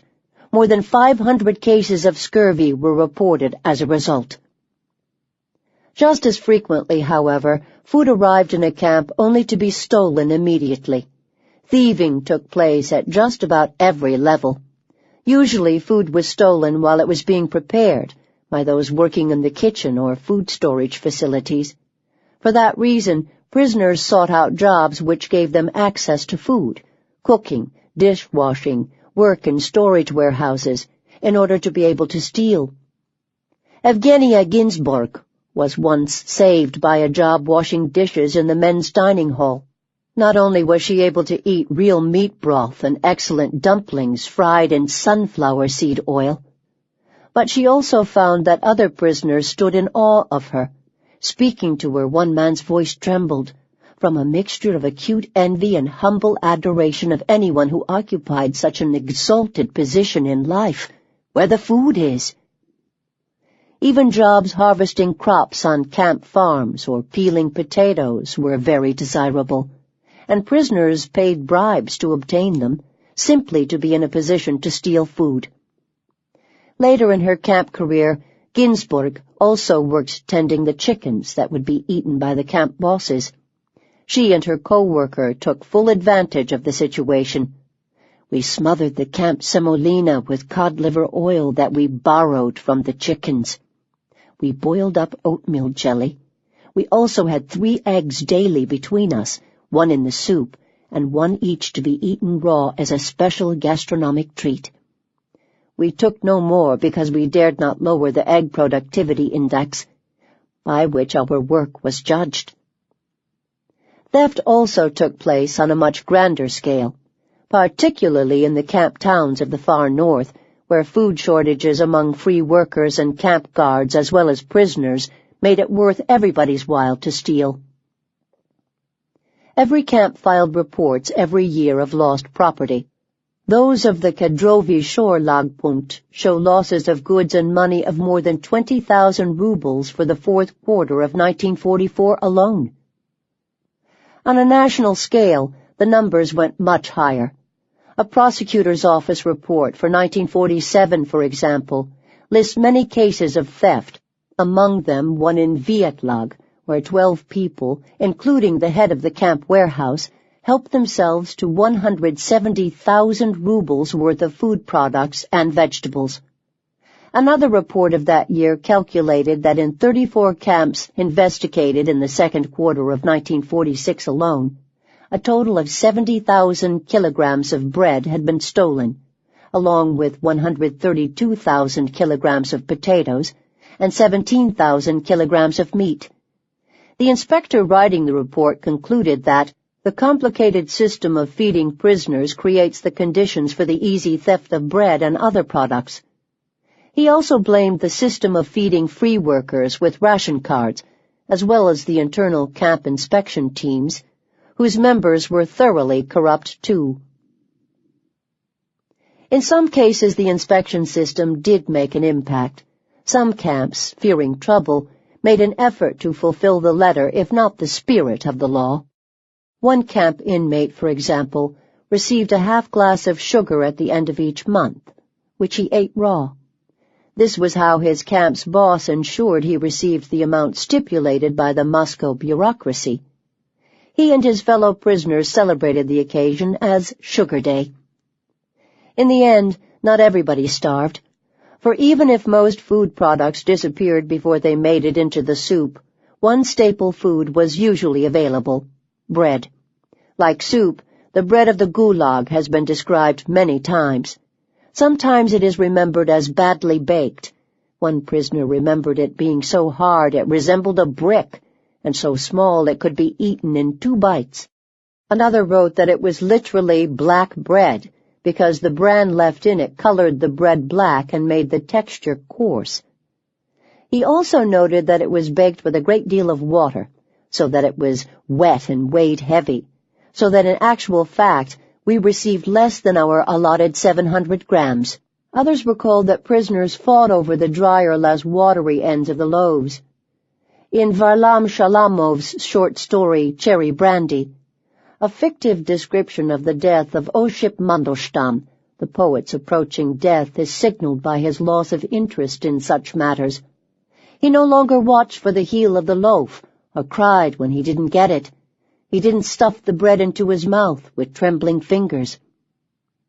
In the hungrier camps, in the hungrier years, bread took on an almost sacred status, and a special etiquette grew up around its consumption.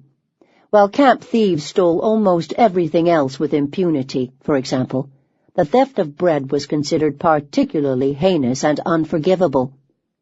Vladimir Petrov found on his long train journey to Kolyma that thieving was permitted and could be applied to anything within the thief's capacity and luck.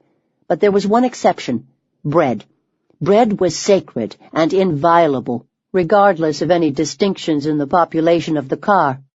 Petrov had in fact been chosen as the starosta of the car, and in that capacity was charged with beating up a petty thief who had stolen bread. He duly did so. Thomas Scovio also wrote that the unwritten law of the camp criminals in Kolyma was, steal anything, excepting the holy bread portion. He too had seen more than one prisoner beaten to death for violating the sacred tradition. Similarly, Kazimierz Zarad remembered that if a prisoner stole clothes, tobacco, or almost anything else and was discovered, he could expect a beating from his fellow prisoners, but the unwritten law of the camp, and I have heard from men from other camps that it was the same everywhere, was that a prisoner caught stealing another's bread earned a death sentence. In his memoirs, Dmitry Panin, a close friend of Solzhenitsyn's, described exactly how such a death sentence might be carried out. An offender caught in the act of stealing bread would be tossed in the air by other prisoners and allowed to crash to the ground. This was repeated several times, damaging his kidneys.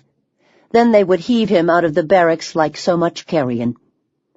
Panin, like many other camp survivors who lived through the hungry war years, also wrote eloquently about the individual rituals with which some prisoners ate their bread. If prisoners received bread only once a day, in the morning, they faced an agonizing decision: eat it all at once or save some until the afternoon. To save the bread, risk loss or theft of the precious quarter loaf. On the other hand, a piece of bread was something to look forward to during the day. Panin's caution against the latter approach must stand as a unique testimony to the science of avoiding hunger. When you get your ration, you have an overwhelming desire to stretch out the pleasure of eating it, cutting your bread up evenly into tiny pieces, rolling the crumbs into little balls.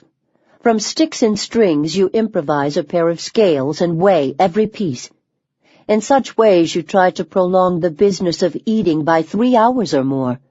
But this is tantamount to suicide. Never on any account take more than a half hour to consume your ration. Every bite of bread should be chewed thoroughly, to enable the stomach to digest it as easily as possible so that it give up to one's organism a maximum amount of energy. If you always split your ration and put aside a part of it for the evening, you are finished. Eat it all at one sitting. If, on the other hand, you gobble it down too quickly, as famished people often do in normal circumstances, you will also shorten your days.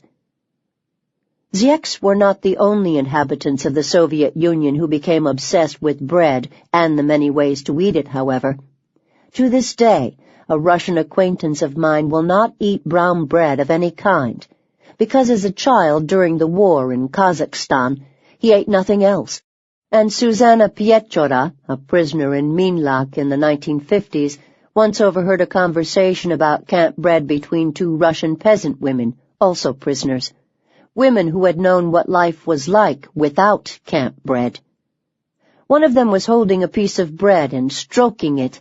"Oh, my Klebushka," a nickname, little bread, such as one might give to a child, she said gratefully. "They give you to us every day." The other said, "We could dry it and send it to the children. They are hungry after all." but I don't think they'd allow us to send it. After that, Pietra told me she thought twice before complaining about the lack of food in the camps. Chapter 11. Work in the camps. Those who are sick, no good, too weak for mining, are lowered down, sent to the camp below to fell the trees of Kolyma. It's very simple when written down on paper, but I cannot forget the chain of sleds upon the snow, and people, harnessed. Straining their sunken chests, they pull the carts. They either stop to rest or falter on steep slopes. The heavy weight rolls down, and any moment it will trip them. Who has not seen a horse that stumbles? But we have seen people in a harness. Elena Vladmirova, Kolyma. Rabochaya Zona, the work zone. Work was the central function of most Soviet camps. It was the main occupation of prisoners and the main preoccupation of the administration. Daily life was organized around work, and the prisoners' well-being depended upon how successfully they worked. Nevertheless, it is difficult to generalize about what camp work was like. The image of the prisoner in the snowstorm, digging gold or coal with a pickaxe, is only a stereotype. There were many such prisoners, millions, as the figures for the camps of Kolyma and Vorkuta make clear. But there were also, we now know, camps in central Moscow, where prisoners designed airplanes, camps in central Russia, where prisoners built and ran nuclear power plants, fishing camps on the Pacific coast, collective farm camps in southern Uzbekistan. The archives of the Gulag in Moscow are chock full of photographs of prisoners with their camels. Without a doubt, the range of economic activity within the Gulag was as wide as the range of economic activity within the USSR itself. A glance through the Guide to the System of Corrective Labor Camps in the USSR, the most comprehensive listing of camps to date, reveals the existence of camps organized around gold mines, coal mines, nickel mines, highway and railway construction, arms factories, chemical factories, metal processing plants, electricity plants, the building of airports, apartment blocks, sewage systems, the digging of peat, the cutting of trees, and the canning of fish. The Gulag administrators themselves preserved a photo album solely dedicated to the goods that inmates produced.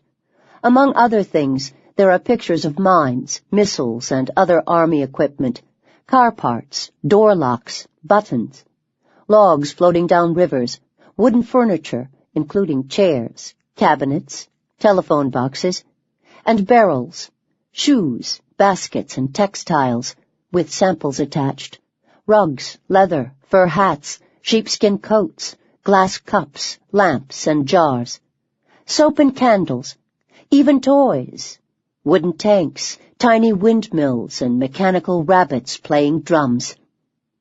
Work varied within individual camps as well as between them.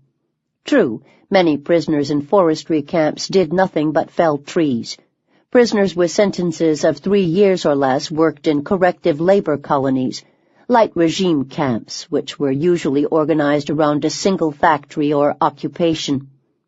Larger Gulag camps, by contrast, might contain a number of industries, mines, a brick factory, and a power plant, as well as housing or road construction sites. In such camps, prisoners unloaded the daily goods trains, drove trucks, picked vegetables, worked in kitchens, hospitals, and children's nurseries. Unofficially, prisoners also worked as servants, nannies, and tailors for the camp commanders, guards, and their wives. Prisoners with long sentences often held down a wide variety of jobs, changing work frequently as their luck rose and fell. In her nearly 2-decade camp career, Evgenia Ginsburg worked cutting trees, digging ditches, cleaning the camp guest house, washing dishes, tending chickens, doing laundry for camp commanders' wives, and caring for prisoners' children. Finally, she became a nurse. During the 11 years he spent in camps, another political prisoner, Leonid Sitko, worked as a welder, as a stonemason in a quarry, as a construction worker on a building brigade, as a porter in a railway depot, as a miner in a coal mine, and as a carpenter in a furniture factory, making tables and bookshelves. But although jobs could be as varied within the camp system as they were in the outside world, working prisoners usually broke down into two categories: those assigned to obshei raboti, general work, and the pridorki, a word usually translated into English as trustees. The latter had, as we shall see, the status of a separate caste. General work, the lot of the vast majority of prisoners, was precisely what it sounds like: unskilled, physically demanding, hard labor. The first camp winter of 1949-50 was especially difficult for me, wrote Isaac Filstinsky. I didn't have a profession which could be put to use in the camps, and I was forced to go from place to place, doing various kinds of general work, to saw, to carry, to pull, to push, and so on, to go, in other words, wherever it came into the head of the work assigner to send me. With the exception of those who had been lucky in the very first round of work assignments, usually those who were building engineers or members of other useful camp professions, or else had already established themselves as informers, the majority of Zeks were assigned to general work as a matter of course after their week or so in quarantine had ended. They were also assigned to a brigade, a group of anywhere from 400 to 400 Zeks, who not only worked together, but also ate together and generally slept in the same barracks. Each brigade was led by a brigadier, a trusted high-status prisoner, who was responsible for doling out jobs, overseeing the work, and ensuring that the team met the production norm. The importance of the brigadier, whose status lay somewhere between that of prisoner and that of administrator, was not lost on camp authorities. In 1933, the boss of Demitlag sent an order to all of his subordinates, reminding them of the need to find among our shock workers the capable people who are so necessary to our work, since the brigadier is the most important, most significant person on the construction site. From the individual prisoner's point of view, his relationship with the brigadier was more than merely important. It could determine his quality of life, even whether he lived or died, as one prisoner wrote. The life of a person depends very much on his brigade and his brigadier, given that you spend all your days and nights in their company, at work, in the dining hall, and in your bunks, always the same faces. The brigade members can either work all together, in groups, or individually. They can help you survive, or help destroy you. Either sympathy and help, or hostility and indifference. The role of the brigadier is no less important. It also matters who he is, what he thinks his tasks and obligations are. To serve the bosses at your cost and his own benefit, to treat his brigade members like underlings, servants, and lackeys, or to be your comrade in ill fortune, and to do everything possible to make life easier for the members of the brigade. Some brigadiers did indeed threaten and intimidate their workforce. On his first day in the Karaganda mines, Alexander Weisberg fainted from hunger and exhaustion. With the roars of a maddened bull, the brigadier now turned on me, flinging every ounce of his powerful body onto me, kicking and punching, and finally dealing me such a blow on the head that I fell to the ground, half stunned, covered in bruises, and with blood streaming down my face. In other cases, the brigadier allowed the brigade itself to function as an organized peer group, putting pressure on prisoners to work harder, even if they were otherwise inclined. In the novel A Day in the Life of Ivan Denisovich, Solzhenitsyn's hero at one point muses that a camp brigade isn't like a work gang outside, where Ivan Ivanovich and Pyotr Petrovich each get a wage of his own. In the camps, things are arranged so that the Zek is kept up to the mark, not by his bosses, but by the others in his gang. Either everybody gets a bonus or else they all die together. Vernon Kress, another Kolyma prisoner, was beaten and shouted at by his brigade comrades for being unable to keep up, and was ultimately forced into a weak brigade, none of whose members ever received the full ration. Yuri Zorin also had the experience of being part of a genuinely hard-working brigade, composed mostly of Lithuanians who would not tolerate shirkers in their ranks. You can't imagine how willingly and well they worked. If they thought you worked badly, you got kicked out of the Lithuanian brigade. If you had the bad luck to end up in a bad brigade, and you could not bribe or squirm your way out, you could starve. M.B. Mindlin, later one of the founders of the Memorial Society, was once assigned to a Kolyma brigade composed mostly of Georgians and led by a Georgian brigadier. He quickly realized not only that the brigade members were as afraid of their brigadier as they were of the camp guards, but also that as the only Jew in a brigade of Georgians, he would be shown no special favors.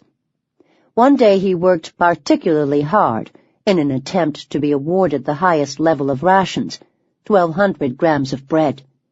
The brigadier refused to recognize this, however, and marked him down as deserving only 700 grams.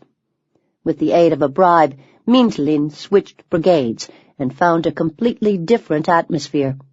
The new brigadier actually cared about his underlings, and even allowed him a few days of lighter work in the beginning, in order to get his strength back. Everyone who got into his brigade considered himself lucky, and was saved from death.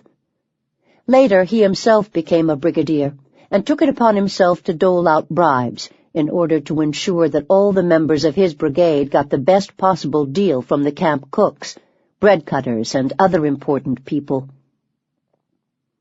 The brigadier's attitude mattered because, for the most part, general work was not intended to be phony or meaningless, whereas in German camps, work was often designed, according to one prominent scholar, to be principally a means of torture and abuse. Soviet prisoners were meant to be fulfilling some aspect of the camp's production plan. True, there were exceptions to this rule. At times, stupid or sadistic guards would actually set prisoners pointless tasks. Susanna Piacciora recalled being assigned to carry buckets of clay back and forth, totally pointless work. One of the bosses in charge of her work site specifically told her, "I don't need your work, I need your suffering," a phrase which would have been familiar to the prisoners of Solovyetsky in the 1920s. By the 1940s, as we shall see, there also arose a system of punishment camps, whose purpose was not primarily economic but punitive. Even within them, however, prisoners were expected to produce something. Most of the time, prisoners were not meant to suffer, or perhaps it is more accurate to say that no one cared if they did or not. Far more important was that they fit into a camp production plan and fulfill a work norm. A norm could be anything, a certain number of cubic meters of wood to be cut down, of ditches to be dug, of coal to be hauled. And these norms were taken deadly seriously. Camps were covered with posters exhorting prisoners to fulfill their norms. The entire cultural educational apparatus of the camps was devoted to the same message. The dining halls or central square of some camps featured enormous chalkboards, listing each brigade and its latest norm fulfillment. Norms were calculated with great care and scientific reasoning by the norm setter, Narmeovshik, whose job was thought to require great skill.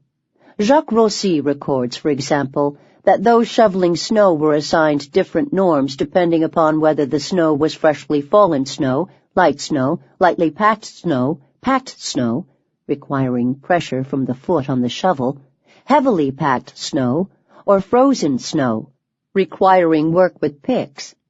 Even after all of that, a series of coefficients account for the distance and height of the shoveled snow, and so forth.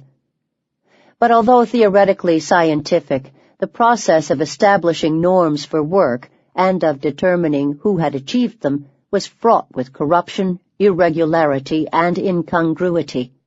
To begin with, prisoners were usually assigned norms that corresponded with those assigned to free workers. They were meant to achieve the same as professional foresters or miners. By and large, however, prisoners were not professional foresters or miners, and often had little idea what they were meant to be doing, nor, after long terms in jail and harrowing journeys in unheated cattle cars, were they even in average physical condition. The more inexperienced and exhausted the prisoner, the more he would suffer. Evgenia Ginsburg wrote a classic description of two women, both intellectuals unaccustomed to hard labor, both weakened by years in prison, trying to cut down trees. For 3 days, GulagA and I struggled to achieve the impossible. Poor trees, how they must have suffered at being mangled by our inexpert hands. Half dead ourselves, and completely unskilled, we were in no condition to tackle them. The axe would slip and send showers of chips in our faces. We sawed feverishly, jerkily, mentally accusing each other of clumsiness. We knew we could not afford the luxury of a quarrel. Time and again the saw got stuck, but the most terrifying moment was when the tree was at last on the point of falling, only we didn't know which way. Once GulagA got hit on the head, but the medical orderly refused even to put iodine on the cut, saying, "Aha! That's an old trick. Trying to get exempted on the first day, are you?" At the end of the day, the brigadier declared Evgenia and GulagA had achieved 18% of the norm, and paid them for their poor showing. Receiving the scrap of bread which corresponded to our performance, we were let out next day literally staggering from weakness to our place of work. Meanwhile, the brigadier kept repeating that he did not intend to throw away precious food on traitors who could not fulfill their norm. In the camps of the far north, particularly the camps of the Kolyma region, as well as Vorkuta and Norilsk, all of which lie beyond the Arctic Circle, the climate and the terrain exacerbated the difficulties. Summer, contrary to popular belief, was often no more bearable in these Arctic regions than winter. Even there, temperatures can rise well above 85 degrees Fahrenheit. When the snow melts, the surface of the tundra turns to mud, making walking difficult, and mosquitoes appear to travel in gray clouds, making so much noise it is impossible to hear anything else. One prisoner remembered them. The mosquitoes crawled up our sleeves, under our trousers. One's face would blow up from the bites. At the work site we were brought lunch, and it happened that as you were eating your soup, the mosquitoes would fill up the bowl like buckwheat porridge. They filled up your eyes, your nose and throat, and the taste of them was sweet, like blood. The more you moved and waved them away, the more they attacked. The best method was to ignore them, to dress lighter, and instead of an anti-mosquito hat, to wear a wreath of grass or birch bark. Winters, of course, were very, very cold. Temperatures could fall to 30, 40, or 50 degrees below zero. Memoirists, poets, and novelists have all struggled to describe what it felt like to work in such frost. One wrote of it being so cold that the simplest sudden motion of a hand in the air caused a notable swishing sound. Another wrote that one Christmas Eve morning he awoke to discover that he could not move his head. My first waking thought was that it had somehow been tied to the planks of my bunk during the night, but as I tried to sit up, the piece of material I had tied around my head and over my ears before I went to sleep the night before had pulled away. Pulling myself up on one elbow, I tugged at the material and realized that it was frozen to the wooden plank. My breath, and the breath of all the men in the hut, hung in the air like smoke. Yet another wrote that it was dangerous to stop moving. During head count, we jumped, ran in place, and slapped our bodies to keep warm. I perpetually kneaded my toes and curled my fingers into a fist. Touching a metal tool with a bare hand could tear off the skin, and going to the bathroom was extremely dangerous. A bout of diarrhea could land you in the snow forever. As a result, some prisoners simply soiled their trousers. Working next to them was unpleasant, And back in the tent, when we began to warm up, the stench was unbearable. Those who had soiled themselves were often beaten and thrown out. Certain general work jobs, from the point of view of the weather, were worse than others. In the coal mines of the Arctic, one inmate remembered the underground air was warmer, but freezing water was constantly dripping on the miners. The miner becomes a sort of giant icicle. His organism begins to freeze for a long and stable period of time. After 3 or 4 months of such hellish work, prisoners begin to experience massive illnesses.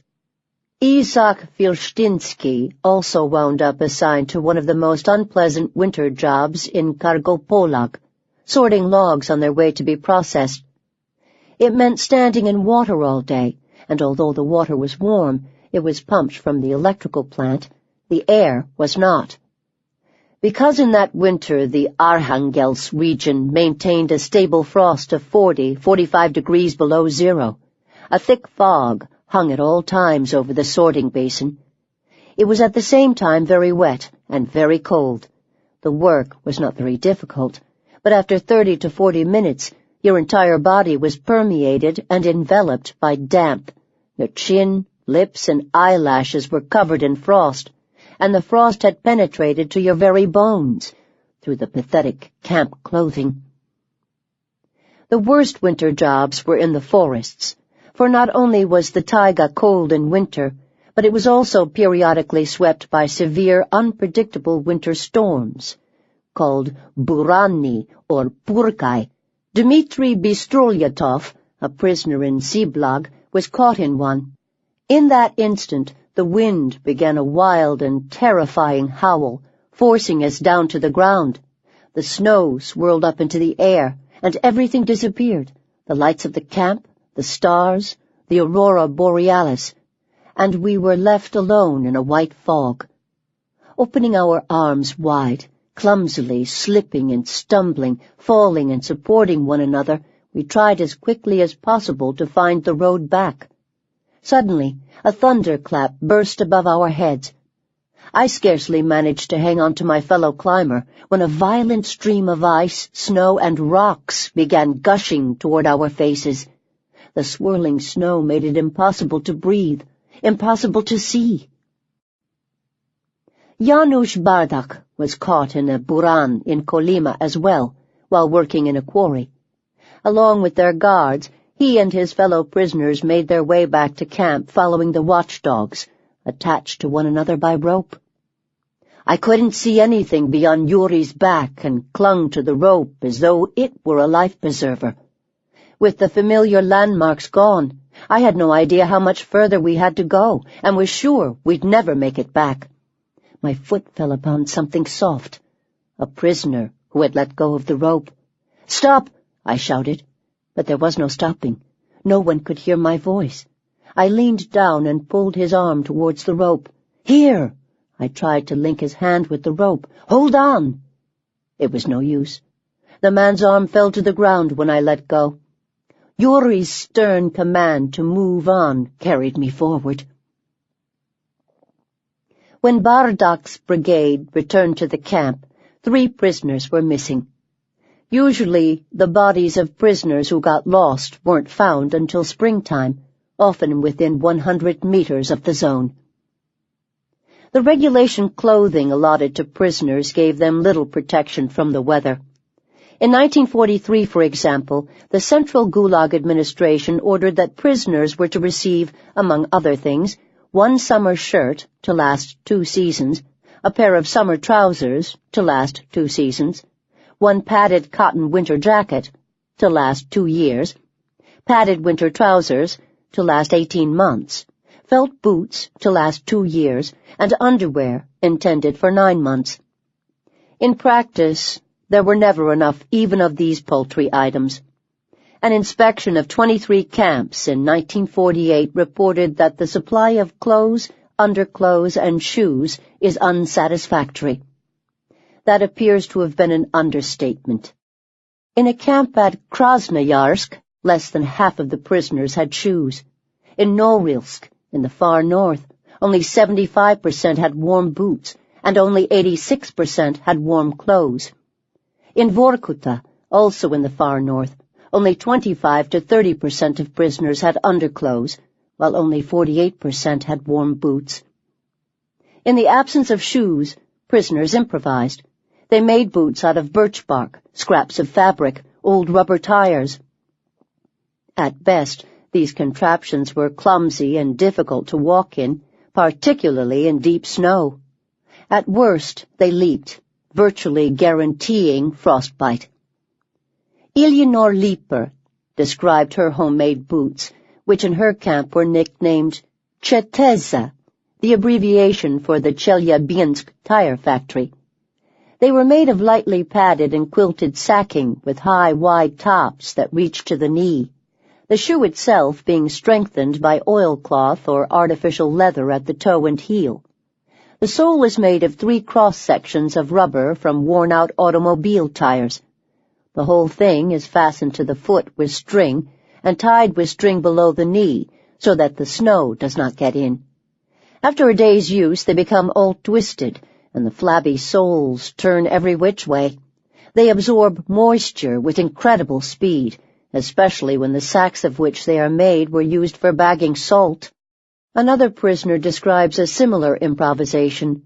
The sides were open so that the toes were exposed from the sides. The cloth to wrap up the feet could not be secured tightly, meaning that toes were thereby exposed to frost. As a result of wearing these shoes, he did indeed get frostbite, which he reckoned saved his life, as he was no longer able to work. Different prisoners had different theories about how to cope with the cold. To recover from the frost at the end of the day, for example, some prisoners would rush into the barracks after work and crowd around the stove, so close that their clothes would sometimes burst into flames.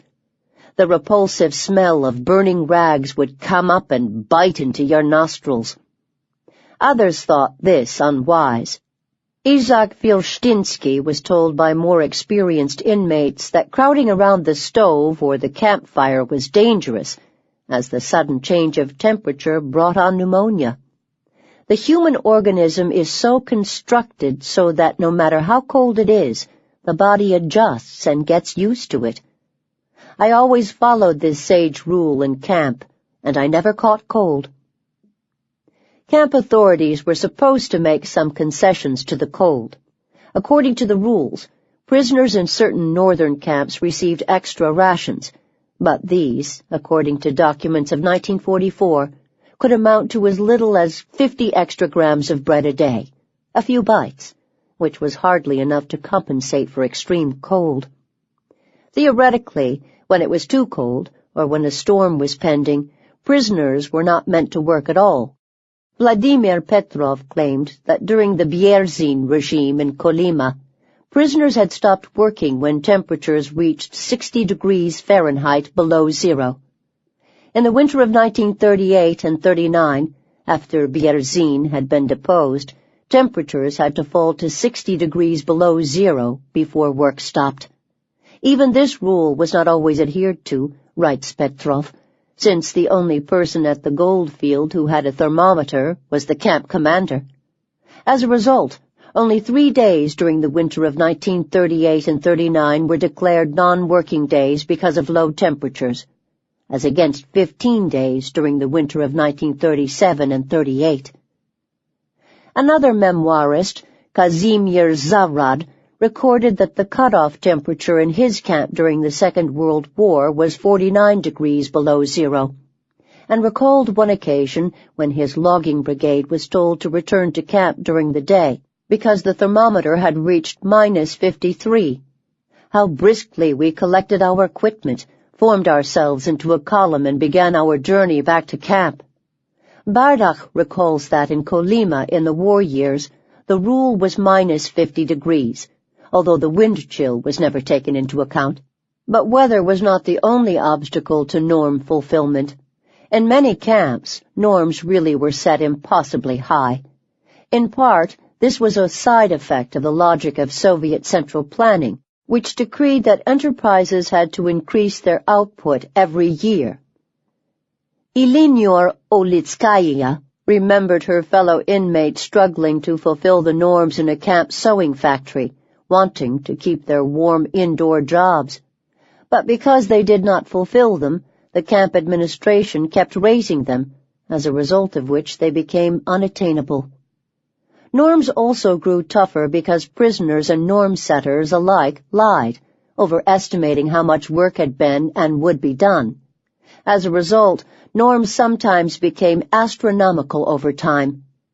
Alexander Weisberg recalled that even for the supposedly easier jobs, the norms seemed incredible. Everyone seemed to be faced with a virtually impossible task. The 2 men in charge of the laundry had to wash the clothes of 800 men in 10 days. Not that over-fulfilling the norm necessarily brought the expected advantages. Antoni Eckhart recalled an incident when ice on the river near his camp broke and a flood threatened. Several brigades of the strongest prisoners, including all the shock men, worked like mad for 2 days, practically without a break. For what they had done, they received 1 herring for every 2 men and a packet of makorka, rough tobacco, for every 4. In such conditions, with long working days, few days off, and little rest during the day, accidents were frequent. In the early 1950s, a group of inexperienced women prisoners were ordered to put out a brush fire near Azirlag. On that occasion alone, recalled one of them, several people burned to death. Exhaustion and the weather often proved a lethal combination, as Alexander Dolgun testifies. Cold, numbed fingers could not hold on to handles and levers and timbers and crates, and there were many accidents, often fatal. 1 man was crushed when we were rolling logs off a flat car, using 2 logs as a ramp. He was buried when 20 or more logs let loose at once, and he was not fast enough. The guards shoved his body out of the way on the platform, and the blood-stiffened mass was waiting for us to carry it home when night came. Moscow kept statistics on accidents, and these occasionally provoked irate exchanges between inspectors and camp commanders. One such compilation, for the year of 1945, lists 7,124 accidents in the Vorkuta coal mines alone, including 482 that resulted in serious injury, and 137 that resulted in death. The inspectors laid the blame on the shortage of miners' lamps, on electrical failures, and on the inexperience of workers and their frequent rotation.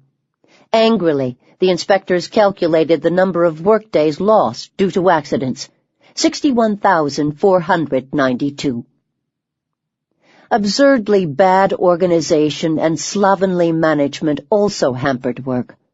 Although it is important to note that ordinary Soviet workplaces were badly run too, the situation was worse within the Gulag, where the lives and health of workers was not held to be important, and where the regular arrival of spare parts was disrupted by weather and huge distances.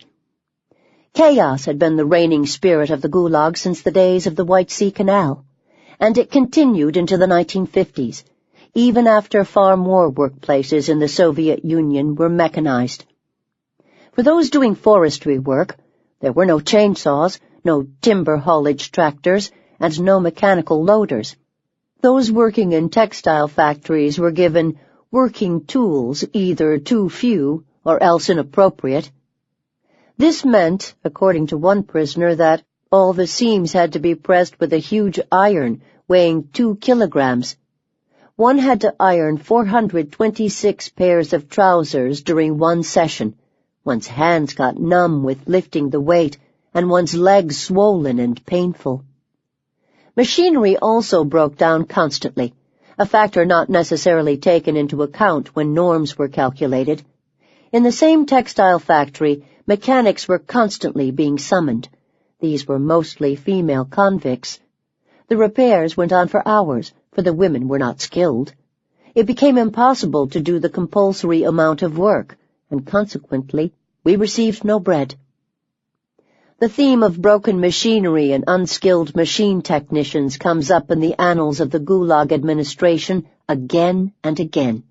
Regional camp administrators attending the Far Eastern Party Conference in Khabarovsk in 1934 complained that constant breakdowns in equipment supply and the poor qualifications of technicians meant they could not meet norms for gold production.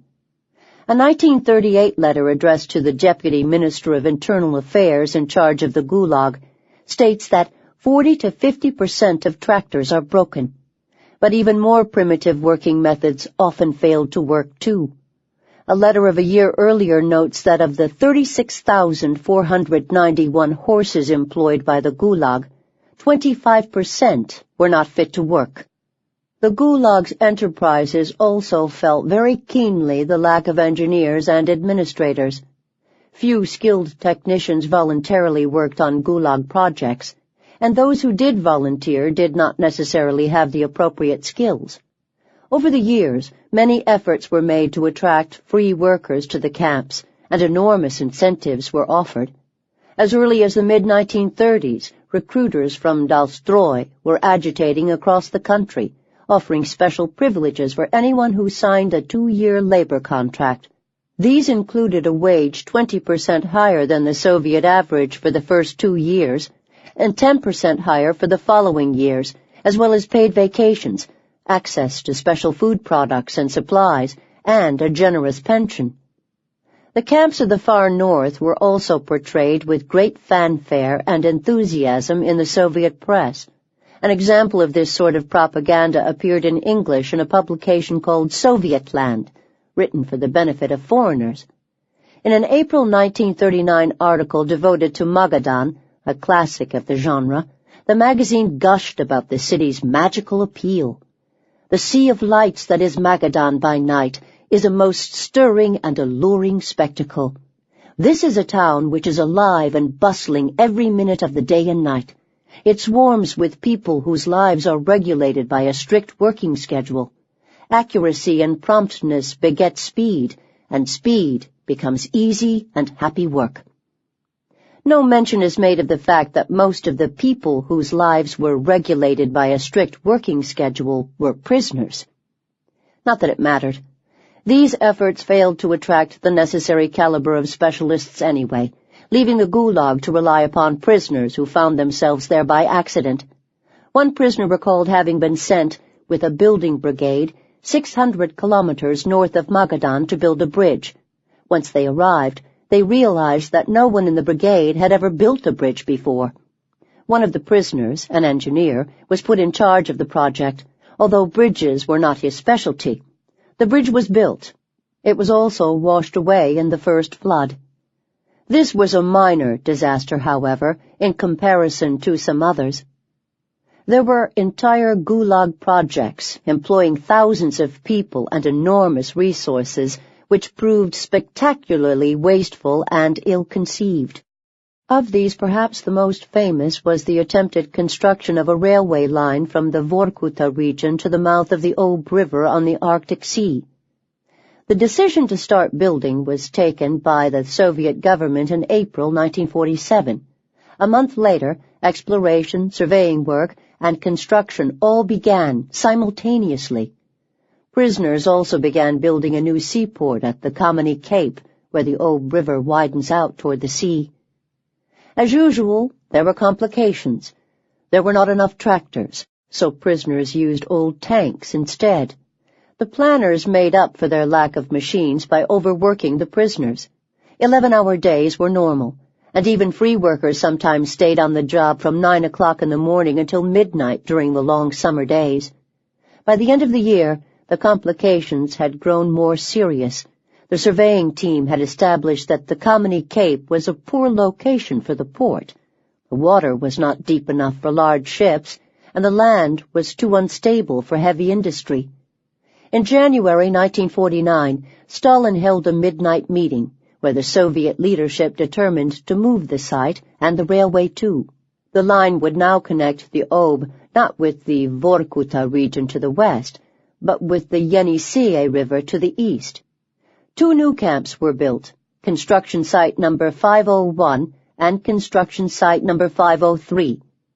Each began to lay down railway track at the same time. The idea was to meet in the middle.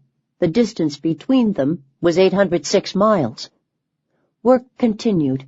At its height, there were, according to one source, 80,000 people working on this railway, according to another, 120,000. The project became known as the Road of Death. Construction proved nearly impossible in the Arctic tundra. As winter permafrost turned quickly into summer mud, track had to be constantly prevented from bending or sinking. Even so, wagons frequently came off the rails. Because of supply problems, the prisoners began using wood instead of steel in the railway construction, a decision which guaranteed the project's failure. At the time of Stalin's death in 1953, 310 miles had been built from one end of the railway, 124 miles from the other end. The port existed only on paper. Within weeks of Stalin's funeral, the entire project, which had cost 40 billion rubles and tens of thousands of lives, was abandoned for good. On a smaller scale, such stories were repeated every day all across the Gulag. Yet despite weather, inexperience, and mismanagement, pressure on camp administrators never slackened, nor did pressure on prisoners. The bosses were subject to endless inspections and verification programs, and constantly harangued to do better. However fictitious, the results mattered. Ludicrous though it may have seemed to prisoners who knew perfectly well how shoddily work was being done, this was in fact a deadly serious game. Many of them would not survive it. KVECHA, the Cultural Educational Department. Were they not clearly marked as belonging to the NKVD archives, the casual observer could be forgiven for thinking that the photographs of Bogoslovag, which appear in a carefully preserved album dated 1945, were not of a camp at all. The pictures show carefully planted gardens, flowers, shrubs, a fountain, and a gazebo in which prisoners could sit and rest. The entrance to the camp is marked by a red star and a slogan, "All of our strength for the future power of the motherland." The photographs of prisoners gracing another album, filed nearby, are equally hard to reconcile with the popular image of the Gulag inmate. There is a happy man holding a pumpkin, cows pulling a plow, a smiling camp commander picking an apple. Beside the pictures are graphs. One shows the camp's planned production, the other the plan's fulfillment. All of these albums, neatly cut, pasted, and labeled with the same conscientiousness that school children show when putting together a class project, were produced by the same institution, the Gulag's Kulturno-Vaspitatelnaaya Chaist, the Cultural Educational Department, or KVECHA, as it was usually known to prisoners. The KVECHA, or its equivalent, had been in existence since the Gulag began. In 1924, the very first edition of Slon, the journal of the Solovetsky prison, contained an article on the future of prisons in Russia. The corrective labor policy of Russia must re-educate prisoners through accustoming them to participating in organized productive labor. Most of the time, however, the real goal of camp propaganda was higher production figures. This was even the case during the building of the White Sea Canal, when, as we have seen, the re-education propaganda was at its loudest and perhaps most sincere. At that time, the national cult of the shock worker was at its height. Camp artists painted portraits of the canal's best workers, and camp actors and musicians put on special concerts for them. The shock workers were even invited to huge assemblies, at which songs were sung and speeches were read out. One such assembly, held on April 21, 1933, was followed by a 2-day work storm.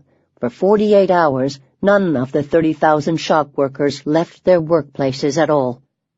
This sort of activity was unceremoniously abandoned in the late 1930s, when prisoners became enemies and could no longer be shock workers at the same time. Nevertheless, after Beria took control of the camps in 1939, propaganda did slowly return. While there would never again be a White Sea Canal, a Gulag project whose success was trumped to the world, the language of re-education was brought back to the camps. By the 1940s, every camp theoretically had at least one kavacha instructor, as well as a small library and a kavacha club, where theatrical performances and concerts were put on, political lectures were given, and political discussions were held. Thomas Scoville remembered one such club. The main room, seating about 30 persons, had wooden, gaudily painted walls. There were a few tables, supposedly for reading purposes. However, there were no books, newspapers, or periodicals. How could there be? Newspapers were worth their weight in gold. We used them for smoking. From the 1930s on, the main clients of the kavacha were supposed to be the criminal prisoners, just as it was unclear whether politicals would be allowed to hold specialist jobs. So too was it unclear whether it was worth anybody's time trying to re-educate them. A 1940 NKVD directive on the cultural educational work of the camps stated explicitly that those who had committed counter-revolutionary crimes were not suitable targets for re-education. In camp theatrical productions, they were allowed to play musical instruments, but not to speak or sing. As was so often the case, these orders were ignored more frequently than they were obeyed, and, as was also often the case, the kavacha's actual function in camp life differed from what the Gulag's masters in Moscow had intended it to do. If Moscow intended the kavacha to force prisoners to work harder, the prisoners used the kavacha for their own purposes, for moral support, and for survival. On the face of it, it appears as if the cultural educational instructors inside the camps sought to propagate the value of work among prisoners much in the same way that Communist Party operatives sought to do so in the world outside the prison gates. In the larger camps, the kavacha produced camp newspapers. Sometimes these were full newspapers, with reports and long articles on the successes of the camp, as well as self-criticism, comments about what was going wrong inside the camp, a standard feature of all the Soviet press. Aside from a brief period in the early 1930s, these newspapers were intended largely for the free workers and the camp administration. For prisoners, there were also wall newspapers, designed not for distribution. There were paper shortages, after all, but for display on special notice boards. One prisoner described the wall newspapers as an attribute of the Soviet way of life. No one ever read them, but they appeared regularly. They often featured humor sections. They assumed, obviously, that workers dying of hunger would read the material in this section, give a great belly laugh, and finally hold up to shame those refusers and shirkers who didn't want to repay their guilt to the motherland through honest work. Ludicrous though they seemed to many, the Central Gulag administration in Moscow took the wall newspapers very seriously. Wall newspapers, ordered one directive, should portray the best examples of work, popularize the shock workers, condemn the shirkers. No pictures of Stalin were allowed. These were, after all, still criminals, not comrades. And they were still excommunicated from Soviet life, forbidden even to gaze upon their leader. The often absurd atmosphere of secrecy which had descended upon the camps in 1937 remained in place throughout the 1940s as well. Newspapers printed in the camps could not be taken out of the camps. Along with hanging up newspapers, the kavacha also showed films. Gustav Herrling was shown an American musical, full of women in fitted bodices, men in tight jackets and frilly cravats, as well as a propaganda film which ended in the triumph of righteousness. The clumsy students came first in their socialist competition of work and with blazing eyes delivered a speech glorifying the state where manual labor had been raised to the highest position of honor. Meanwhile, some criminal prisoners took advantage of the darkened rooms where the films were shown to carry out revenge killings and murders. I remember, at the end of one of these performances, seeing the body of a dead man carried past on a stretcher, one prisoner told me.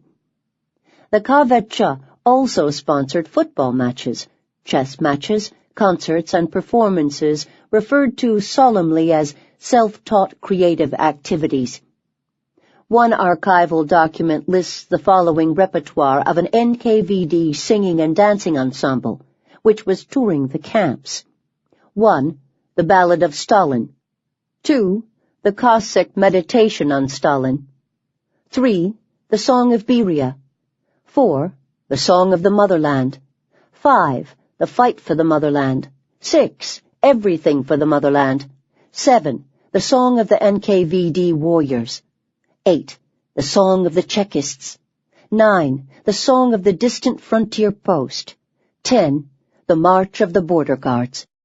There were also some lighter numbers such as Let Smoke and Song of the Dnieper, the latter celebrating a river at least and not a secret police institution.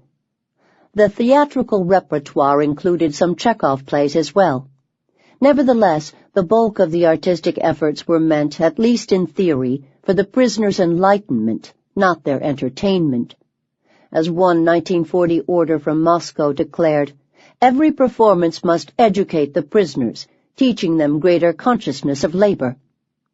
As we shall see, the prisoners learned to use the performances to help them survive as well. But self-taught creative activity was not the cultural educational department's only concern, nor was it the only path to a lighter workload. The KVČ was also responsible for collecting suggestions as to how to improve or rationalize the prisoners' work, a task which it took grimly seriously. In its semi-annual report to Moscow, one camp in Nizhny Amursk claimed, without irony, to have achieved 302 rationalizations, of which 157 were put into practice, thereby saving 812,332 rubles. Isak Filshtinsky also notes, with a great deal of irony, that some prisoners became adept at twisting this policy to their own advantage. One, a former chauffeur, claimed that he knew how to construct a mechanism that would allow cars to run on oxygen. Excited by the prospect of discovering a really important rationalization, the camp bosses gave him a laboratory in which to work on the idea. I can't say whether they believed him or not. They were simply fulfilling instructions of the Gulag. In every camp there should be people working as rationalizers and inventors, and who knows, maybe Vodovin will find something, and then they would all get the Stalin Prize. Vodovin's bluff was called. Finally, when he returned one day from his lab with a giant construction made of scrap metal, the purpose of which he was incapable of explaining. As in the outside world, the camps also continued to hold socialist competitions, work contests in which prisoners were meant to compete against one another, the better to raise output. They also honored the camp shock workers for their alleged ability to triple and quadruple the norms. I've described the first such campaigns in Chapter 4, which began in the 1930s, but they continued with markedly less enthusiasm and markedly more absurd hyperbole into the 1940s. Prisoners who participated could win many different sorts of awards. Some received bigger rations or better living conditions. Others received more intangible prizes. In 1942, for example, a reward for good performance could include a Kanishka Otlichnika, a booklet awarded to those who attained the status of excellent workers. This contained a little calendar, with space for putting in daily percentages of norms fulfilled, a blank space for writing in suggestions for rationalizations, a list of the rights of the booklet holder, to receive the best place in the barracks, to get the best uniforms, the unlimited right to receive parcels, etc., and a quote from Stalin: "The hard-working person feels himself a free citizen of his country, a social activist of a sort, and if he works hard and gives society that which he can give, he is a hero of labor." Not everybody would have taken such a prize terribly seriously. Antoni Eckhart, a Polish prisoner, also described one such work campaign. A plywood board of honor was put up on which were posted the results of the socialist workers' contests when announced. Sometimes a crude portrait of the leading shock man was exhibited, giving details of the records achieved. Almost unbelievable figures showing outputs of 500% or even 1,000% of the normal were shown. This referred to the digging up of the ground with spades. Even the most backward prisoner could understand that to excavate 5 to 10 times more than the standard was impossible. But the KVČ instructors were also ultimately responsible for convincing refusers that it was in their interest to work, not to sit in punishment cells, or to attempt to get by on small rations. Clearly, not many took their lectures seriously. There were too many other ways to persuade prisoners to work. But a few did, much to the delight of the Gulag's bosses in Moscow. In fact, they took this function terribly seriously, and even held periodic conferences of KVČ instructors, designed to discuss such questions as, what are the basic motives of those who refuse to work, and what are the practical results of eliminating the prisoner's day off? At one such meeting held during the Second World War, the organizers compared notes. One acknowledged that some shirkers could not work because they were too weak to live off the amount of food they were given. Still, he claimed, even starving people could be motivated. He had told one shirker that his behavior was like a knife in the neck of his brother, who was at the front. That was enough to persuade the man to ignore his hunger and work harder. Another claimed he had shown some shirkers photographs of Leningrad in battle, after which they all went immediately to work. Yet another said that in his camp, the best brigades were allowed to decorate their own barracks, and the best workers were encouraged to plant flowers in their own individual plots. On the minutes from this meeting, preserved in the archives, someone has made a notation beside this latter comment. Хорошо, excellent. This sharing of experiences was considered so important that at the height of the war, the Cultural Educational Department of the Gulag in Moscow took the trouble to print a pamphlet on the subject. The title, with clear religious echoes, was Return to Life. The author, one Comrade Loginov, describes a series of relationships he had with prisoner shirkers. Using clever psychological tactics, he converted every one of them to a belief in the value of hard work. The stories are fairly predictable. In one of them, for example, Loginov explains to Ekaterina Shah, the educated wife of a man condemned to death for espionage in 1937, that her ruined life can once again have meaning within the context of the Communist Party. To another prisoner, Samuel Goldstein, Loginov recounts Hitler's racial theories and explains to him what Hitler's new order in Europe would mean for him. So inspired is Goldstein by this surprising, in the USSR, appeal to his Jewishness, that he wants to leave immediately for the front. Loginov tells him that today your weapon is your labor, and persuades him to work harder in the camp. Your life is needed by your fatherland, and so are you, he tells yet another prisoner who, with tears in his eyes, returns to work upon hearing these words. Clearly, Comrade Loginov was proud of his work, and applied himself to it with great energy. His enthusiasm was real. The rewards he received for his work were real too. V.G. Nashiedkin, then the boss of the entire Gulag system, was so pleased with his effort that he ordered the pamphlet sent to all of the camps in the system, and awarded Loginov a bonus of 1,000 rubles. Whether Loginov and his shirkers actually believed in what he was doing is less clear. We do not know, for example, whether Loginov understood, at some level, that many of the people he was bringing back to life were innocent of any crime. Nor do we know whether people like Ekaterina Shah, if she existed, really reconverted to Soviet values, or whether she suddenly realized that by appearing to be so converted she might receive better food, better treatment, or an easier job. The two possibilities are not even mutually exclusive. For people shocked and disoriented by their rapid transition from useful citizen to despised prisoner, the experience of seeing the light and rejoining Soviet society may have helped them make a psychological recovery from their experiences, as well as providing them with the better conditions that saved their lives. In fact, this question, did they believe in what they were doing, is actually a small part of a much larger question, one which goes to the heart of the nature of the Soviet Union itself.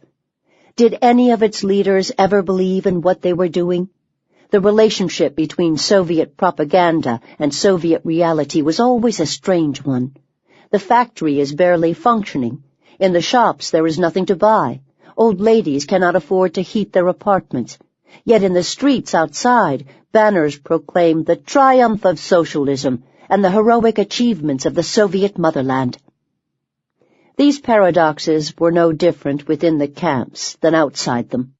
In his history of the Stalinist industrial city Magnitogorsk, Stephen Kotkin points out that in the prison newspaper of the Magnitogorsk corrective labor colony, the profiles of reformed convicts were written in language strikingly reminiscent of what could be heard from accomplished workers outside the colony. They were laboring, studying, making sacrifices, and trying to better themselves. Still, there was an extra level of strangeness in the camps. If, in the free world, the enormous gap between this sort of Soviet propaganda and Soviet reality already struck many as ludicrous, in the camps, the absurdity seemed to reach new heights. In the Gulag, where they were constantly addressed as enemies, explicitly forbidden to call one another comrade, and forbidden to gaze upon a portrait of Stalin, prisoners were nevertheless expected to work for the glory of the socialist motherland, just the same as those who were free, and to participate in self-taught creative activity, just as if they were doing so out of the sheer love of art. The absurdity was perfectly clear to all. At one point in her camp career, Anna Andreeva became a camp artist, meaning that she was actually employed to paint those slogans. This job, very easy by camp standards, certainly saved her health and possibly her life. Yet interviewed years later, she claimed not even to be able to remember the slogans. She said she supposed that the bosses thought them up, something like, "We give all of our strength to work," something like that. I wrote them very quickly and technically very well, but I absolutely forgot everything that I wrote. It was some kind of self-defense mechanism. Leonid Trus, a prisoner in the early 1950s, was also struck by the pointlessness of the slogans which were plastered all over the camp buildings and were repeated through the loudspeakers. There was a camp radio system which regularly transmitted information on our labor successes, which scolded those who worked badly. These transmissions were very crude, but they reminded me of transmissions I had heard in Freedom. I became convinced that they were no different, except that in Freedom the people were more talented, they knew how to describe it all in a prettier way. But in general, the camp was the same as Freedom, the same posters, the same slogans, except that in the camp the phrases all sounded more absurd. They took on the job, they finished the job, for example, or labor in the USSR, it is a thing of honesty, of glory, of valor and heroism. The words of Stalin. Or all of the other slogans like, "We are for peace," or "We welcome peace in the whole world." Foreigners who were not used to the presence of slogans and banners found the work of the re-educators even more bizarre. Antoni Eckhart, a Pole, described a typical political indoctrination session. The method employed was as follows. A man from the Kvetcha, a professional agitator with the mentality of a 6-year-old child, would address the prisoners on the nobility of putting all their effort into work. He would tell them that noble people are patriots, that all patriots love Soviet Russia, the best country in the world for the working man, that Soviet citizens are proud to belong to such a country, etc., etc., for 2 solid hours. All this to an audience whose very skins bore witness to the absurdity and the hypocrisy of such statements. But the speaker is not upset by the cool reception and keeps on speaking. Finally, he promises to all shock workers better pay, increased rations, and improved conditions. The effect on those who are undergoing the discipline of hunger may be imagined. A Polish deportee had the same reaction to a propaganda lecture he attended in a Siberian camp. For hours and hours the lecturer went on, trying to prove that God did not exist, that he was nothing but some bourgeois invention. We should consider ourselves lucky to have found ourselves among the Soviets, the most perfect country in the world. Here in the camp we should learn how to work and at last become decent people. From time to time he attempted to give us some education, so he told us that the earth is round, and he was absolutely convinced we knew nothing about it, and that we were also ignorant of such things as, for instance, that Crete is peninsular, or that Roosevelt was some foreign minister.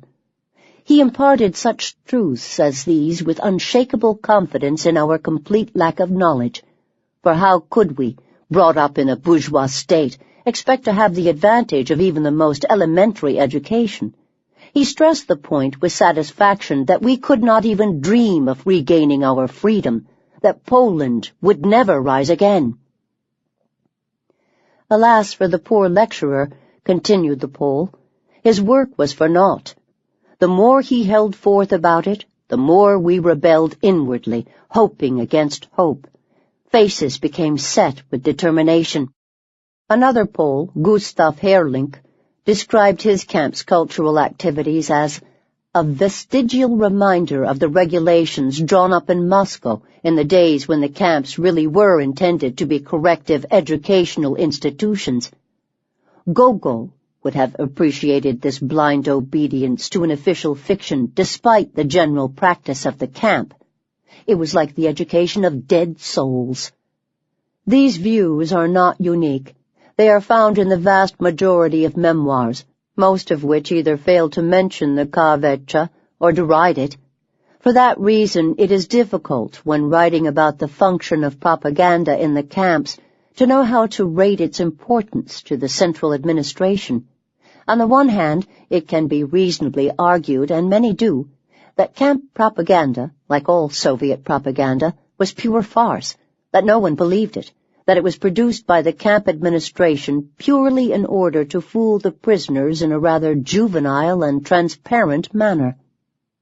On the other hand, if the propaganda, the posters, and the political indoctrination sessions were completely farcical, and if no one believed in them at all, then why was so much real time and real money wasted on them? Within the records of the Gulag administration alone, there are hundreds and hundreds of documents testifying to the intensive work of the Cultural Educational Department. In the first quarter of 1943, for example, at the height of the war, frantic telegrams were sent back and forth from the camps to Moscow, as camp commanders desperately tried to procure musical instruments for their prisoners. Meanwhile, the camps held a contest on the theme, "The Great Motherland War of the Soviet People Against the German Fascist Occupiers." 50 camp painters and 8 sculptors participated. At this time of national labor shortages, the central organs also recommended that every camp employ a librarian, a film technician to show propaganda movies, and the kult organizator, a prisoner assistant to the cultural instructor, who would help conduct the battle for cleanliness, raise the cultural level of prisoners, organize artistic activity, and help teach the prisoners to correctly understand questions of contemporary politics. The camp cultural instructors also filed semi-annual or quarterly reports on their work, often listing their achievements in great detail. The KVC instructor of Vozduralag, at the time a camp for 13,000 prisoners, sent one such report, for example, also in 1943. The 21-page report begins with the admission that, in the first half of 1943, the camp's industrial plan was not fulfilled. In the second half of that year, however, steps were taken. The Cultural Educational Department had helped to mobilize prisoners to fulfill and over-fulfill the production tasks set by Comrade Stalin, to return prisoners to health and prepare for winter, and to liquidate insufficiencies in cultural educational work. The Camp KVC chief then went on to list the methods he deployed. He notes grandly that in the second half of that year, 762 political speeches were given, attended by 70,000 prisoners. Presumably many attended more than once. At the same time, the KVC held 444 political information sessions, attended by 82,400 prisoners. It printed 5,046 wall newspapers, read by 350,000 people. It put on 232 concerts and plays, showed 69 films, and organized 38 theatrical groups. One of the latter even wrote a song, proudly quoted in the report. Our brigade is friendly, our duty calls, our building site waits, the front needs our work. One can attempt to come up with explanations for this enormous effort. Perhaps the Cultural Educational Department functioned within the Gulag bureaucracy as the ultimate scapegoat. If the plan was not being fulfilled, it was not poor organization or malnutrition that were to blame, not stupidly cruel work policies or the lack of felt boots, but insufficient propaganda. Perhaps the system's rigid bureaucracy was at fault. Once the center had decreed there must be propaganda, everyone tried to fulfill the order without ever questioning its absurdity. Perhaps the Moscow leadership was so isolated from the camps that they really did believe that 444 political information sessions and 762 political speeches would make starving men and women work harder. Although given the material also available to them in camp inspection reports, this seems unlikely. Or perhaps there is no good explanation. Vladimir Bukovsky, the Soviet dissident who was later a prisoner himself, shrugged when I asked him about it. This paradox, he said, was what made the Gulag unique. In our camps, you were expected not only to be a slave laborer, but to sing and smile while you worked as well. They didn't just want to oppress us. They wanted us to thank them for it. Chapter 12. Punishment and Reward. He who has not been there will get his turn. He who has been there will never forget it. Soviet proverb about prisons. Shizo. Punishment cells. Very few Soviet concentration camps have survived intact into the present, even in ruined form. Nevertheless, it is a curious fact that quite a number of strafni izolyatiary, punishment isolators, or, using the inevitable acronym, SHIZO, are still standing. Nothing remains of Lagpunkt number 7, Utpekshlag, except its punishment block, now the workshop of an Armenian car mechanic. He has left the barred windows intact, hoping, he says, that Solzhenitsyn will buy my building. Nothing remains of the farming Lagpunkt at Aisharam Lakshimlag, except again its punishment block, now converted into a house inhabited by several families. One of the elderly women who lives there praises the solidity of one of the doors. It still has a large Judas hole in its center, through which guards once peered at the prisoners and shoved them rations of bread. The longevity of punishment blocks testifies to the sturdiness of their construction. Often the only brick building in a wooden camp, the isolator was the zona within the zona. Within its walls ruled the regime within the regime. A gloomy stone building is how one prisoner described the isolator in his camp. External gates, internal gates, armed sentry posts all around. By the 1940s, Moscow had issued elaborate instructions describing both the construction of punishment blocks and the rules for those condemned to live within them. Each Lagpunkt, or group of Lagpunkts in the case of the smaller ones, had a punishment block, normally just outside the zona, or, if within it, surrounded by an impenetrable fence, at some distance from the other camp buildings. According to one prisoner, this stricture may not have been necessary, since many prisoners tried to avoid the Lagpunkt punishment cell by walking round it at a distance, not even looking in the direction of those gray stone walls, pierced by openings which seemed to breathe out a cold, dark emptiness. Each camp complex was also meant to have a central punishment block near its headquarters, be it Magadan, or Vorkuta, or Norilsk. The central block was, in fact, often a very large prison which, the rule stated, should be set up in the place which is farthest away from populated regions and from transport routes, should be well guarded, and guaranteed strict isolation. The guards should consist of only the most trusted, disciplined, and experienced riflemen, selected from among the free workers. These central prisons contained both communal cells and solitary cells. The latter were to be housed in a separate special building, and were reserved for the particularly malicious elements. Prisoners kept in isolation were not taken out to work. In addition, they were forbidden any sort of exercise, tobacco, paper, and matches. This was on top of the ordinary restrictions applying to those being kept in the group cells. No letters, no packages, no meetings with relatives. On the face of it, the existence of punishment cells appears to contradict the general economic principles upon which the Gulag was founded. To maintain special buildings and extra guards was expensive. To keep prisoners away from work was wasteful. Yet from the camp administration's point of view, the cells were not a form of supplementary torture, but rather an integral part of the vast effort to make prisoners work harder. Along with reduced food norms, the punishment regime was designed to frighten utkazchiki, those who refused to work, as well as to punish those caught committing a camp crime, such as murder or attempting escape.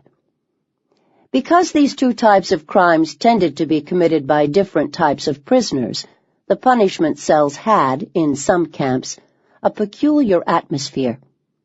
On the one hand, they were full of professional thieves, who were more likely to be murderers and escapees.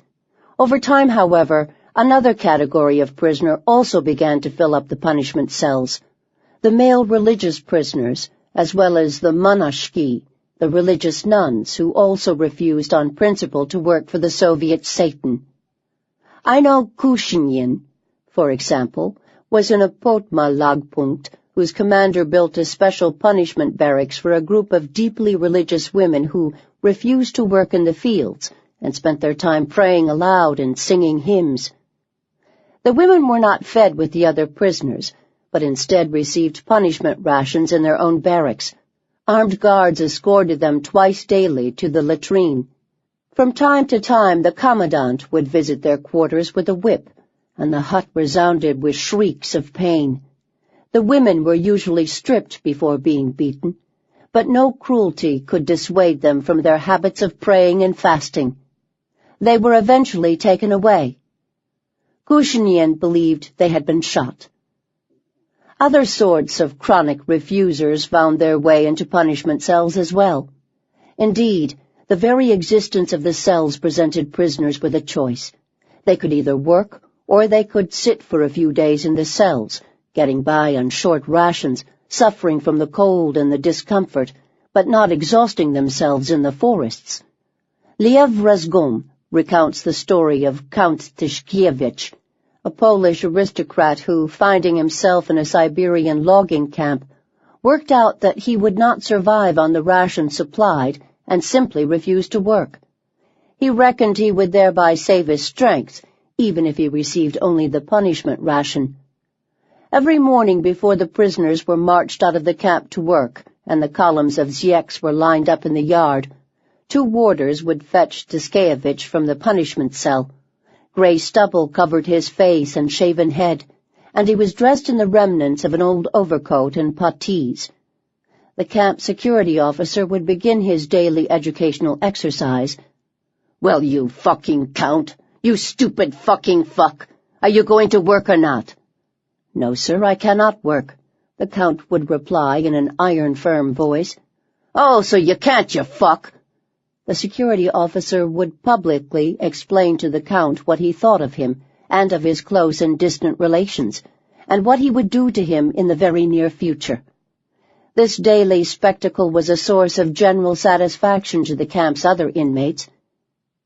But although Razgon tells the story with humor, there were high risks to such a strategy, for the punishment regime was not designed to be pleasant.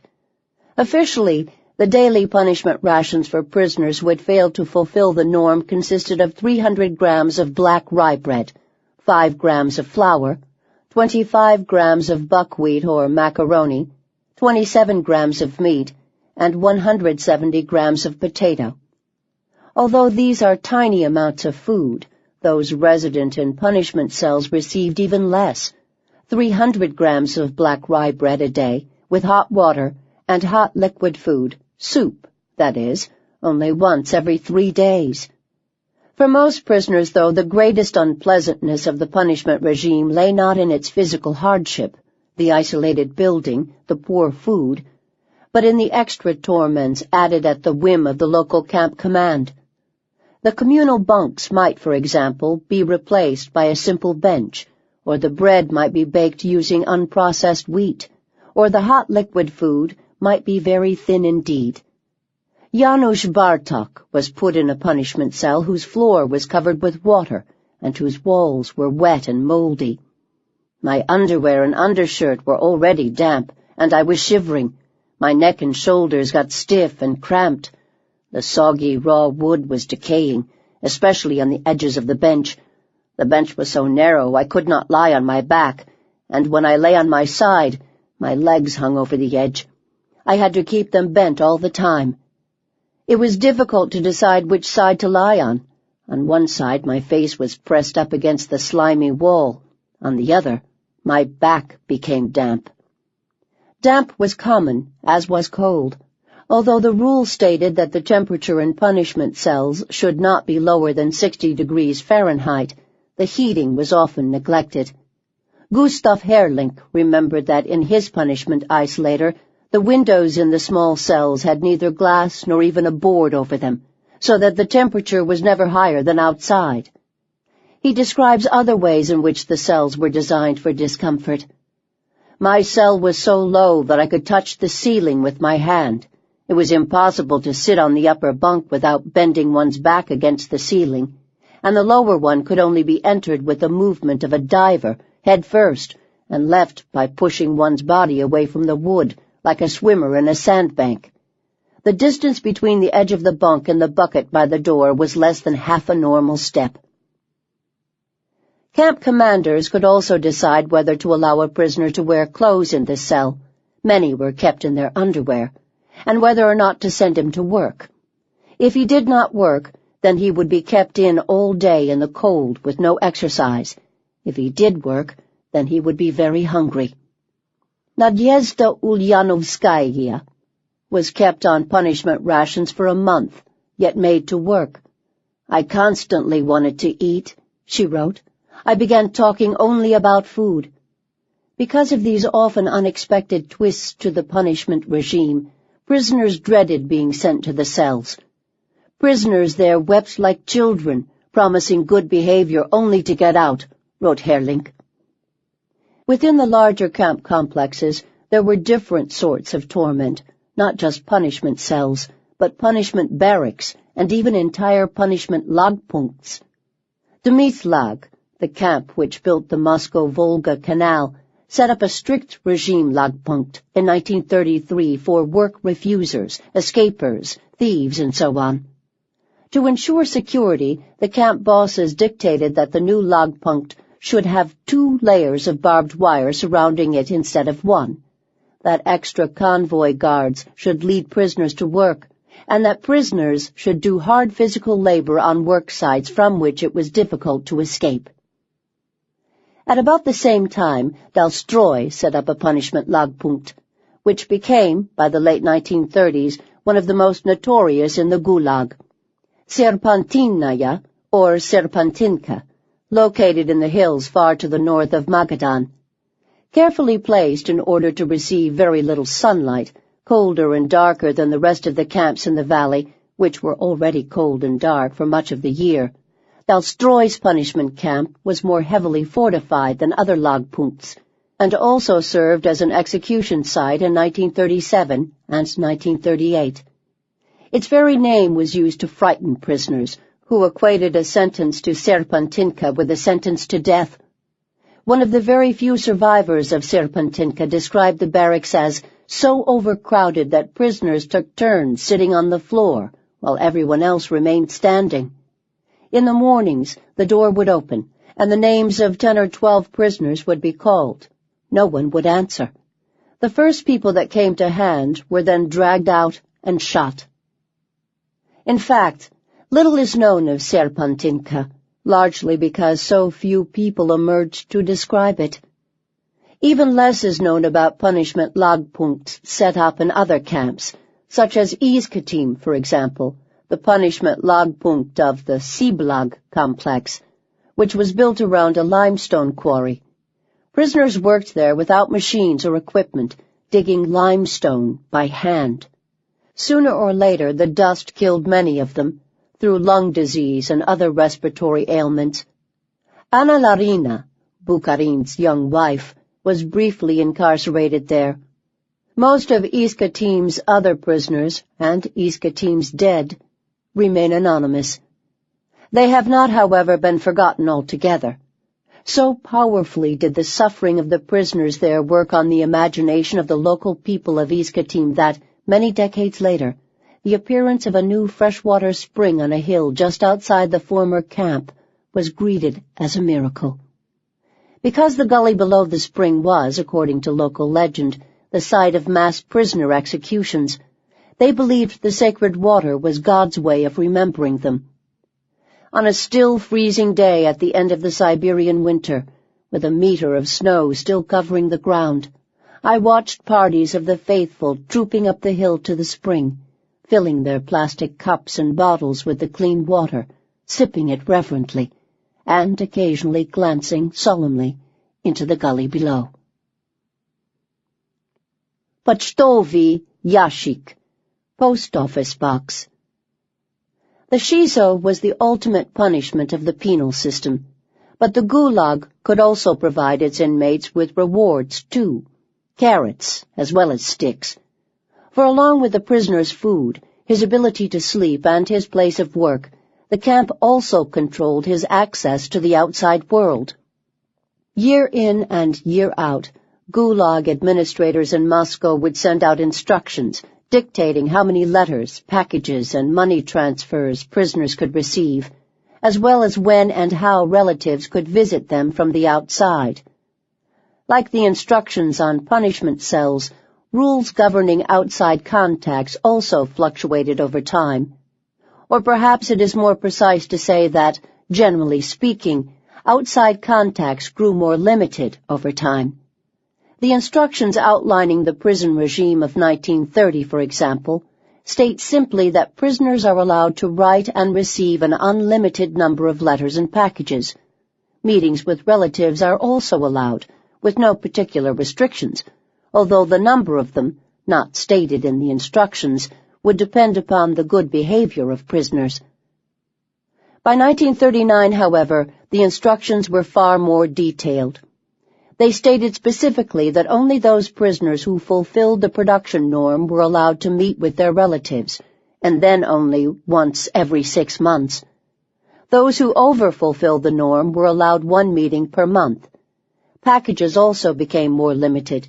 Prisoners were allowed only 1 per month, and prisoners convicted of counter-revolutionary crimes could receive a package only once every 3 months. Indeed, by 1939, a whole raft of rules governing the sending and receiving of letters had also sprung into existence. Some political prisoners could receive letters once a month, others only once every 3 months. Camp censors also explicitly forbade prisoners to write about certain subjects. They could not mention the number of prisoners in their camp, discuss details of the camp regime, name the camp guards, or say what sort of work the camp carried out. Letters which included such details were not only confiscated by camp censors, but also carefully noted in the prisoner's file, presumably because they were evidence of spying. All of these regulations were continually changed, amended, and adapted to circumstances. During the war years, for example, all limitations on the number of food parcels were lifted. Camp authorities seemed to have hoped simply that relatives would help feed the prisoners, a task the NKVD found extremely difficult at that time. After the war, on the other hand, prisoners in special disciplinary camps for violent criminals, as well as those in the special camps for political prisoners, saw their rights to contact with the outside world shrink once again. They were allowed to write only 4 times a year, and could receive letters only from close family members, meaning parents, siblings, spouses, and children. Precisely because the regulations were so varied and complicated, and because they changed with great frequency, contacts with the outside world were in reality left, once again, to the whim of the camp commanders. Letters and packages certainly never reached prisoners in punishment cells, punishment barracks, or punishment lagpunkts. Nor did they reach prisoners whom the camp authorities disliked, for whatever reason. Moreover, there were camps which were simply too isolated, and therefore did not receive any mail. There were camps so disorganized that they did not bother to distribute mail. Of one camp, a disgusted NKVD inspector wrote that packages, letters, and money orders are not distributed to prisoners, but rather lie by the thousands in warehouses and outposts. In many camps, letters were received months late, if at all. Many prisoners realized only years later how many of their letters and packages had gone missing. Whether stolen or lost, no one could say. Conversely, prisoners who had been strictly forbidden from receiving letters sometimes received them anyway, despite the best efforts of the camp administration. On the other hand, some camp censors not only did their duty and distributed letters, they even allowed some missives to pass unopened as well. Dmitry Bestrolyetov remembered one. A young komsomolka, a member of the Young Communist League, who gave prisoners their letters unopened and uncensored. She risked not just a piece of bread, but freedom. For that they would give her a 10-year sentence. There were, of course, ways around both the censorship of letters and the restrictions on their numbers. Anna Rosina once received a letter from her husband which had been baked inside a cake. By the time it reached her, he had already been executed. She also saw letters sewn into the clothes of prisoners being freed from the camp, or smuggled to the outside world, tucked into the soles of shoes. In one light regime camp, Barbara Amona smuggled letters via prisoners who worked unguarded outside the zona. General Gorbatov also describes how he sent an uncensored letter to his wife from inside a transport train, using a method mentioned by many others. First, he bought a pencil stub from one of the criminal prisoners. I gave the convict the tobacco, took the pencil from him, and, as the train moved off again, wrote a letter on the cigarette paper, numbering each sheet. Next I made an envelope of the Mahorka wrapper and stuck it down with moistened bread, so that my letter should not be carried by the wind into the bushes beside the railway. I weighted it with a crust of bread which I tied on with threads pulled from my towel. Between the envelope and the crust, I slipped a ruble note and 4 cigarette papers, each with the message, "Would the finder of this envelope please stick on a stamp and post it?" I sidled up to the window of our truck just as we were going through a big station and let the letter drop. Not long afterward, his wife received it. Some limitations on letter writing were not mentioned in the instructions. It was all very well to be allowed to write, for example, but it was not always so easy to find something to write with or to write on, as Bestrolyetov remembered. Paper in the camp is an object of great value, because it is badly needed by prisoners, but impossible to get. What does the cry, "Today is a mail day, hand in your letters," mean if there is nothing on which to write, if only a few lucky ones can write, and the rest must lie gloomily on their bunks. One prisoner recalled trading bread in exchange for 2 pages ripped out of The Question of Leninism, a book by Stalin. He wrote a letter to his family between the lines. Even the camp administrators in smaller logpunkts had to think up creative solutions. In Kadrovi Shore, one camp accountant used old wallpaper for official documents. The rules surrounding packages were even more complex.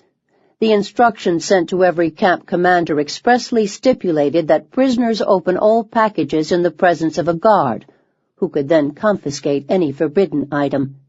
In fact, the receipt of a package was often accompanied by an entire ceremony. First, the prisoner was alerted of his good fortune. Then guards escorted him into the storeroom, where the prisoner's personal belongings were kept under lock and key. After he opened the package, the guards would cut or pry open every single item, every onion, every sausage, to ensure that it did not contain secret messages, potential weapons, or money. If everything passed the inspection, the prisoner would then be allowed to take something from the package. The rest would be left in the warehouse, pending his next permitted visit. Prisoners who were being held in the shiso, or who were otherwise in disgrace, would, of course, be forbidden access to the food products sent to them from home. There were variations on this system. One prisoner soon realized that if he left his packages in the storeroom, bits of them would quickly disappear, stolen by the guards. He therefore found a way to hang a bottle full of butter from his belt, hiding it in his trousers. Warmed by my body, it was always liquid. In the evening, he spread the butter on his bread. Dmitry Bistrolyatov was in a logpunkt which did not have a storeroom at all, and had to be even more creative. I worked then in the tundra, on a factory construction site, and lived in a workers' barracks where it was impossible to leave anything, and impossible to take anything to the work site. The soldiers standing at the entrance to the camp would confiscate anything they found and eat it themselves, and anything left behind would be stolen and eaten by the dnivalvi, the prisoner assigned to clean and guard the barracks. Everything had to be eaten at once. I took a nail out of the barrack bunks, knocked 2 holes in a can of condensed milk, and underneath my blanket began to sip out of it. My exhaustion was so great, however, that I fell asleep, and the priceless liquid dripped uselessly onto the dirty straw mattress. There were also complicated moral issues surrounding packages, since not everybody received them. Should they be shared or not? And if so, was it better to share only with friends or with potential protectors? In prison, it had been possible to organize committees of the poor, but in camp, this was impossible. Some gave to everybody, out of kindness or the desire to spread goodwill. Others gave only to small circles of friends, and sometimes, as one prisoner remembered, it happened that one ate sweet biscuits in bed at night, as it was unpleasant to eat in front of others. During the hardest war years, in the most difficult northern camps, packages could determine the difference between life and death. One memoirist, the actor Georgy Zhenov, claims literally to have been saved by 2 packages. His mother mailed them from Leningrad in 1940, and he received them 3 years later, at the most critical moment when I, hungry, having lost all hope, was slowly dying of scurvy. At that time, Zhenov was working in the camp bathhouse in a Kolyma lagpunkt, being too weak to work in the forest. Upon hearing that he had received the 2 packages, he at first did not believe it. Then, convinced that it was true, he asked the chief bath attendant for permission to walk the 6 miles to the central camp administrative headquarters where the storeroom was located. After 2.5 hours, he turned back. I had with difficulty traveled 1 kilometer. Then, seeing a group of camp bosses on a sleigh, a fantastic thought crossed my mind. What if I asked to go with them? They said yes. And what happened next was as if in a dream.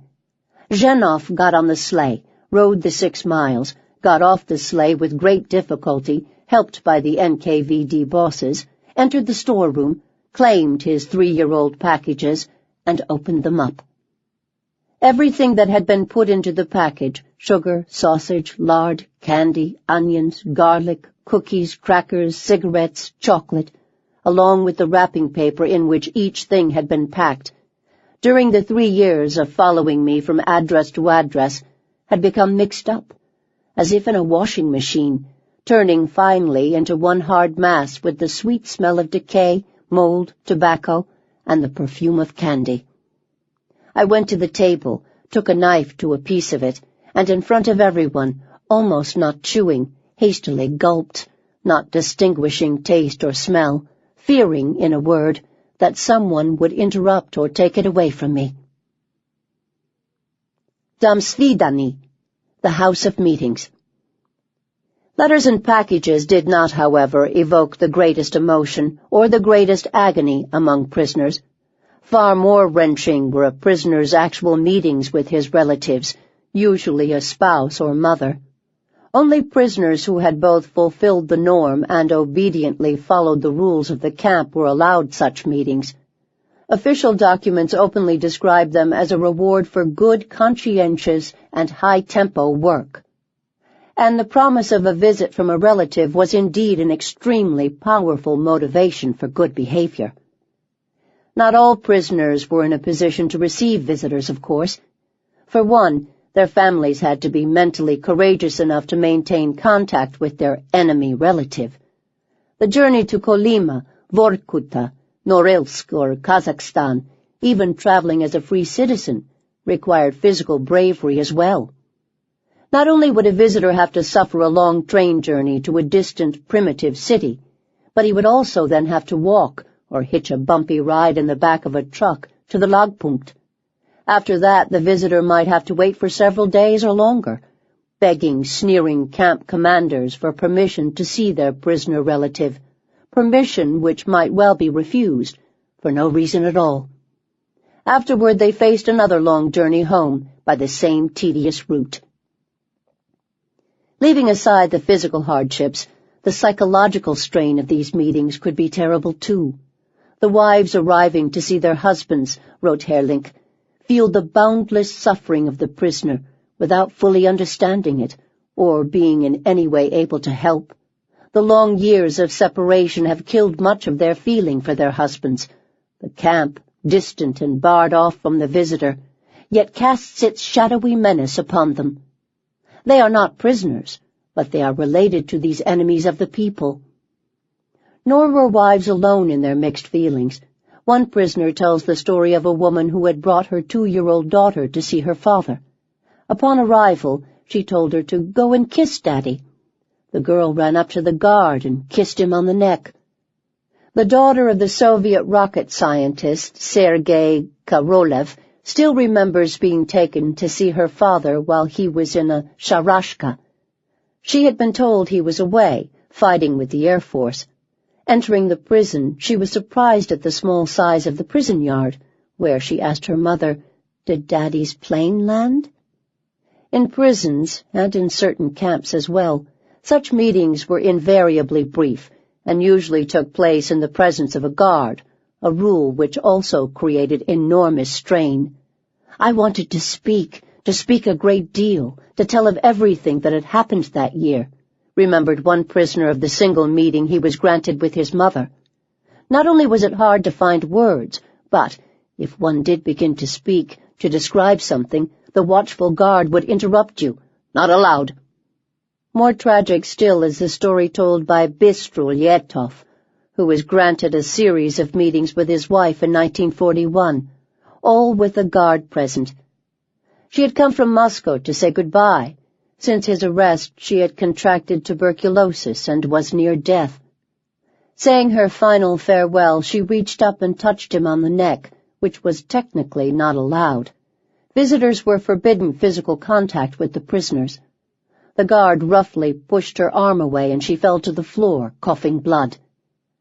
Bistrolyetov writes that he lost his head and began beating the guard, who began to bleed.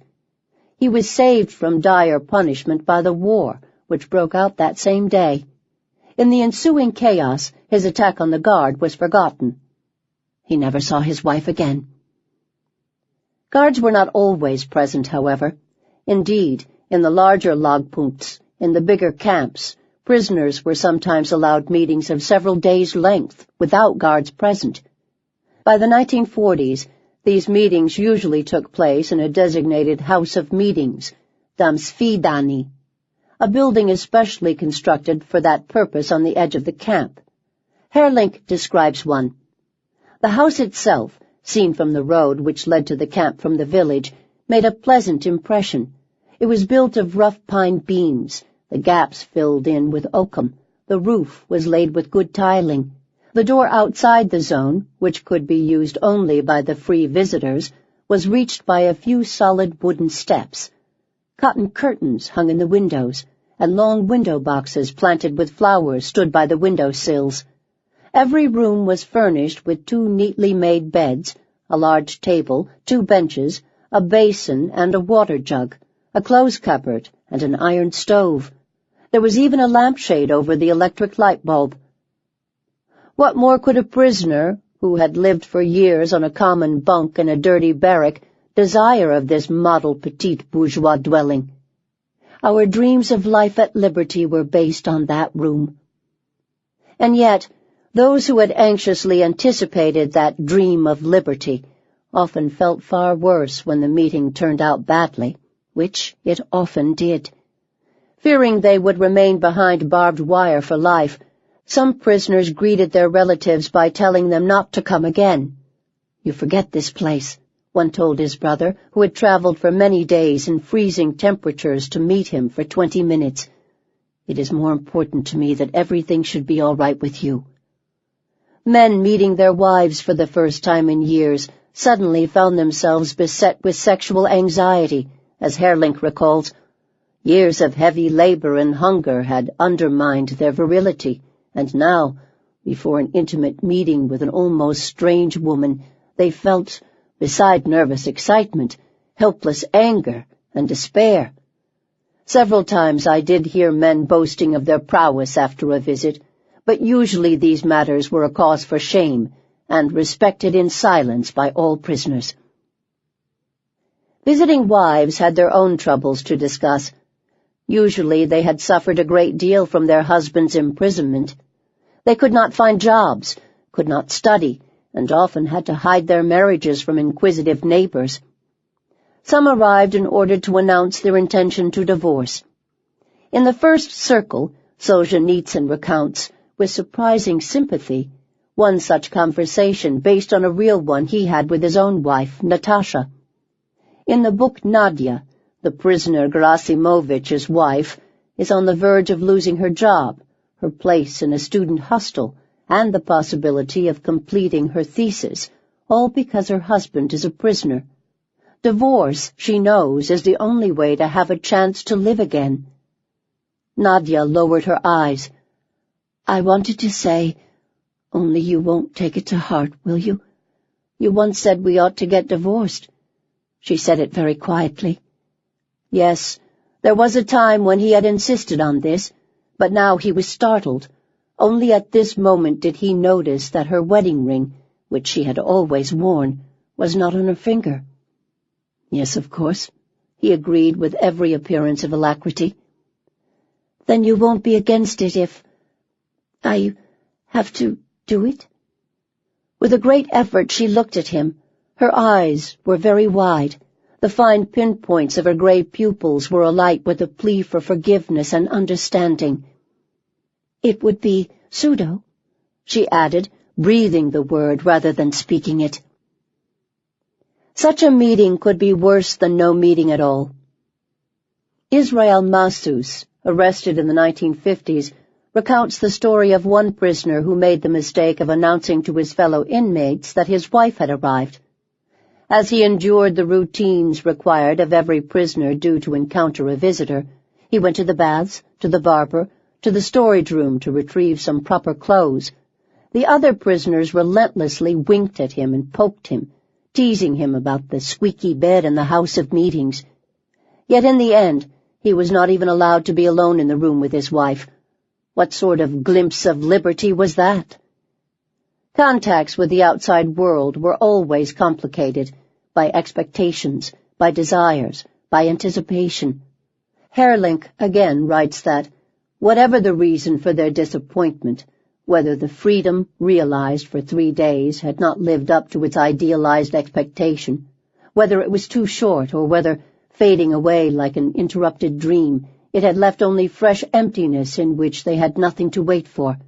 The prisoners were invariably silent and irritable after visits, to say nothing of those whose visits had been transformed into the tragic formality of separation and divorce.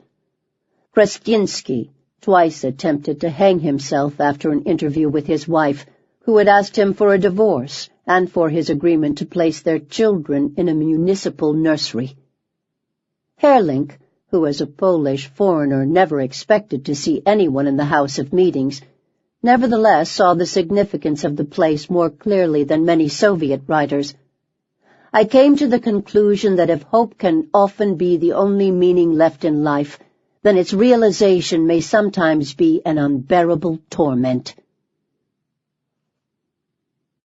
Chapter 13. The Guards. To the Chekist. A great and responsible task was placed upon you by Ilyich.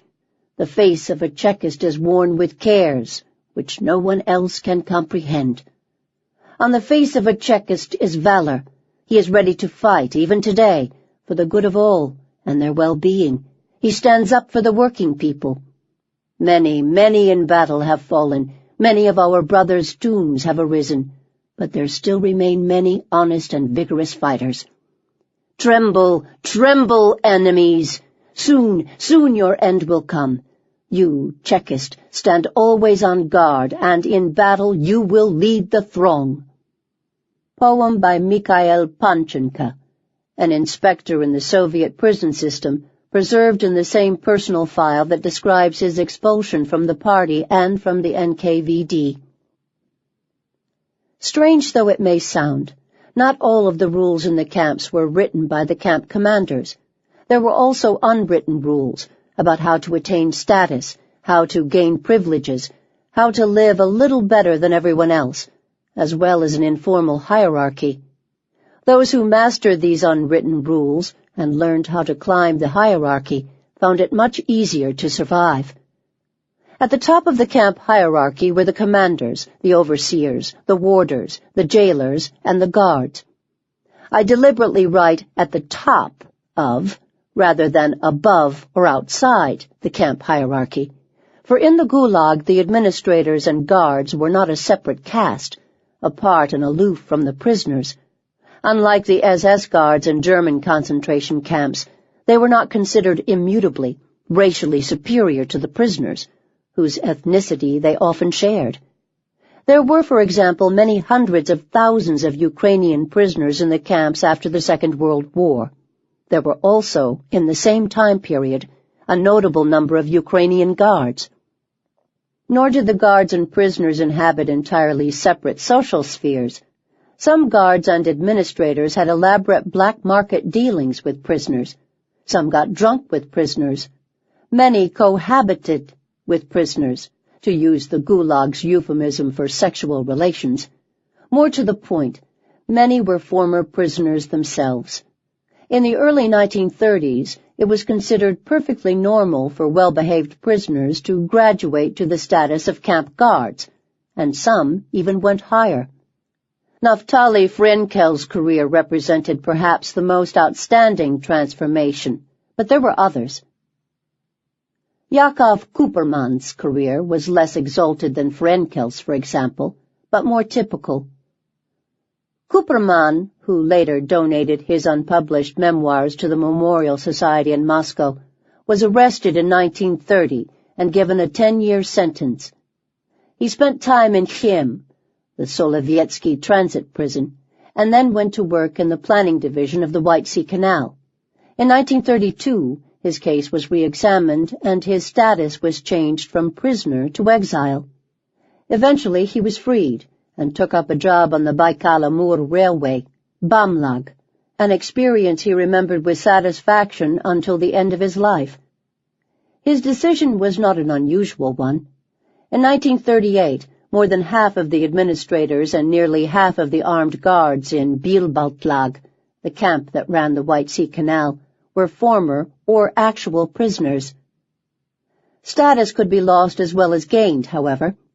Just as it was relatively easy for a prisoner to become a jailer, so too was it relatively easy for a jailer to become a prisoner. Gulag administrators and camp commanders figured among the thousands of NKVD men arrested in the purge years of 1937 and 1938.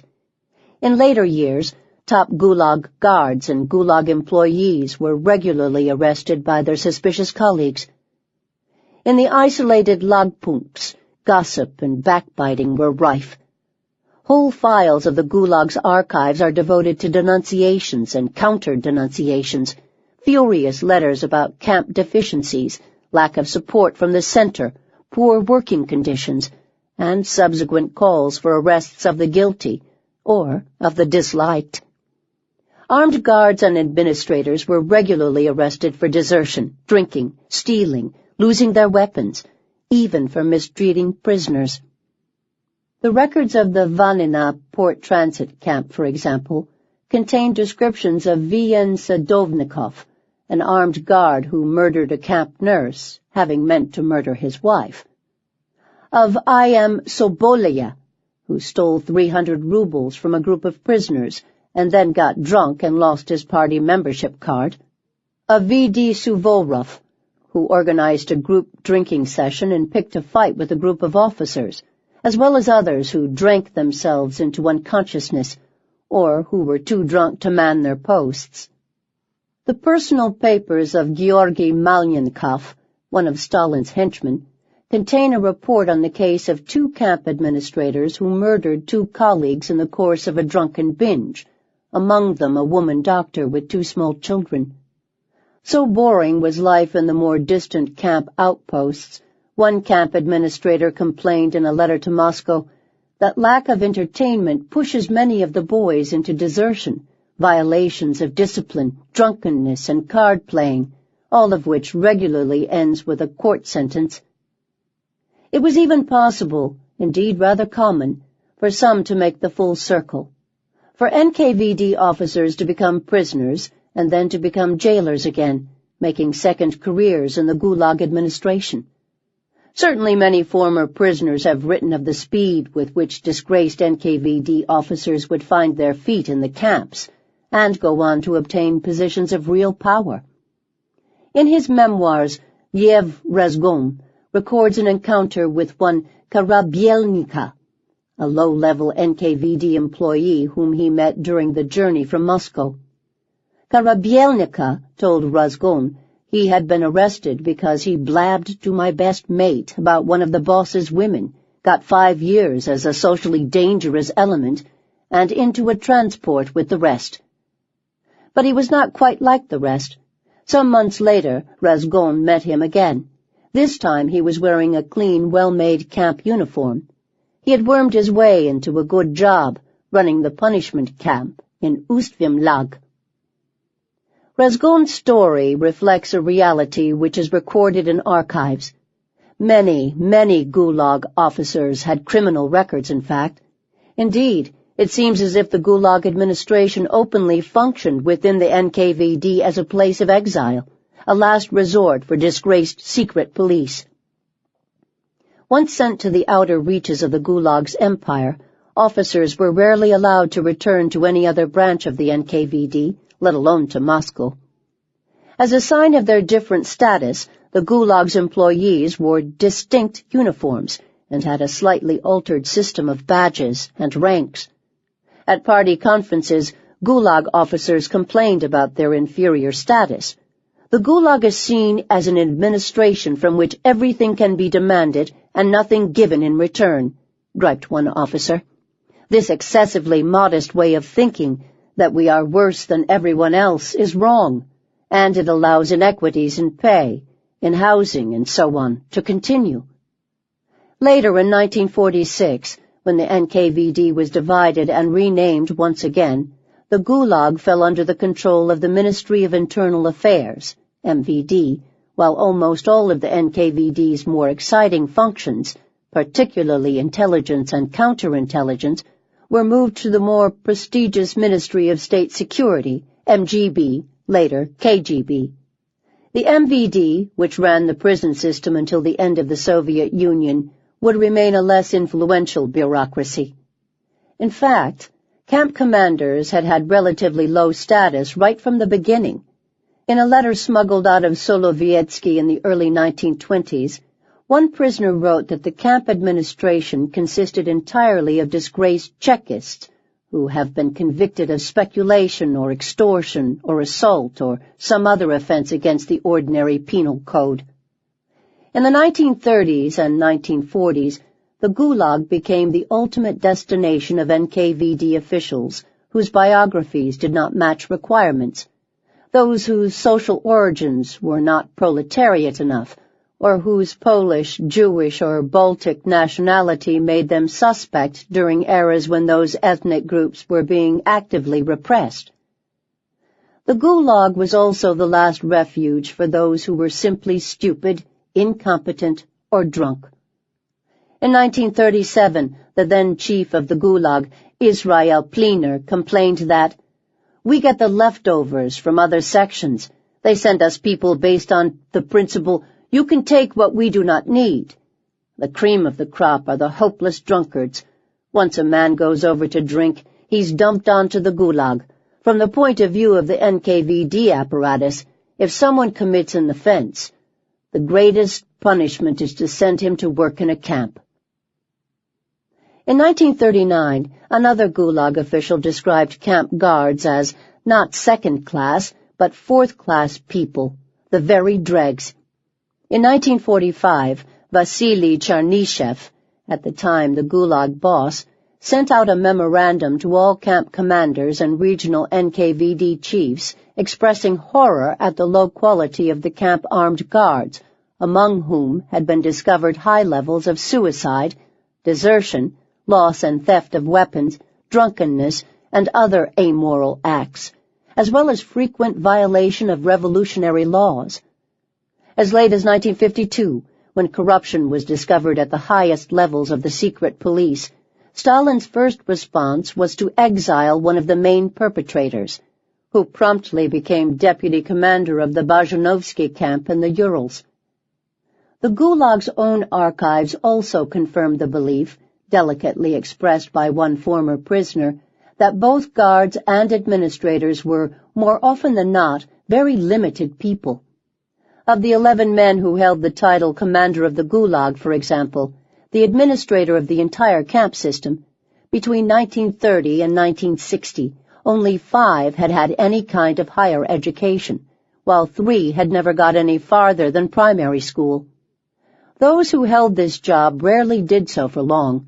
Over a 30-year period, only 2 men, Matvey Bierman and Viktor Nasiedkin, held it for longer than 5 years. Israel Plener lasted only a year, 1937 to 38, while Gleb Filaretov lasted only 3 months, 1938 to 39. On the bottom of the NKVD hierarchy, on the other hand, personal files of the employees of the prison service from the 1940s show that even the most elite jailers, party members, and those applying for party membership came almost entirely from peasant backgrounds, having received minimal education. Few had completed even 5 years of school, and some had completed only 3. As of April 1945, nearly 3/4 of the Gulag's administrators had received no education beyond primary school, a percentage nearly double that in the rest of the NKVD. The camp-armed guards, the Voyenezhiravanaya Okhrana, usually known, thanks to the Soviet mania for acronyms, as VOKAR, were even less educated. These were the men who walked around the perimeter of the camps, who marched prisoners to work, who manned the trains taking them east, often with only the dimmest idea of why they were doing it. According to one report from Kargopolag, It appears that the guards don't know the names of members of the Politburo or leaders of the party. Another document lists a series of incidents involving guards who misused their weapons. One of them wounded 3 prisoners as the result of not knowing how his gun worked. Another, at his post in a drunken state, wounded citizen Timovea. Division commanders complained at meetings that the guards do not know how to oil, clean, and take care of their weapons. A female guard stands on duty with her rifle barrel stuffed with a rag. Some guards take other people's rifles out on duty, leaving their own back at home because they're too lazy to clean them each time. There were constant missives back and forth from Moscow to the camps, urging local commanders to spend more time on cultural educational work among the guards. Yet even the leftovers and hopeless drunkards from other departments of the NKVD managed to fill the Gulag's demands for employees. Most Soviet institutions suffered from chronic lack of personnel, and the Gulag suffered particularly badly. Even the NKVD could not produce enough delinquent employees to fulfill the demand for an 18-fold increase in staff between 1930 and 1939, or for the 150,000 people who had to be hired between 1939 and 1941, or for the enormous post-war expansion. In 1947, with 157,000 people serving just in the camp armed guards brigades, the Gulag still reckoned itself to be 40,000 guards short. Right up until the system was finally disbanded, this dilemma never ceased to plague the Gulag administration. With the exception of the very top jobs, work in the camps was not considered to be prestigious or attractive, and living conditions were hardly guaranteed to be comfortable, particularly in the smaller, more distant outposts of the far north. General food shortages meant that guards and administrators received rationed food in quantities distributed according to the rank of the recipient. Returning from a tour of inspection of the northern camps of the Vorkuta region, one Gulag inspector complained about the poor living conditions of the armed guards, who worked 14 to 16-hour days in difficult northern climatic conditions, did not always have proper shoes and clothes, and lived in dirty barracks. Some suffered from scurvy, pellagra, and other vitamin deficiency diseases, just as prisoners did. Another wrote that in Kargopolag, 26 members of the Vokra had been given criminal sentences, many for falling asleep at their posts. In the summer they worked 13-hour days, and when they were not at work they had no forms of entertainment. Those with families were in particularly poor condition, as they often did not have apartments and were forced to live in barracks. Those who wanted to leave did not find it easy, even at the higher levels. The NKVD archives contain a plaintive letter from the prosecutor of Norilsk, begging to be removed from work in the Arctic zone on the grounds of ill health and overwork. If it isn't possible to move me to a prosecutor's job in another corrective labor camp, then I would like to be put in a territorial job or else removed from the procuracy altogether. In response, he was offered a transfer to Krasnoyarsk, which he turned down, as the conditions there— Krasnoyarsk lies to the south of Norilsk, but is still in northern Siberia— were almost the same.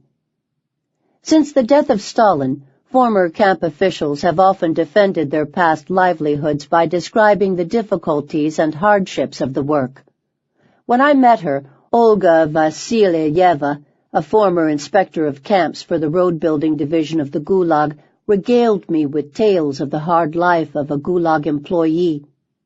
During our conversation, held at her unusually spacious Moscow apartment, the gift of a grateful party, Vasilyeva told me that once, when visiting a distant camp, she was invited to sleep in the home of a camp commander, in his son's bed. At night she became hot and itchy. Thinking perhaps she was ill, she switched on the light. His gray soldier's blanket was alive, swarming with lice. It wasn't only prisoners who had lice, the bosses had them too. As a rule, when she returned home from an inspection trip, She would remove all of her clothes before entering the front door to avoid bringing parasites into her house. As Vasilyeva saw it, the job of camp commander was extremely difficult. It isn't a joke. You are in charge of hundreds, thousands of prisoners. There were recidivists and murderers, those convicted of serious crimes. From them you could expect anything. That meant you have to be on guard the whole time. Commanders, although under pressure to work as efficiently as possible, found themselves needing to solve all kinds of other problems as well. The head of a building project, he was also the head of a camp, and spent at least 60% of his time not on the building works, making engineering decisions and solving building problems, but dealing with the camp. Someone was ill. An epidemic might have broken out, or some kind of accident had happened, which means someone has to be taken to the hospital. Someone needs a car, or a horse and cart. Vasilyeva also said that the bosses did not necessarily eat well in Moscow either, especially during the war. In the canteen at Gulag headquarters, there was cabbage, soup, and kasha. I don't remember meat. I never saw any. During Stalin's lifetime, employees of the Gulag in Moscow worked from 9 o'clock in the morning until 2 or 3 o'clock the next morning every day. Vasilyeva saw her child only on Sundays. After Stalin died, however, things improved. S.N. Kruglov, then the head of the NKVD, issued an order granting ordinary employees of the NKVD Central Administration a 1-hour lunch break, and NKVD officers a 2-hour lunch break. In 1963, Vasilyeva and her husband also received a very large apartment in central Moscow, the same one she was living in when I met her in 1998. In Stalin's lifetime, though, work in the Gulag was less well rewarded, leaving the Central Camp Administration to address the problem of the job's essential unattractiveness in different ways. In 1930, when the system was still perceived as part of the economic expansion of the time, the OGPU conducted internal advertising campaigns, asking for enthusiasts to work in what were then the new camps of the far north. The enthusiasm and energy of Chekists created and strengthened the Sovietsky camps, playing a large positive role in the industrial and cultural development of the far northern European part of our country. The new camps, like Solovetsky, must play a reforming role in the economy and culture of the outer regions. For this responsibility, we need especially tough Chekists, volunteers desiring hard work. The volunteers were offered, among other things, up to 50% extra pay, a 2-month holiday every year, and a bonus after 3 years of 3 months' salary and a 3-month holiday. In addition, the top administrators would receive monthly ration packages for free and access to radio sporting facilities and cultural facilities. Later on, as any genuine enthusiasm disappeared altogether, if it had ever existed, the inducements became more systematic. Camps were ranked according to their distance and their harshness. The more distant and the more harsh, the more NKVD officers would be paid to work in them. Some made a point of organizing sporting and other activities for their employees. In addition, the NKVD built special sanatoriums by the Black Sea, in Sochi and Kislovodsk, so that the highest-ranking officers could spend their long vacations in comfort and warmth. The Central Administration also created schools where Gulag officers could improve their qualifications and their rank. One, for example, established in Kharkov, taught courses not only in the obligatory history of the party and history of the NKVD, but also criminal law, camp policies, administration, management, accounting, and military subjects. Those willing to work at Dalstroy, in distant Kolyma, could even have their children reclassified as children of workers. This qualified them for preferential acceptance at institutes of higher education and proved a highly popular inducement. The money and benefits were certainly enough to attract some employees at the lowest levels, too. Many simply saw the Gulag as the best of all possible bad options. In Stalin's Soviet Union, a country of war, famine, starvation, employment as a prison guard or warder could signify an immeasurable social advance. Susanna Piacciora, a prisoner in the early 1950s, recalled meeting one female warder who was working in a camp because it was the only way to escape from the dire poverty of the collective farm where she had been born. She fed her 7 brothers and sisters on her camp salary. Another memoirist tells the story of Maria Ivanova, a young woman who came voluntarily to work in a camp in 1948. Hoping to escape life on a collective farm, and hoping even more to find a husband, Maria Ivanova instead became the mistress of a series of officials of ever-declining rank. She wound up living with her 2 illegitimate children and her mother in a single room. But even the prospects of high salaries, long vacations, and social advance were still not always enough to bring workers into the system, particularly at the lower levels. At times of great demand, Soviet labor boards would simply send workers where they were needed, not even necessarily telling them where they were going. One former Gulag nurse, Zoya Yeremyenka, was sent straight from nursing school to work on what she had been told would be a construction site. When she arrived, she discovered that it was a prison camp, Krasnoyarsk 26.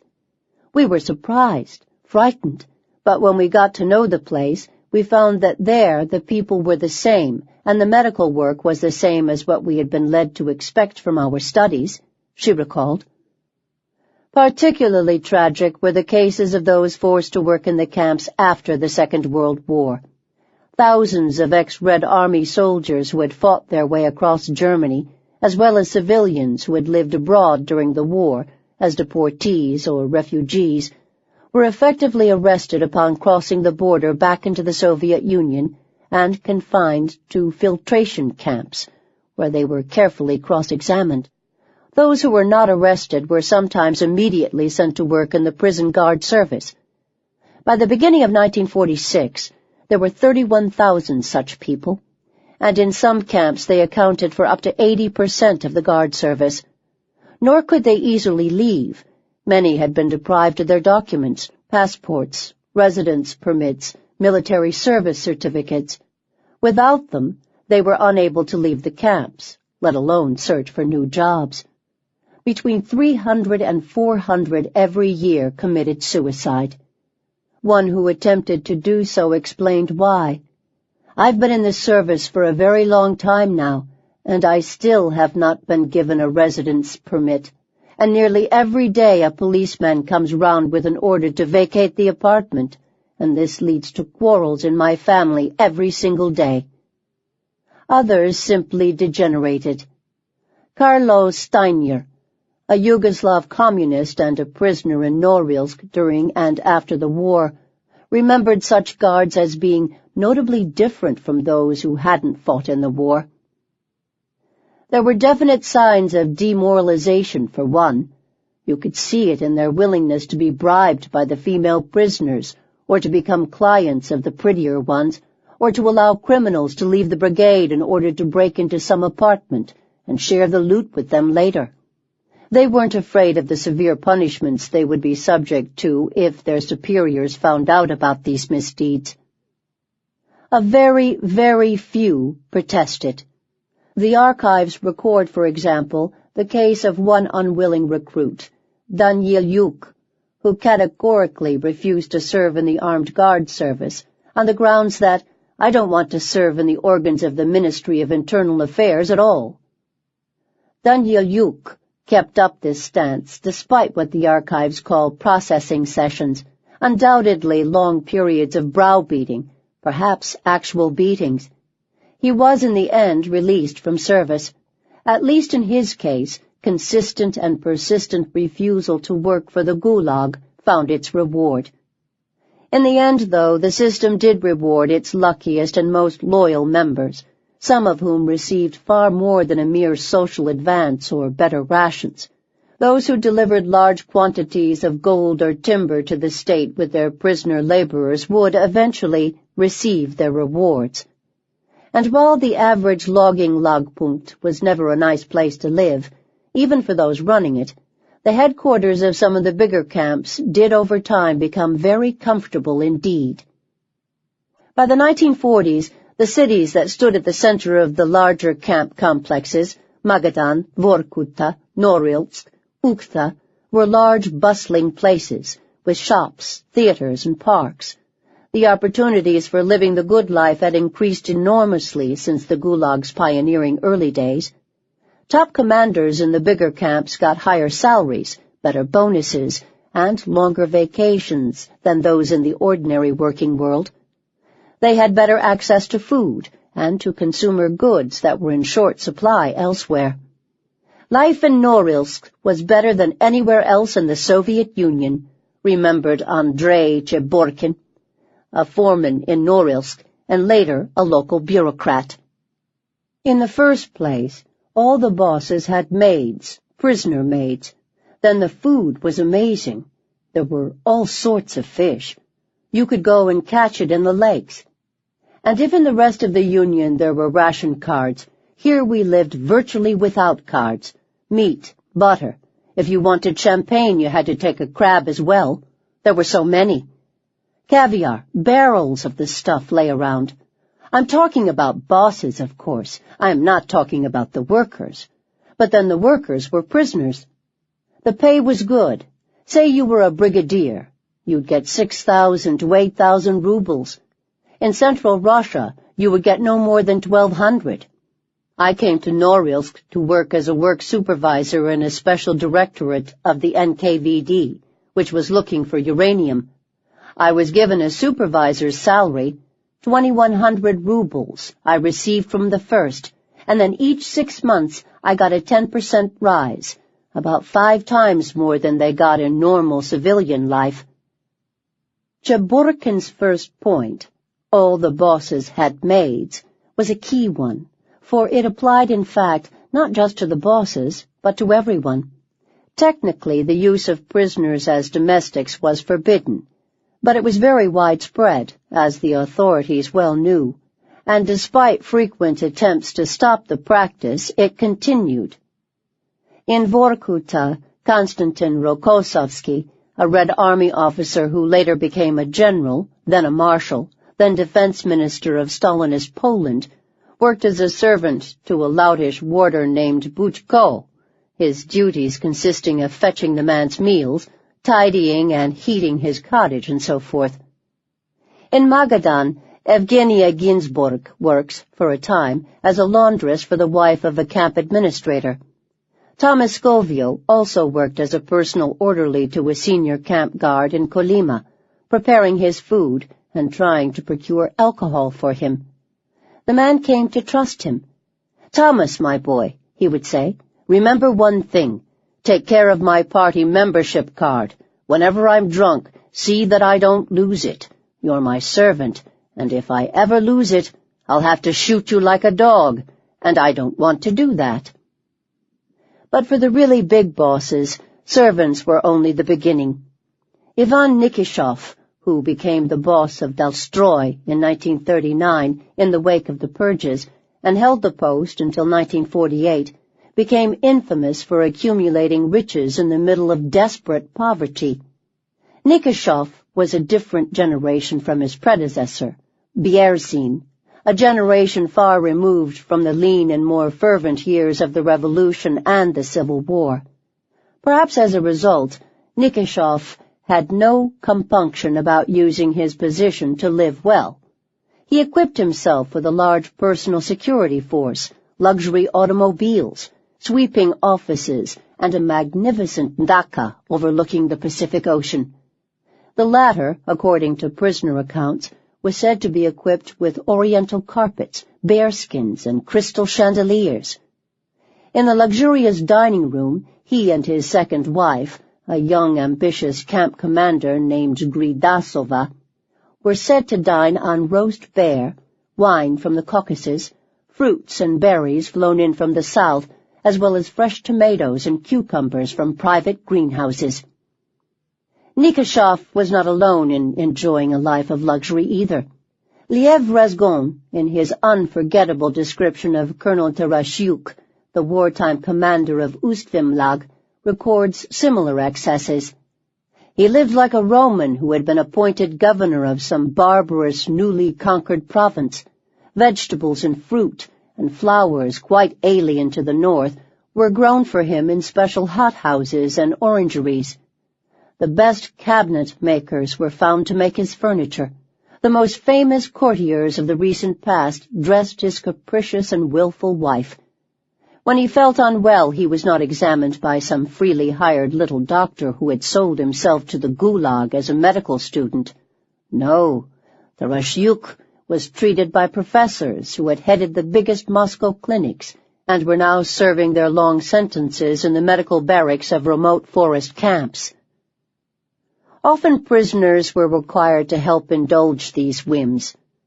Isaac Vogelfanger, a camp doctor, found himself constantly short of medicinal alcohol because his pharmacist used it to make brandy. The camp boss then used the brandy to entertain visiting dignitaries. The more alcohol they consume, the better their opinion of work in Shevolalag. Wolfanger also witnessed a camp cook prepare a banquet for visitors, using things he had saved up for the occasion: caviar, smoked eel, hot rolls made from French dough with mushrooms, Arctic char and lemon aspic, baked goose and baked piglet. It was also in this period, the 1940s, that bosses like Nikashov began to see themselves as more than mere jailers. Some even began to compete with one another in a fantastic version of Keeping Up with the Joneses. They vied to produce the best prisoner theatrical groups, the best prisoner orchestras, the best prisoner artists. Liev Kopyelev was in Unshlag in 1946, at a time when its commander would select, straight from prison, the best performers, musicians and artists, to whom he gave the best trusty jobs, working as cleaners and caretakers in the hospital. The camp became known as an asylum for artists. Dalstroy also boasted an inmate troupe called the Sievatslag Club, which performed in Magadan and in some of the outlying camps of the mining zone, benefiting from the many well-known singers and dancers incarcerated in Kolyma. Liev Razgon describes, too, the commander of Ukta-Shemlag, who maintained a real opera troupe in Ukta. Directed by a famous Soviet actor, he also employed a famous Bolshoi ballerina, as well as well-known singers and musicians. Sometimes the head of Ukta-Shemlag would pay his neighboring colleagues a visit.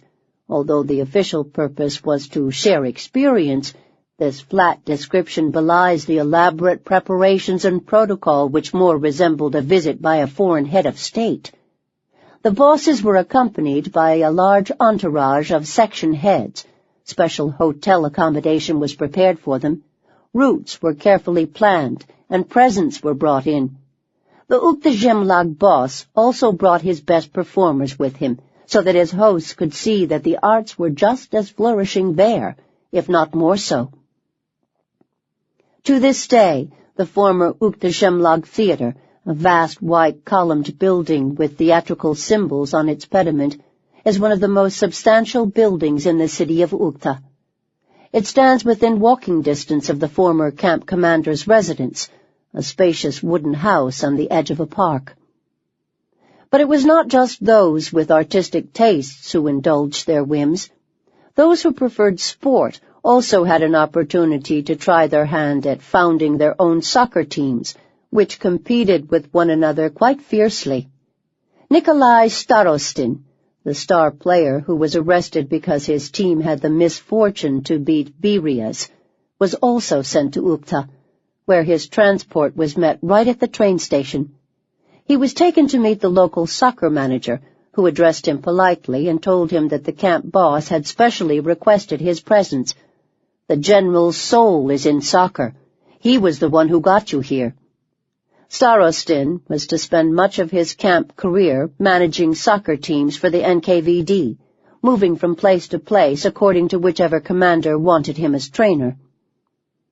Occasionally, just occasionally, Word of such excesses sparked alarm, or at least interest in Moscow. Perhaps responding to complaints, Beria once commissioned a secret investigation into Nikoshov's luxurious lifestyle. The resulting report confirms, among other things, that on one occasion Nikoshev spent 15,000 rubles, a huge sum at that time, on a banquet given to commemorate the visit of the Khabarovsk Operetta Company. The report also condemns the atmosphere of sycophancy around Nikoshev and his wife Gridasova. The influence of Gridasova is so great that even the deputies of Nikoshev testify that they can work in their positions only so long as she looks kindly upon them. No steps were taken, however. Gridasova and Nikoshev continued to reign in peace.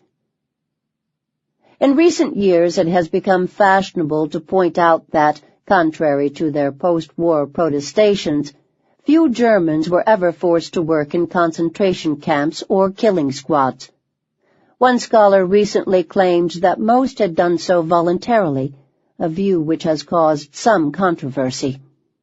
In the case of Russia and the other post-Soviet states, the issue has to be examined differently. Very often, camp employees, like most other Soviet citizens, had few options. A labor committee simply assigned them a place of work, and they had to go there. Lack of choice was built right into the Soviet economic system. Nevertheless, it is not quite right to describe the NKVD officers and armed guards as no better off than the prisoners they commanded, or as victims of the same system, as some have tried to do. For although they might have preferred to work elsewhere, once they were inside the system, the employees of the Gulag did have choices, far more than their Nazi counterparts, whose work was more rigidly defined. They could choose to behave brutally, or they could choose to be kind.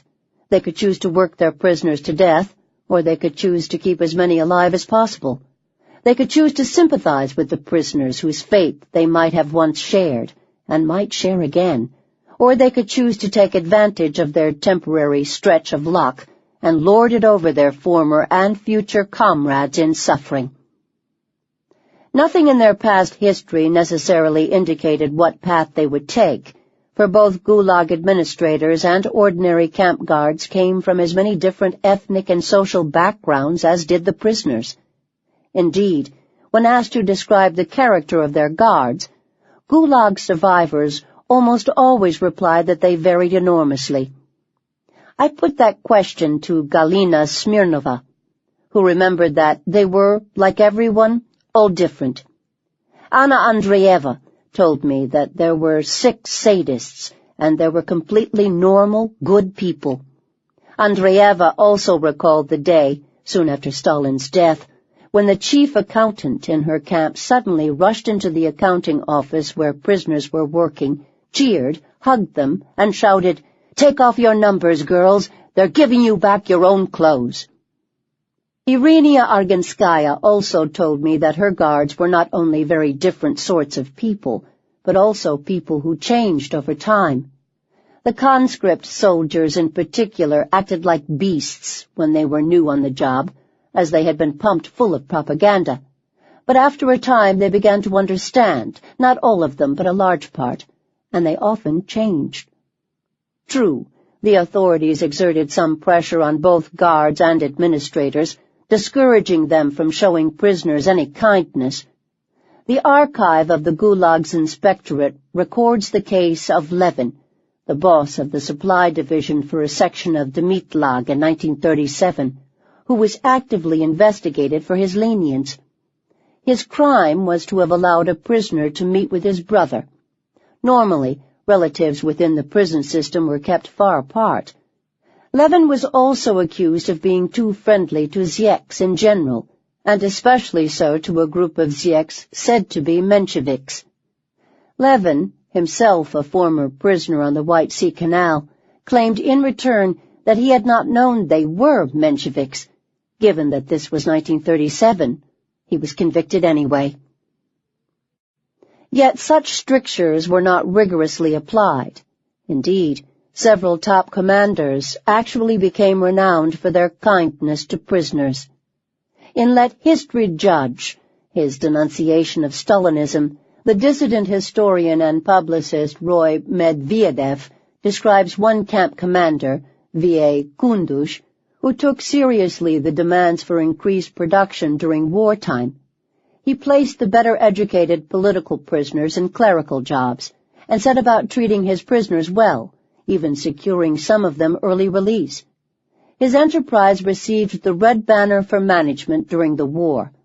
But when the war ended, he too was arrested, perhaps for the very humanity that had transformed his production. Liev Razgon describes an unusual transit prison in Georgievsk, which both he and his second wife, Rika, passed through. The cells were not only swept but washed, both the floors and the bedboards. The food was so filling that the constant hunger of prisoners in transit disappeared. You could really get clean in the bathhouse. There was even a special and fully equipped room, and this amazed Rika more than anything else, where the women could primp and perk. And there were others. At one point during his camp career, Genrik Gorchakov, a Russian Jew arrested in 1945, was assigned to an invalids camp within the Siblag complex. The camp had recently been taken over by a new commander, a former frontline officer who could not find any other work after the war. Taking his job seriously, the commander built new barracks, saw to it that prisoners had mattresses and even sheets, and reorganized the work system, completely transforming the camp. Yet another ex-Diek, Alexei Pridalov, arrested at 16, was sent to a farming camp in the Altai. There the camp boss ran the camp like an economic organization and behaved toward prisoners not as if they were criminals and enemies, whom it was necessary to re-educate, but as though they were workers. He was convinced that there was no point in trying to get good work out of hungry people. Even Gulag inspectors sometimes uncovered good commanders. One visited Birlak in 1942 and found that the prisoners of this factory worked excellently because their conditions were excellent. Their barracks were clean. Each prisoner had his or her own sheets and blankets, good clothes, and shoes. There were also more direct forms of kindness. The memoirist Galina Levinson recalled one camp commander who talked a woman prisoner out of having an abortion. "When you leave the camp, you will be alone," he told her. "Think how good it will be to have a child." To the end of her life, the woman was grateful to him. Anatoly Zhigulin wrote, too, of a good camp boss who saved hundreds from death, called his charges comrade prisoners in defiance of the rules, and ordered the cook to feed them better. Clearly, noted Zhigulin, he didn't know the rules yet. Maria Sandratskaya, arrested for being the wife of an enemy, also describes a camp boss who paid special attention to the mothers in the camp, making sure the nursery was well run, that nursing women had enough to eat, and that mothers did not work too hard. In fact, kindness was possible, at all levels. There were always a few who resisted the propaganda describing all prisoners as enemies, a few who understood the true state of affairs. And a startling number of memoirists do note a single experience of kindness from a prison guard, or a single instance of consideration. "I don't doubt," wrote Evgeny Ganedin, "that in the enormous army of camp administrators there were honest workers who were distressed by their role as overseers to completely innocent people. Yet at the same time, most memoirists also marvel at how exceptional such understanding was, for despite the few counterexamples, clean prisons were not the norm. Many camps were lethal, and the majority of guards treated their charges with indifference at best, outright cruelty at worst. Nowhere, I repeat, was cruelty actually required. On the contrary, deliberate cruelty was officially frowned upon by the central administration. Camp guards and administrators who were unnecessarily harsh to prisoners could be punished, and often were. The archives of Vietlag contain reports of guards punished for systematically beating up Zieks, for stealing prisoners' belongings, and for raping women prisoners. The archives of Dmitlag record the criminal sentences handed out to camp administrators accused of beating prisoners while drunk. The Gulag's central archives also record punishments for prison camp commanders who beat up prisoners, who tortured them during investigations, or who sent them on transports without proper winter clothes. Yet cruelty persisted. Sometimes it was genuinely sadistic. Viktor Bulgakov, a prisoner in the 1950s, recalled one of his guards, an illiterate Cossack, who appeared to derive pleasure from forcing prisoners to stand, slowly freezing in the snow, and another who liked to show off his strength and beat prisoners for no particular reason. The Gulag's archives also contain, among many other similar records, a description of the chief of one of the Lagpunks at Volgastroy during the war, Comrade Rezhetov, who put Zieks in freezing cold cells as punishment and ordered sick prisoners to work in severe frost, as a result of which many died on the job. More often, cruelty was not so much sadism as self-interest.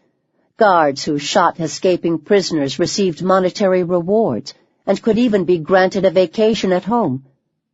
Guards were therefore tempted to encourage such escapes.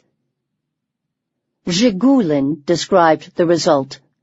The guard would shout at someone in the column, "Hey, bring me that plank."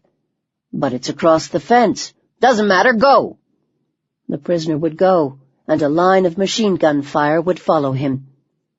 Such incidents were common, as archives show. In 1938, 4 Vokir guards working in Vietlag were sentenced for killing 2 prisoners whom they had provoked to escape. In the aftermath, it emerged that the division commander and his assistant had helped themselves to the prisoners' belongings as well. The writer Boris Dayakov also mentions the practice of provoking escapes in his pro-Soviet Gulag memoir, published in the USSR in 1964. As on the convoy trains, the cruelty in camps seemed, at times, to derive from anger or boredom at having to do a menial job. While working as a nurse in a Kolyma hospital, the Dutch communist Elinor Lieper sat up in the night beside a patient with pleurisy and high fever. He also had a carbuncle on his back which had burst, thanks to the guard who had brought him to the hospital. In painful gasps, he told me that the guard had wanted to get the uncomfortable march over with as soon as possible, and so he had driven the sick, feverish prisoner on 4 hours with the blows of a club.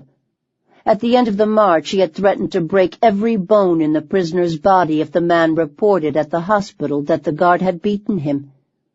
Frightened to the end, the man refused to repeat the story in the presence of non-prisoners. "We let him die in peace," wrote Lieper, and the guard went on beating prisoners undisturbed. Most of the time, however, the cruelty of Soviet camp guards was unthinking, stupid, lazy cruelty, of the sort that might be shown to cattle or sheep.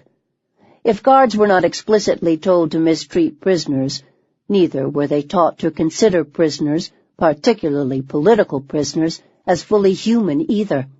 On the contrary, great effort was put into cultivating hatred for prisoners, who were constantly described as dangerous criminals, as spies and saboteurs trying to destroy the Soviet people. Such propaganda had an enormous effect on people who were already embittered by misfortune, by their unwanted jobs, and by poor living conditions.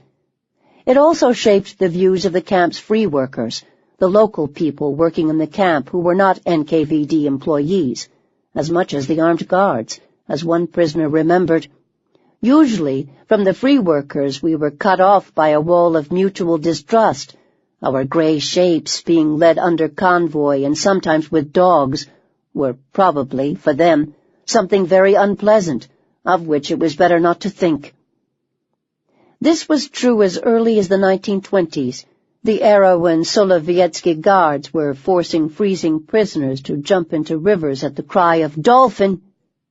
It grew worse, of course, in the late 1930s, with the downgrading of political prisoners to enemies of the people and the harshening of the camp regimes. In 1937, hearing that a large transport of Trotskyites were on their way to Kolyma, the boss of the camp, Eduard Berzin, told a group of co-workers that if these swine, who are now on their way here, committed sabotage on the mainland, let's make sure that here in Kolyma they work for the